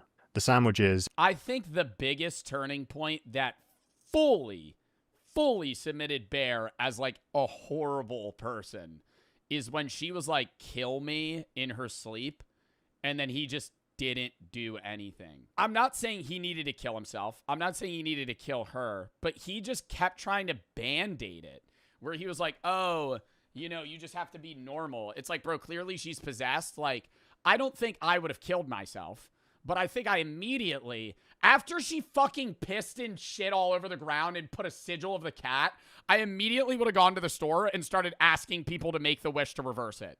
Like, I would have tried to, like, stop then. In the lunchbox are filled with the meat of Bear's deceased cat. He did say, "What's so bad about being with me?" Yeah. Grim. Is that the sort of thing that a person who genuinely loves Bear would do? No. It's bizarre. It's disturbing. It's a form of torment. I think throughout this film we are seeing a demon's torment. Bro, and the shittiest part is when you think, like, the movie ends and you're like, "Oh, fuck, Nikki snapped back into it." Bro, Nikki now is going to go to jail for the rest of her life because nobody's going to believe that the One Wish Willow is real. And she already used her One Wish Willow, so she can't get out of this, right? She can't go to the store, buy One Wish Willow, and get out. She's going to be charged with triple homicide. She's going to be charged with killing 3 people. Like, it's masquerading as being in love with Bear. The demon can keep up the act to some degree, but the mask slips quite catastrophically in a lot of places. Does your dad really have cancer? No. No. No. No. What? No. No. No. No. No. No. No. Don't do that! Bear is beginning to panic, so he... Yo, that scene was fun. Yeah, I don't think that's my favorite scene, but that's like, oh my God, in the middle of the restaurant, everybody turning. Holy shit, the pure panic you would have. He calls the helpline on... Because it's not like scary, it's like, oh my God, this is like the worst thing you could do at a restaurant. The back of the box. And like the staff that we encounter at the Green Man's store, Just like a child meltdown. The person on the other end of the line is worryingly laid back. He sounds bored. What's up? I was calling to see if there's a way I can alter a wish. Like to cancel your wish? No. It's okay to keep the... I just want to know if I can... Nah! See, right there! Right there! Right there, bro! Yes! What? He got that... Bro, you asked for a girl to fall in love with you, she stands in place for 9 hours, duct tapes your door shut, and poops all over herself. And you're like, nah, I could fix this. Whoa. Like, alter it a little. I'm sorry, we don't really do that. No? If you have any questions about how the wish... Why would you not cancel it? Well, he can't cancel it. I'm saying he just didn't say... He should have said, yeah, I want to cancel it. Either way, later on in the conversation, he goes, well, the only way you solve this is if you kill yourself. Works, if you read the back of the box. Is it even real? Yeah, it's real. No, I know that is her love real? Oh my god, he goes, do you want to talk to her? Oh my god, I forgot about that. He goes, do you want to talk to her? And he puts her on the phone. Well, he doesn't put her on the phone. He just like lets him hear what's happening inside the house. And inside the house, she's just screaming for like 8 hours straight. Screaming. Just because you chose this for her doesn't make it less real. Oh, that is a chilling line, isn't it? And Bear will come to see that it's a lie. The obsessive love for him that is being expressed through Nikki's body is not genuine, it's demonic. And therefore it's not love, it's a fleshly, all-consuming addiction. That's what Bear has unleashed. It's also on this phone call that Bear learns how he can break the curse. So she's just stuck like this forever? Well, yeah, I mean, as long as you live. As long as I live? And then something even more disturbing happens. The man on the other end of the line offers Bear an opportunity to speak to Nikki. We hear her anguished screams over the phone line. Is that the real Nikki? Oh, I didn't even think about that. I didn't even think about that. I was thinking that when he put Nikki on the phone, it was just actual Nikki's like body talking. I didn't think it was like, oh, her trapped in her own brain. It's real Nikki. The one who has been imprisoned and suppressed by Bear's wish. Perhaps. At Ian's house party, Nikki silences everyone through a dark, incestuous retelling of Hansel and Gretel. So it's really weird. It's about Gretel seducing Hansel, basically. Again, it's so carnal. It's pure, self-centered obsession, not self-giving love. And it ends with Gretel saying, Hansel is my soul, a love that only the branch of a willow tree could conjure. A love only the branch of a willow tree could conjure. And that line is... Yo, and after all... Yo, that's what I also can't believe. Like, the friends saw Nikki have that meltdown, stab herself in the eye with a glass bottle, and then, like, next day, they were just like, yeah, that was weird. I feel like if I was friends with Nikki and Bear, I'd be like, yo, dude, you got to put her in like a 51-50 hold. Like, you, like, she needs to be in like a padded room, man. Like, this is not normal. Like, what the fuck? Delivered knowingly. But he doesn't. They just go back to work and they're like, I want to talk to you. Nikki's not for you. Nikki's not sane. The Bear. What? I think the demon knows. I'd be like, bro, she just stabbed herself in the eye. What's a 51-50 hold? Where you're basically forced to like be in a hospital because you're a threat to yourself. Exactly what's going on. It's tormenting the real Nikki, suppressing her. And it's also tormenting Bear. The party ends with Nikki stabbing herself in the face with a broken bottle. Is that the real Nikki, piercing through, desperate for her torment to end? Probably, because later that night, when Bear gets out of bed, Nikki is asleep. And in that state, we seem to get another moment of the real Nikki piercing through. She begs Bear to take her life, to release her from this torment. And this moment reminds me a bit of The Exorcist. When the young possessed girl Regan is asleep, the priests find the words, "Help me," engraved onto her belly. That sense of the real Regan who has been suppressed by the demon, piercing through, crying out for help. And a key dimension of the film is that the protagonist, Bear, is actually a really horrible character. He says to the real Nikki something like, "It's not so bad being with me, is it?" And then he leaves the room. part of him wants to keep this going. He doesn't love the obsessive version of Nikki. He's scared of that, obviously. But equally, he doesn't want to listen to the real Nikki. What he really wants is someone in between, which again would be a figment of his imagination, a fantasy. The car scene is truly shocking. Bear and Sarah share a genuine moment of connection. She's this figure who has quietly loved him all this time, and Bear starts to recognize that and possibly even reciprocate it. Yeah, and that really like annoys me. It like really annoys me because I'm like, bro, if he didn't do the One Wish Willow shit and then went to work for like a week, Sarah probably still would have confessed her attraction to Bear and they would have been dating. Like, and everything would have been fine. Like everything would have been fine. He would have moved on and he would have gone, Nikki's not for me. You know. But at that moment, the possessed Nikki arrives to smash Sarah's head with a brick. It's deeply Oh, it was with a brick? I thought she just smashed her head into a steering wheel like 15 times. traumatic to watch. But when he gets home, things are truly out of control. The house has been turned into this horrifying shrine. Sarah's corpse has been placed on a chair, and all her clothes have been removed. Oh, I forgot about that. Oh my God, I forgot about that. Oh my God, I forgot about that. Holy shit. Holy shit, I forgot about that. Oh my God, yeah, she stripped her naked, and then she's like just like a mangled corpse, just like butt naked in a fucking chair. Nikki is now wearing them. That sense of She wore her hair. trying to steal the love for Sarah that Bear might have had and claim it for herself. This brings us to the ending. Bear locks himself in the bathroom. He tries to kill himself with a gun, but finds himself unable to do it. So he then reaches for the oxycodone pills, the ones that killed his cat. Is this a redemptive, heroic final act? Is he choosing to sacrifice his life in order to set Nikki free?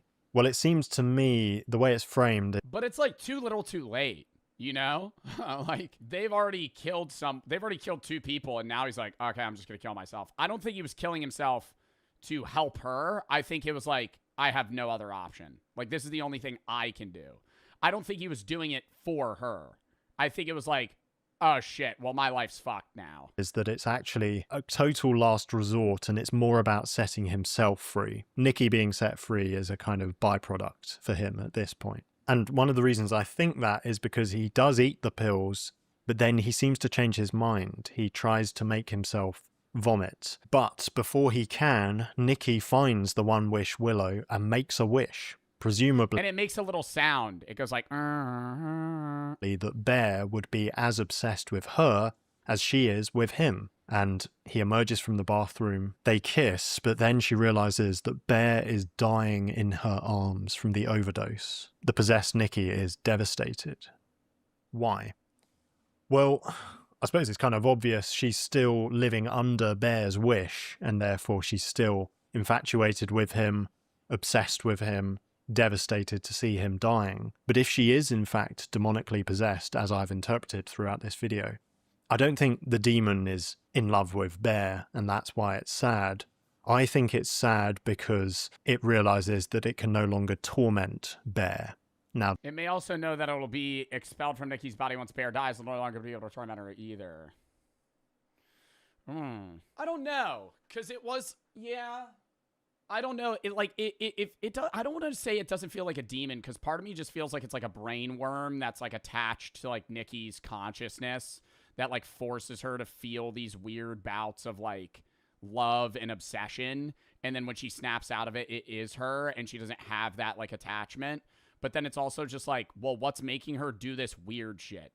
Like, because even if you were obsessively in love with someone, you wouldn't be like cooking their cat and feeding it to them, you know?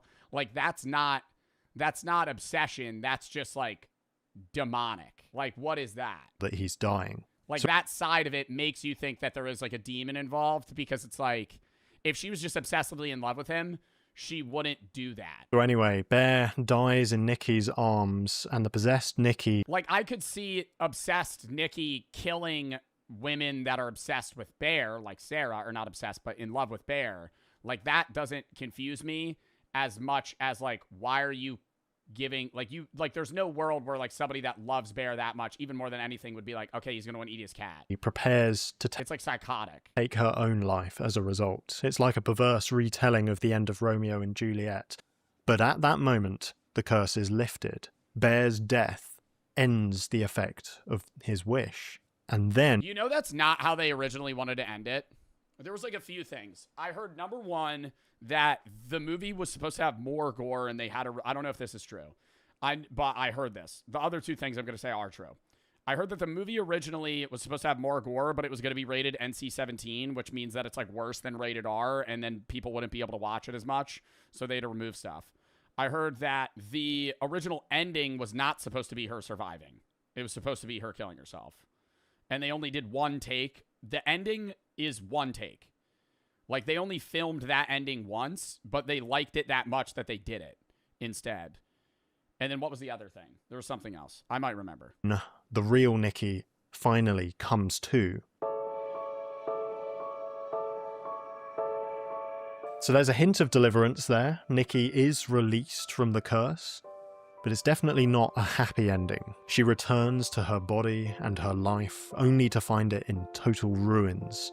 Sarah, Ian, and Bear are all dead. This friendship group, utterly ruined by this careless wish. So to return to the title of this video, what is the real horror of obsession? Well, to me it resides in a simple question. Did Bear get his wish?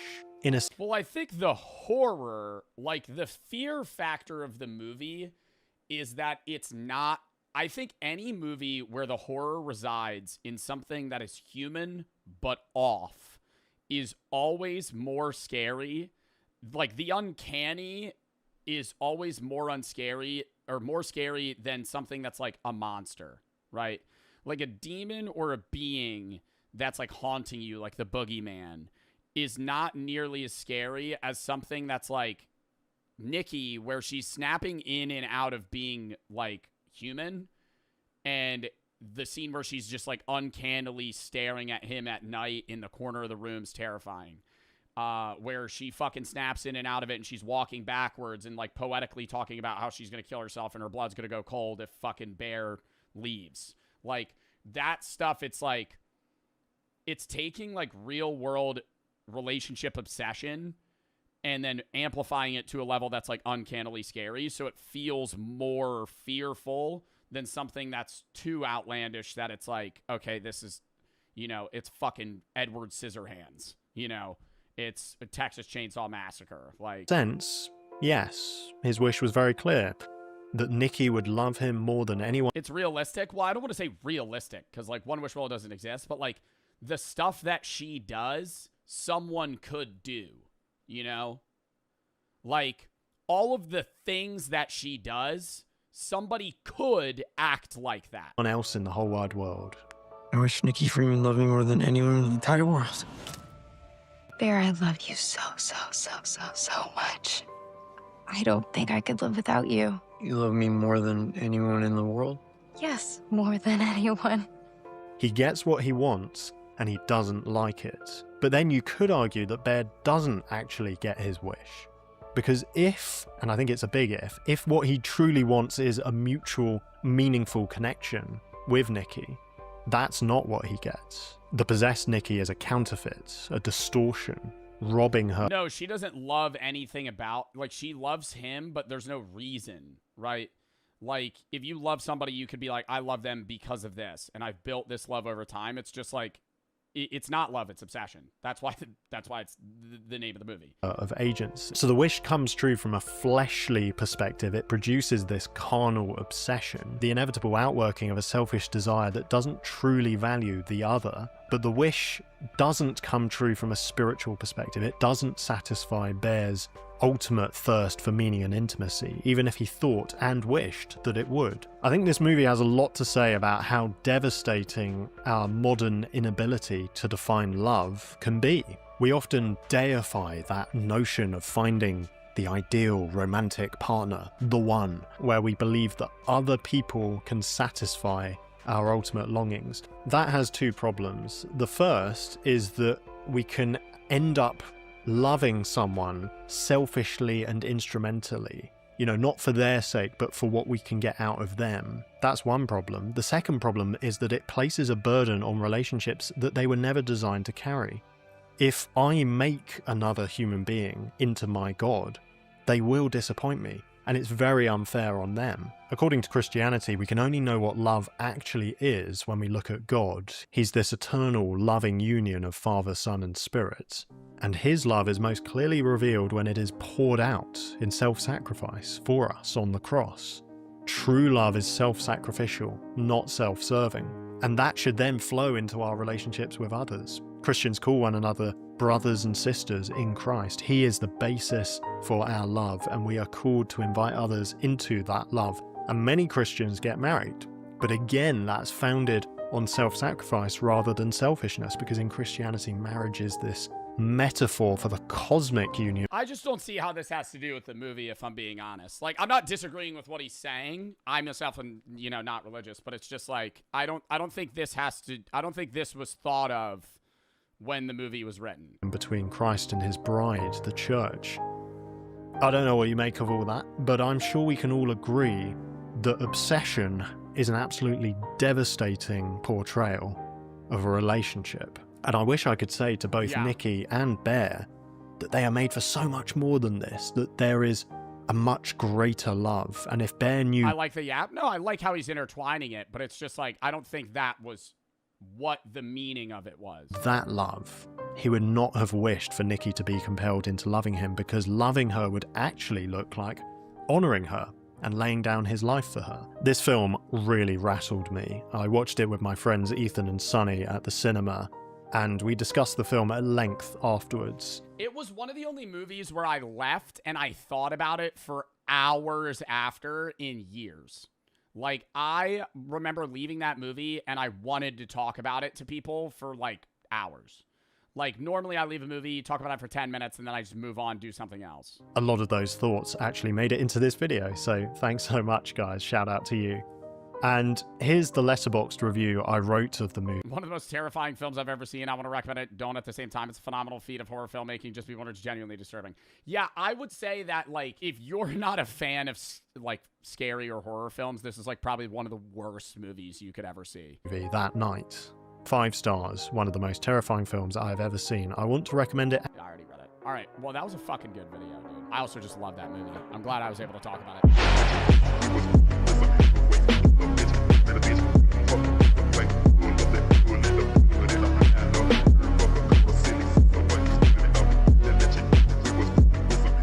Next thing that we're going to be doing, hold up. Next thing that we are doing, chat. As of recent, there has been a lot of memes of J.D. Vance, the current Vice President of the United States, obviously at the time of this recording. And people like photoshopping J.D. Vance in many different ways on TikTok, on Twitter, on Instagram.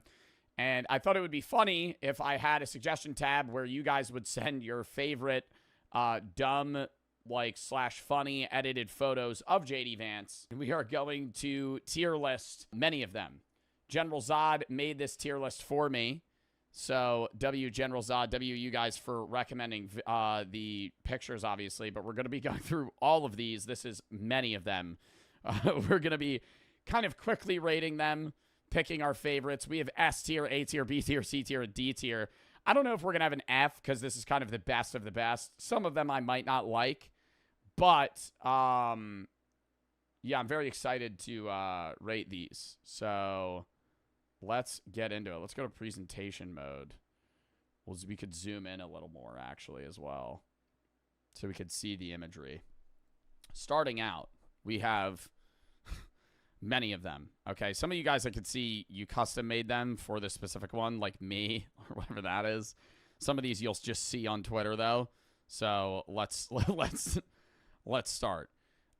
Joe Bart. Okay, I already saw another Joe Bart one, so I have to compare it. Are there any other Joe Bart ones? No. Oh, yes. Let's get the Joe Bart ones out of the way. Okay, there's too many. All right. Okay. All right. Yep. Is this all of them? Oh, my God. How many of me are there?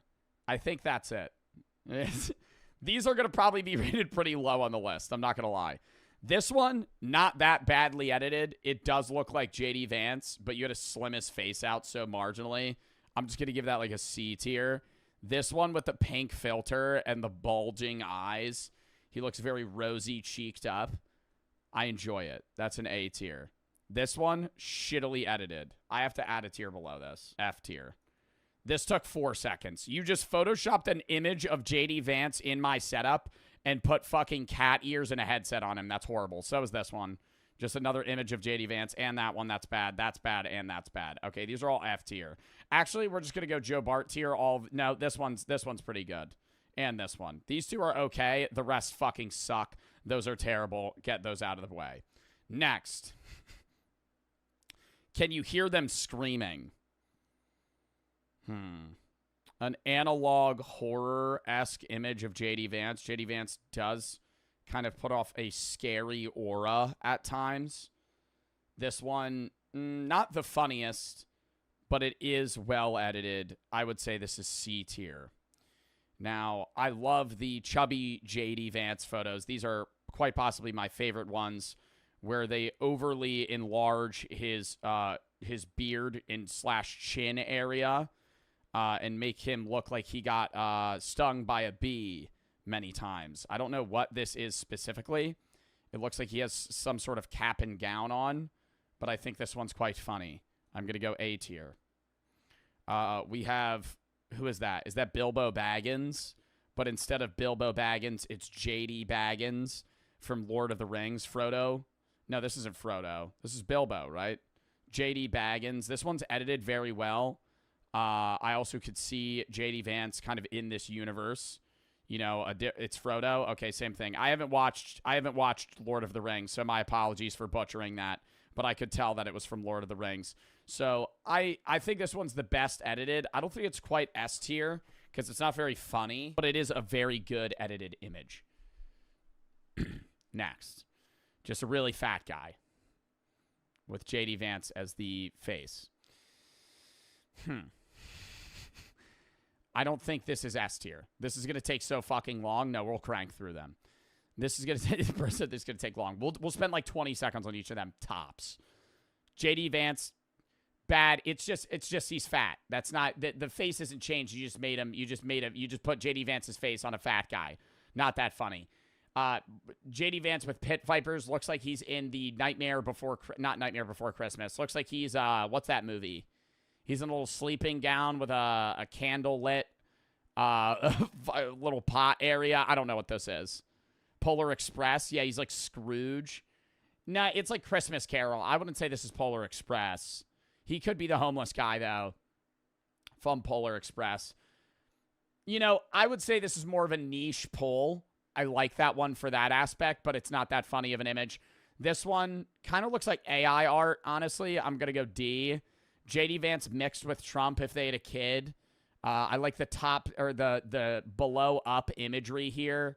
Like it's really capturing the chin of JD Vance as well as the hair swoosh of Donald Trump.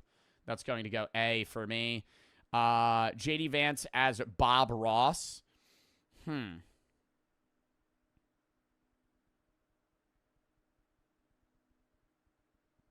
JD Ross. Bob Vance. B. Just a mid image of him being bald. C. That's AI. F. The uwu figure on a frog. This is peak brain rot. Some child made this. F. That's not even an image of JD Vance. That's just the chicken man from what movie is that? What movie is that? Is not an image of JD Vance. That's just the chicken guy from Toy Story. Is that the joke? Okay, we'll throw that in S tier. That's not even JD Vance, by the way. That's not even an edited image. Okay, whatever. That's actually just a guy. That's a different character. JD Vance as what's his name? Kevin James doing the kind of a chill guy meme. Almost not the chill guy meme itself, but he's just a chill dude. They're put two unedited images in this for shits and giggles. I kind of like this one. It's high quality. JD Vance, you know, he's just, you know, casual. A. Actually, no, B. It's not that funny, but I do like the image. JD Vance as a Minecraft Ghast. Love it. JD Vance on Shark Tank. Enjoyable. Giga JD. Giga Vance. A. JD Vance as a Pharaoh. No. No. A little offensive. I don't like that one. JD Vance as Buzz Lightyear. Also doing a money spread. Money spread and Buzz Lightyear. I enjoy both of those. A. Top of A. Below the fat guy. JD Vance is Abraham Lincoln. I don't know how to rate these. This is like gut feeling, honestly. They're all just so random that how do I compare them to one another? I'm just going to rank them. JD Vance is Abraham Lincoln, B tier. Egg Vance, S tier. JD Vance inside of an elevator? What the fuck is that? Is this supposed to be like a horror scene? I don't know. Humpty Vance? I really like Humpty Vance. That might be the best one thus far. Swamp Vance, scary, A tier. JD Vance as the fucking Unabomber. That's got to go C. It's a good image, but I don't know if Ted Kaczynski, yeah, I don't know about that. Strawberry Vance, very wholesome. Look at him. I just imagine him going, and that's like, I enjoy that, right?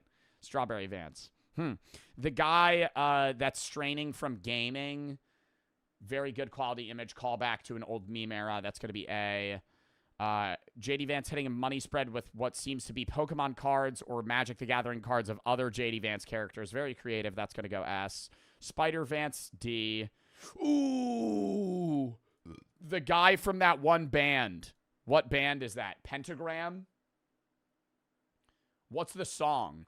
Where it goes, dun, dun, dun, and he does the death stare with the wind in his hair, and he's like, editor, throw up an image of that, or a screen of that. And he does the death stare. I like that one. I think it could have been edited better. Maybe a little more hair on the top, but that's also an A. I have too many in A. The Trump one's got to go down.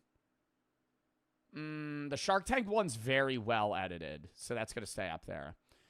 Creepy JD Vance through a broken window. D. Oh my God, Thanos Vance. He's collected all 5 of the Infinity Stones.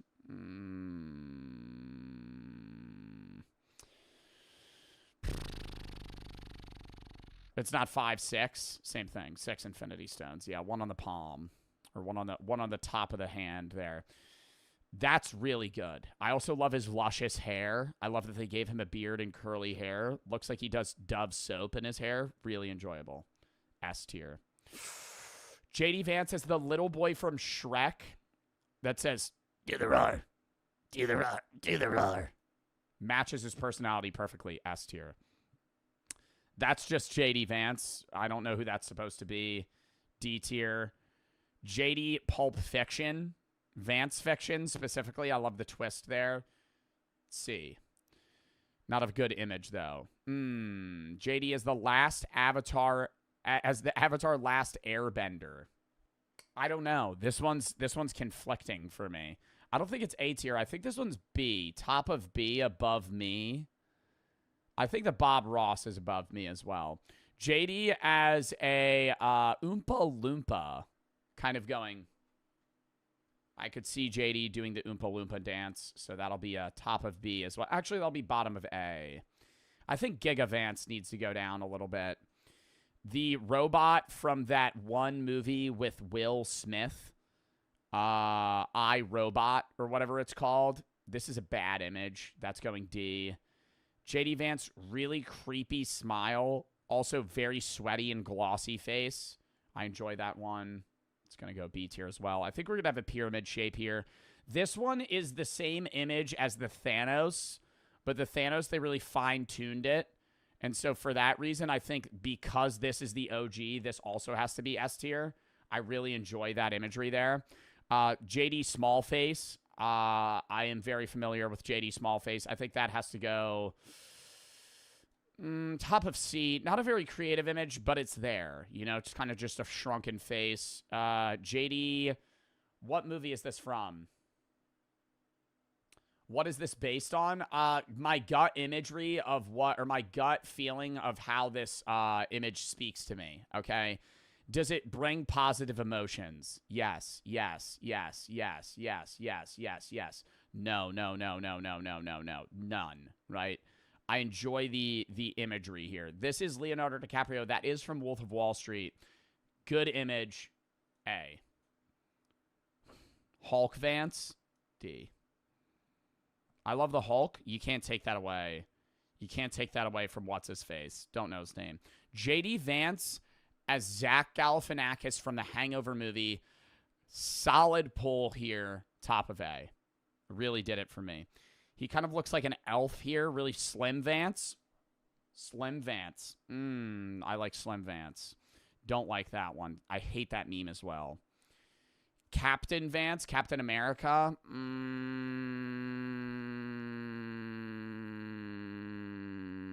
He has the A on him. I'm going to throw it A. JD Vance is the 1,000-yard stare. That's a good one. That's a good one. That's a really good one. Where did I just put it? That's a good one. That has to go S. I think that has to go S.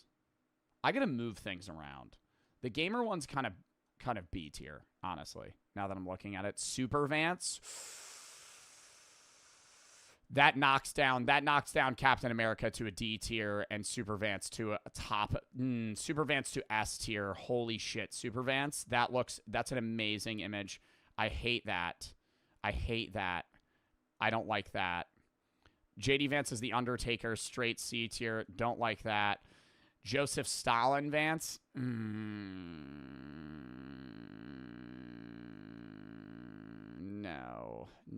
I really like this. Minion Bob. Bob the Minion. Minion Vance. I think this might be my favorite image. I think I love that one. Maybe next to Strawberry Vance. And then Thanos. Then Superman Egg Vance. I think Slim Vance is up there as well. Minion Vance, definitely number one thus far. Who is this supposed to be? And this. It's too overdone. What do you mean, like overused? This is Playboy Cardi. This is Dwight Schrute. This is not Dwight Schrute. I can't even make out what this is supposed to be, so it's F. That's not Walter White. I don't know. I don't really like that one either. The Playboy image. I think this is of Kim Kardashian normally. Very creative. S tier. The kid watching the house burn down captures JD's emotional side eye. Kind of the maniacal laugh that he may have or endure. Like the B. Top of A. No, bottom of A. Middle A. What is that? Is that the guy from Shark Boy and Lava Girl? Is that George Lopez? No. What is this? This is from Marvel. I thought this was the George Lopez robot face from Shark Boy and Lava Girl. It's Mr. Electric. MODOK. I don't even know what that is. F tier. Ooh, Baby Hippo Vance. That was a solid trend. Kind of fallen off. I'll throw top of C. Don't know what that is. That's F tier. Shaggy Vance. Pulling at the nostalgia, the heartstrings. That's going in S. No, that's going in A. It's not creative enough. That's just a funny image of JD Vance. With the bowl cut, the eyeliner, the creepy eye stare. I love the chubby filter and the goatee. Really brings it all together. I think this is like a solid B tier. It's what really started off the JD Vance memes. Is just like funny images like these. What is that? Dolphin Vance? Solid C. Gladiator Vance is D tier. Kim Jong Vance?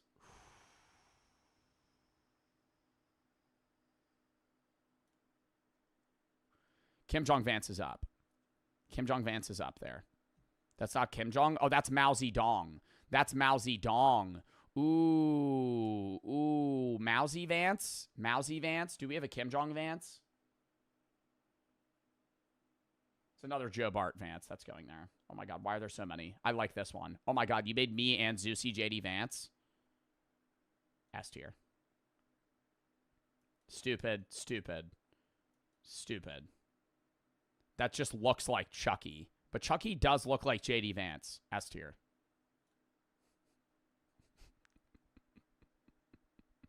Chucky does look like JD Vance. What was I just rating? I had something, and then I removed it, and I don't know where it went. There's too many images. I got distracted by the other images of me. Oh, Kim Jong Vance. But it's actually Mao Zedong. Mousy Vance. JD Dong. JD Dong. I like that more. That's below Superman.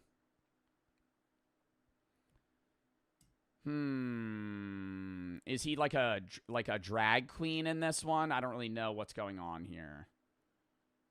Drag Vance. JD Drag. JD Drag, that's a solid name. A. Him from that one ad. Call JD Wentworth. 877 cash now.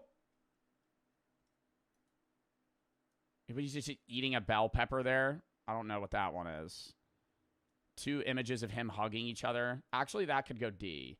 A lot of these don't deserve F. That's like a D tier. This is like a D tier. Now that's F. That's D. That's D. I'm being too harsh on a lot of these. Is that Sneak Snag? Is that Sneak? Is that JD Sneak? Who the fuck edited that? Somebody has to send this to him. JD Sneak. JD Sneak's probably going to go... I would say JD Sneak has to be along the same lines. I got to throw this up to A. The Joe Bart Vance. Joe Bart Vance is there. JD Sneak, a little bit better edited. So it's more on top of A. Low Taper Vance. Chucky's got to move down. Low Taper Vance is up there. Low Taper Vance is probably one of the most creative. I think that's over... No, Strawberry Vance is still better. I can see him doing that. And he does like a little dance. He does like a little jig. Like the berries and cream Vance. Oh my God. Just got my clit pierced. Oh, Clint.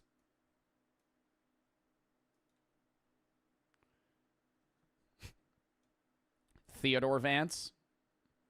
That ruins Theodore for me. That goes F tier. I don't like that one. Just a shirtless Vance. Dad bod Vance. That's a solid C. Nothing special about it. Oh, this is a way better image of Kevin James. This has to be above the other one. Where's the other image of Kevin James? I better have that low on the list somewhere. I like this one. I really like this image. Yeah, this has to go down to C. This is like a top A. Oh, the JD Captcha, the real JD Vance. Wow. How creative. That might be on par with Minion. That might be on par with Bob Vance. I don't like that one. I don't like that one. Oh, that's that dog image? No, that's stupid. I don't know this woman's name. I like, as fucked up as it is, I only know her as Gorlock the Destroyer, because that's what everybody calls her. I don't actually know her name, but that's with JD. That's like D, dude. That's not that good. Mid. JD Vance is Snow White, D tier. Mid.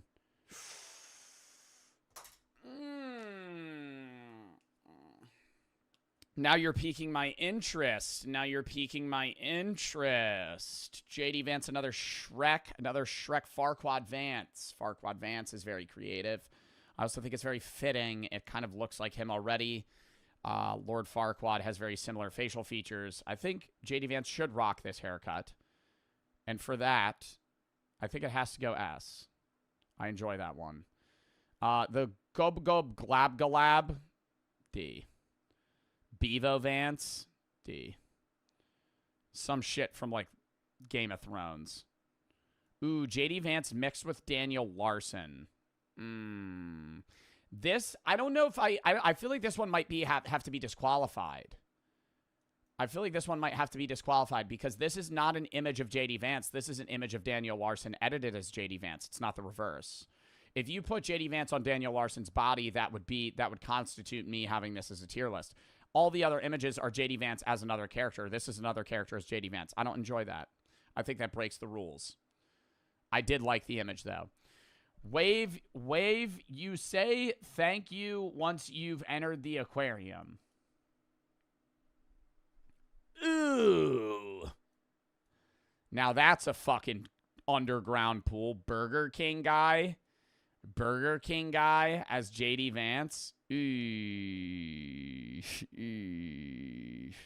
The plane dude. I don't know where I throw that. Everybody's saying S tier. We have too many in S tier though. Nah, they're all there. They're all there. Maybe Slim Vance might go down. Slim Vance might be top of A, bro. It's not really that nice. JD Vance just in a crowd, kind of a base edited image. Is this Wolverine Vance? B tier. So many superheroes.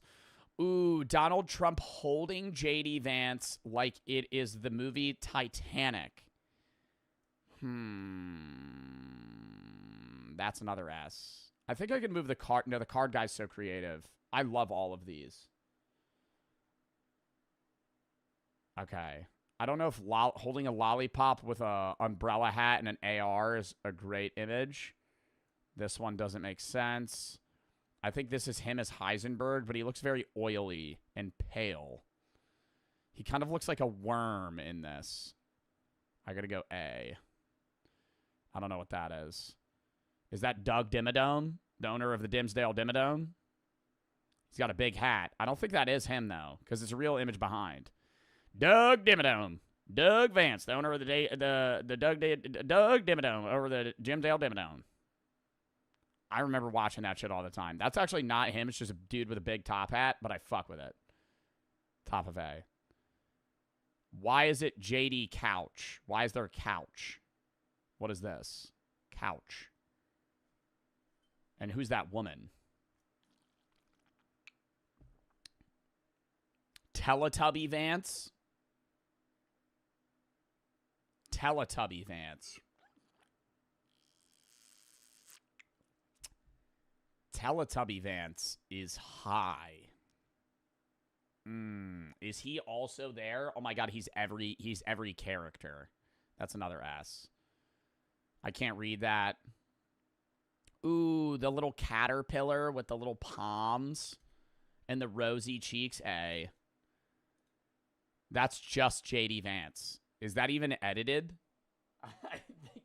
I think that's just an image of JD Vance. That's F. Obi-Wan Vance? Obi-Wan Kenobi? Obi-Wan Vance? Kenobi Vance. That's better. Obi-Wan Kenobi. Obi Kenobi Vance. No, I don't know. That's good. That's S. It's just a split image of him as a tiger. Don't know what that is. And then this one's a funny image, so it's B tier. I feel like B tier is all the kind of funny images that don't really fit anywhere else. Like, they're solid images. Like, I should move these up. Dolphin Vance is good. Bevo Vance is B. Like, some of these aren't bad. They're just, like, not special. You know? They're, like, good lists. Or they're good images, but there's nothing that stands out to me. We kind of cranked through that, but I did enjoy that. I'm happy we didn't just, like, linger on each of them. Minion Bob, okay, top 5 for me. And then we'll move on. All of these are mid. They're all so bad. Like, D and below, they don't... I really like that one. And I like that one. That one has to move down. I was a little harsh on some of these here, okay? I think I would need to re-look through some of these. But definitely top 5. Minion Vance, Captcha Vance, Strawberry Vance, Low Taper Vance. I think I gotta go Thanos as the top 5. Those are definitely the best.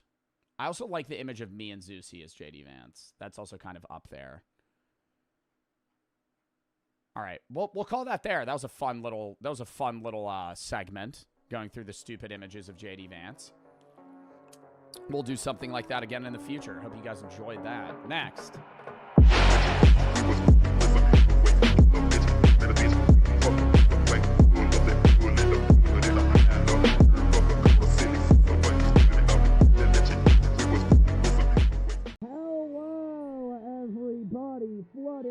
How is everybody doing on this fantastic... Dude, it's in my mouth. How is everybody... Yo, it's Santa Claus. Oh, my God. How is everybody doing on this fantastic Friday? I'm late as Oh, we're doing a tier list today. Rate the Santa suit. They gave me this dumb...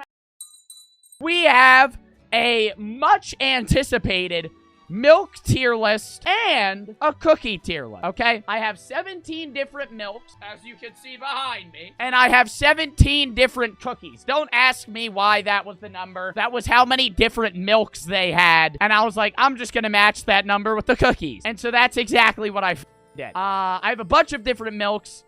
You'll see them soon enough. We have the tried and true 1%, 2% whole milk, a bunch of Nesquik's, chocolate, strawberry. We have some eggnogs, which I don't even know if that classifies as, is eggnog milk? Even if eggnog isn't milk, it's still on the damn tier list, bro. I don't give a shit. It's a fucking thing, right, that is here on Christmas. It's a Christmas drink. I would say it counts as milk, even if it's like egg-based. Then we have oat milk, soy milk, almond milk variations, coconut milk, buttermilk, and then the lactose-free milk, whatever the fuck that is. And then we have cookies, where we have, like, just chocolate chip, oatmeal, Milano, spiced wafers, lemon cookies, M&M cookies, biscotti, Chips Ahoy, different variations of that, Nutter Butters, peanut butter cookies, 2 different Oreos. A lot of people are gonna sit here and say, oh, Joe, why didn't you, do, different Oreos? There's so many different Oreos you could have done. Because Santa ain't eating fucking birthday cake cookies, okay? Santa isn't eating the mint chocolate chip fucking Oreo flavors, okay? That's why I didn't choose that shit. I tried, they're cold, all right, for everybody about to ask me if I'm drinking some warm-ass milk. No. However, nearing the end of the list, they're probably going to start being a bit warm. But starting off, we have 1% milk. Also, do not worry about me wasting anything. All the cookies I will be giving to my friends during a, like, friend miss that I'm having in, like, a week. And all the milks, I will probably be doing the same. And no, the milk won't go bad. Milk doesn't go bad that fast. Do you think I'm gonna shit myself after this? I don't know. What percentage of milk do you guys drink? Like, what percent of milk did you drink growing up or still drink today? I drank 1%. A lot of people drank 2. For the psychopaths that are saying whole milk, you're fucking weird. Okay, I'll have my opinion on whole milk in just a second. 1% milk, the tried and true. It's not the best thing I've ever had, right? I might like 2% more, but growing up with 1% milk, it goes good with anything. I've never had 1% milk in a certain cereal and been like, ooh, this tastes off. I've never been like, ooh, I don't like this 1% milk. 1% milk always does well. I'm gonna slot it A tier. I don't know. I might bring it down after we try everything. I do think that 1% milk deserves at least B. A little fattier. I would say most people like 2% more than 1%. I think most people just drink 1% because it's healthier. Let's give it a try. Yeah. Where's breast milk? Buddy. 2% is creamier. Like, noticeably creamier. Which is good. I think 1% is literally just the watered down version of 2%. I would rank this higher, but I could see some scenarios where 2% is starting to taste kind of like whole milk. And I don't know. I haven't had whole milk in a while. We're gonna get to the whole milk. 2% is better than 1%. Where are y'all putting 2%? It's better than 1%. A, whole milk. I've never been a kid growing up that drank whole milk, right? Maybe when I was like an infant or a toddler or something, when you kind of graduate from the breast milk, you kind of move on to the fattyish whole milk. But, I never really drank whole milk.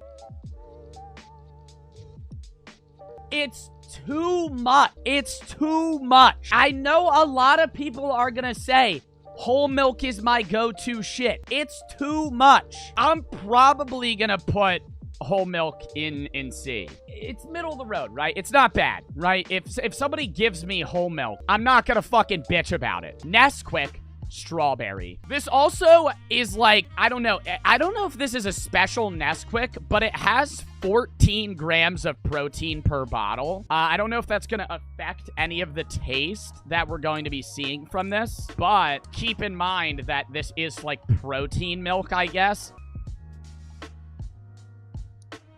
It doesn't even taste like it's good. It doesn't taste like milk. Like, ugh, I don't know. It's all, and this isn't a factor into this, right? This is not a factor into the rating here. But one bottle of Nesquik strawberry milk has 38 grams of sugar. That's as much as a soda. I'll put it C tier. I'll put it the same as whole milk. Nesquik chocolate. Just cause I already know it's gonna be good, right? So I'm already kind of jumping ahead and thinking of where I'm gonna put it. But Nesquik chocolate is fucking amazing, right? As unhealthy, actually more unhealthy, 39 grams of sugar in this one, but we're not rating off of that. Great smell. Chocolatey. Chocolate is my favorite flavor of ice cream. Chocolate is my favorite variation of milk.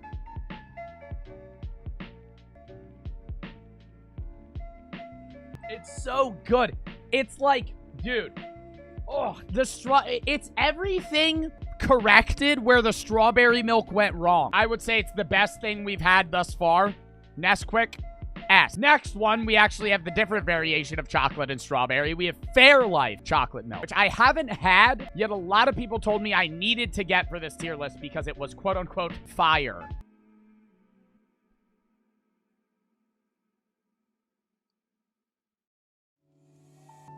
Hold up. Yo, I know motherfuckers are gonna say don't even. It's better. It's better. Dude, it's more chocolatey. It's more chocolatey. Bro, how the fuck is it more chocolatey than Nesquik chocolate? And it has 1/3 the amount of sugar. That makes no sense. I might throw Nesquik A. We gotta move it down. We can't have both chocolate milks in S, right? If one's better than the other, they can't both be S. Bro, the Fairlife is better. And I know I'm gonna piss people off with saying that, but it's genuinely more chocolatey. Ever the fuck this is. You ever read a brand like this? This just looks weird. Hold on. Promised Land strawberry whole milk. No. I'm not even fake gagging, dude. That's fucking oh my god, and I'm gagging at this. This is gonna be terrible news for when we get to the fucking buttermilk and shit. Strawberry whole milk. Oh my god, I don't like it. Yo, that's D. It's worse than the Nesquik strawberry. This is gonna be a first try. I've had almond milk. I've had soy milk. I drink soy milk. I drink almond milk every once in a while. I've never had oat, at least to my knowledge, unless that, like, I was drinking it. I didn't even know I was drinking oat milk, but I've never had oat milk. I mean, I like oats. I don't perceive myself disliking this.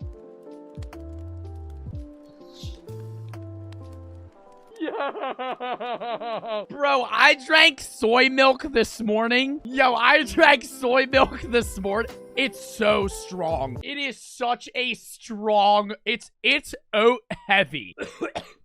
Oh my god. It tastes, if you've never had oat milk, to me, in the way that I'm trying it, it tastes like if somebody kind of like soaked oats in water and just kind of like mushed them, like, that's what it is, right? That's probably what it is. So unenjoyable, I'd still rather drink that shit than that strawberry asshole milk. That's the red silk milk. I think that's soy. Soy milk, I think, gets the most hate. It has a bad aftertaste, right? Soy milk has a bad aftertaste. It's much more subtle. It's much more subtle. I'm going to pause the music for this. It's much more subtle than the oat milk, right? It's the same thing as the oat milk. It's like here, if you've never had plant-based milk or things that isn't just like dairy, they're basically just kind of creamy water with like a weird taste, right? Oat milk's was too heavy. This is kind of more on the back end, where I get an odd in the back of my throat, right? It makes me want to make that face. I would still say it's better than the strawberry Nesquik, though. I would put it in C. Yo, I'm sweating my ass off here. We actually have the vanilla version of the soy, right? So this is flavored. A little more unhealthy. They probably put some artificial sugars and stuff in this, but that's not what we're rating it off of. Original soy is gonna be C tier, kind of middle of the road. Better than Nesquik. I can't even fucking open this shit.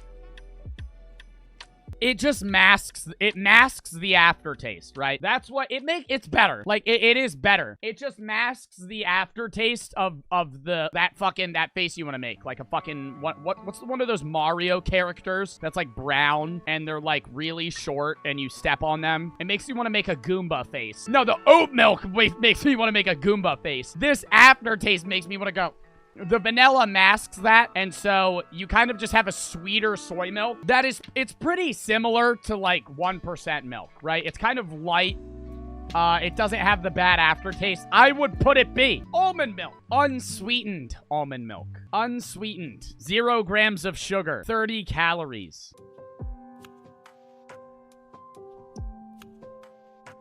It's just, dude, it's so, I gotta pause the music for this. It's so nothing. It's so nothing, and the something that it is just faint almond water. It's almond water. Like, the oats match the water better, even though they're both fucking bad. Dude, this is F tier. Dark chocolate almond milk. 100 calories a serving. So that means there's actually substance here comparable to the last one. I've had chocolate almond milk. I don't know if I've had dark chocolate almond milk, but I have had flavored almond milk before, and it's not bad. It's not bad. I just taste chocolate. I just taste chocolate. It has an almondy aftertaste, but like this shit's good. Like I've bought this before. This is good. Like Santa would fuck with this, right? I would say it's as good as the vanilla soy because it masks every issue with the regular soy was masked by the vanilla. And it's the same thing with the dark chocolate almond. How the fuck do you take the lactose out of milk? I've never had this. I don't want to drink this. I don't want to drink this. Dude, it reeks. Dude, it reeks.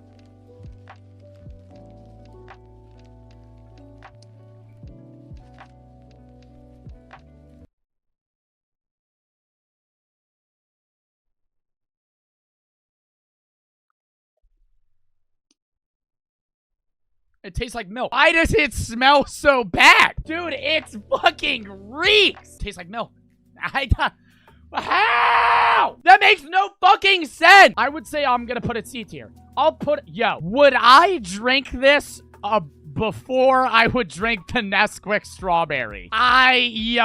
Dude, and the after smell in my mouth too, like this is why I need the cleanser, because like it smells weird, but like the taste is fine. You're smelling the preservatives in it. I don't know. Maybe. Dude, I would drink it over the fucking strawberry milk. Have y'all ever had this? I don't even know what this is. Is this drinkable buttermilk?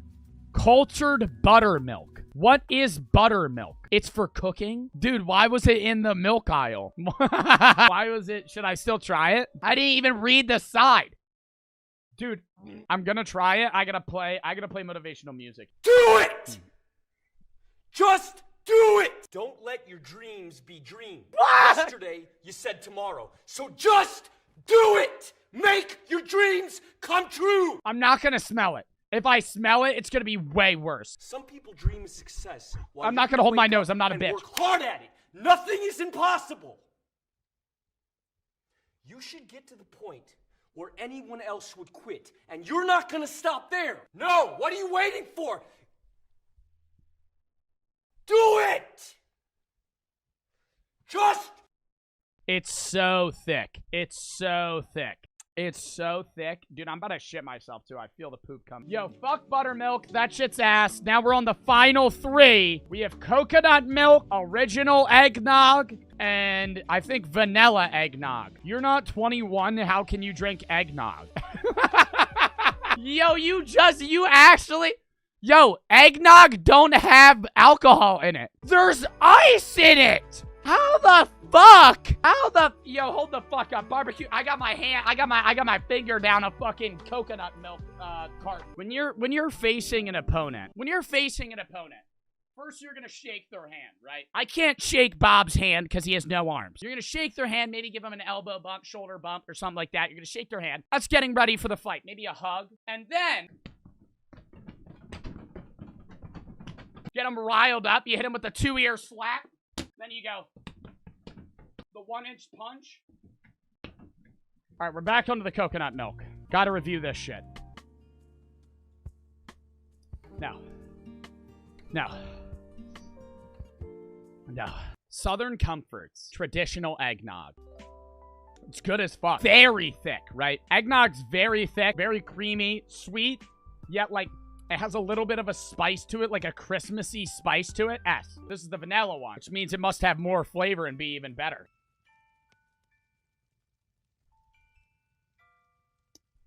Yeah, this is like the classic eggnog. I feel like this is, even though this isn't the original, I feel like this is the eggnog that most people actually drink, like on Christmas Eve or Christmas. I'm actually gonna swap them.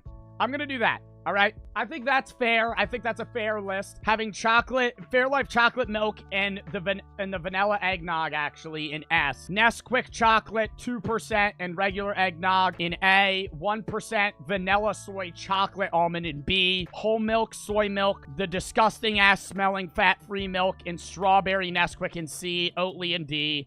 E is that whole milk strawberry, and F tier is the shitty ass unsweetened almond milk, buttermilk, and coconut. I feel like we just kind of reach and go. Off rip, Oreos.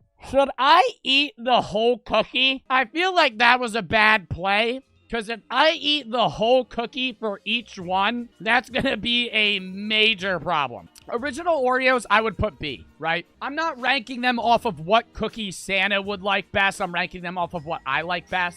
The reason I'm putting them B is generally because they're just kind of... they're not bland, like they're good-ass cookies. There's nothing special about them. Like, we could compare them to the vanilla cookies when we get there. And I think there are a lot of variations of Oreos that are better. But I would kind of say I would say most of you would agree that regular Oreos are not the best Oreos. Oh, we got a big one here. What the fuck is this? Double Nutties? Double Nutty? Nutter Butter Double Nutty? My favorite. Okay, realistically, this is not a cookie you would probably give to Santa Claus, as are most of these, but I was just trying to find, like, a broad range of different cookie flavors and types, and Nutter Butters are kind of on their own realm in the sense that nobody really copies them. Creamy. Let me give it a little snap for you guys. Oh, my God. Double Nutty, where are you? S tier. We're starting off with a fucking hard take here. Chips Ahoy! Yo, how do y'all know my favorite cookie is Chips Ahoy? I think they give you a good amount of chocolate chips. I love them. I love them. Oh my God. And I don't like chewy cookies. I think they're a classic. I'm gonna put them in S as well, right? I don't think I'm gonna have really any big F tiers here. Going on to the next one, Chips Ahoy. Focus. Chips Ahoy Chewy. Chips Ahoy Chewy, a lot of people love much more than the regular Chips Ahoy. Not even like a good Chewy. It's a chemical Chewy. Like, I still fuck with them. I'm not gonna deny a Chewy fucking Chips Ahoy, right? But they are nowhere near as good as the regular ones. I would still put them B. What do we have here? Possibly a special one. Is it gonna fucking focus? Keebler Elf. I would beat the shit out of that guy, by the way. I would curb stomp the shit out of the Keebler Elf. A bit lackluster, right? They ain't looking...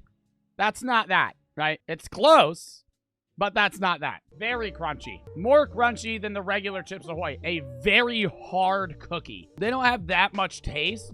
I very much like the crunch. I think they're better than the Chips Ahoy Chewy, and I don't want to... I want to put them A, and hey, I'm going to do that, okay? I know I'm just going back on what I just said and saying they're equal to Oreos. They're not, okay?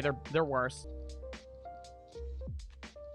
Alvin's Lemon Snaps. I've never even had these, but they were all over the fucking shell. And it tastes like a lemon. Who the fuck? Who the fuck? Who the fuck? Dude, they look like Nilla wafers. Who the fuck? I didn't include Nilla wafers, by the way, because they ain't even a damn cookie. They're a wafer. I understand these are snaps, but they're like a holiday-based cookie. Yo, fuck Ivan's goddamn lemon snap. Dewey's peanut butter cookies. The only other peanut butter cookie on this list today, other than the Nutter Butters.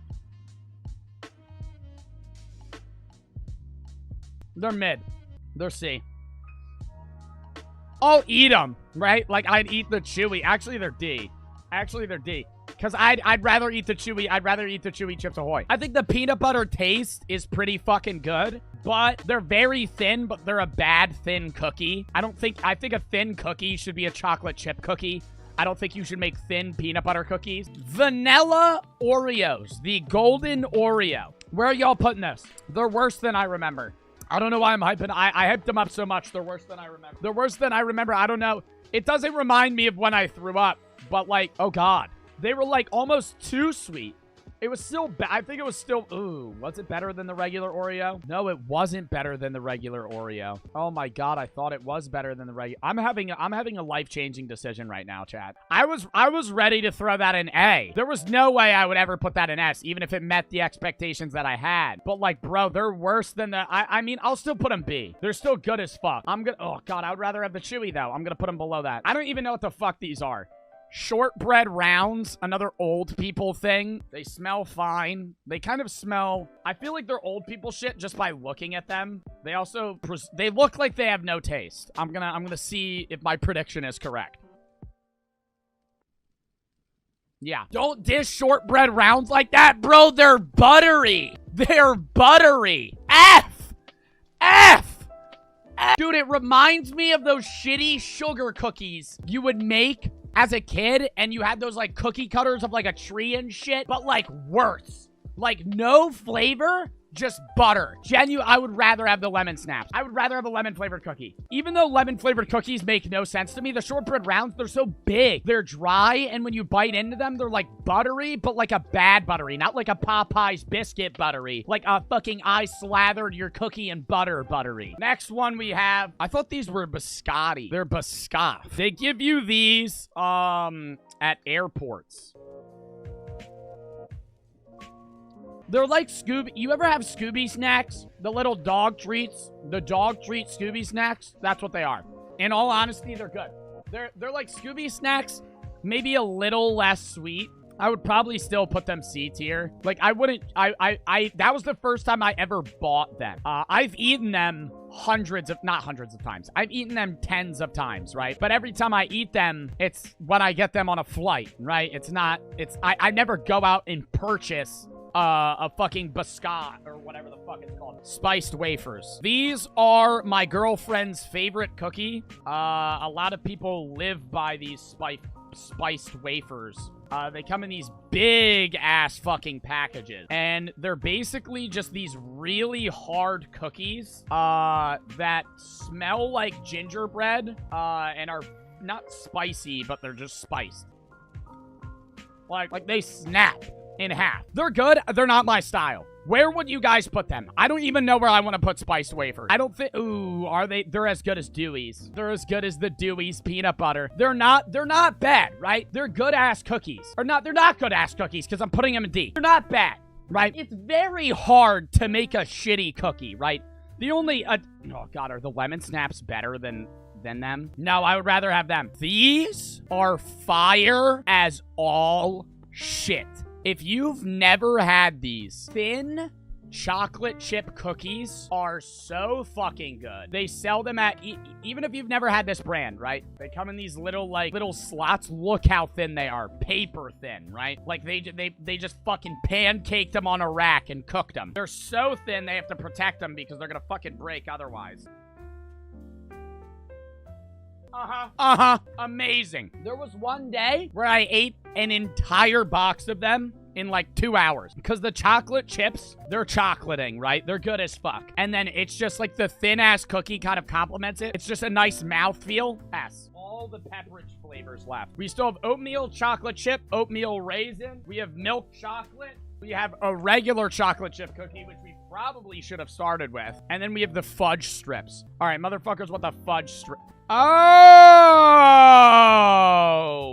Dude, they give you dipping, they give you icing dip. It's still the regular cookies, just mini, and then they give you icing to dip it in. I have never liked fudge strips.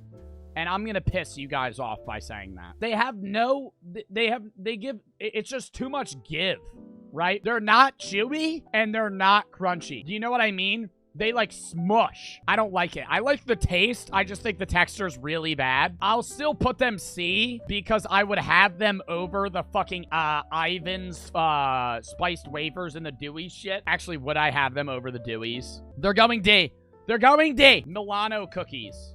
Milk chocolate. I've eaten hundreds of bags of these. They come in these little fucking containers. I love it. Let me show you guys. I've never met somebody that doesn't like these. They come in these little pouches, right? And here's the issue, is they come in this pouch, and in a pouch, there's 5. But a serving size is 3. Maybe make the pouch the serving size, dickhead.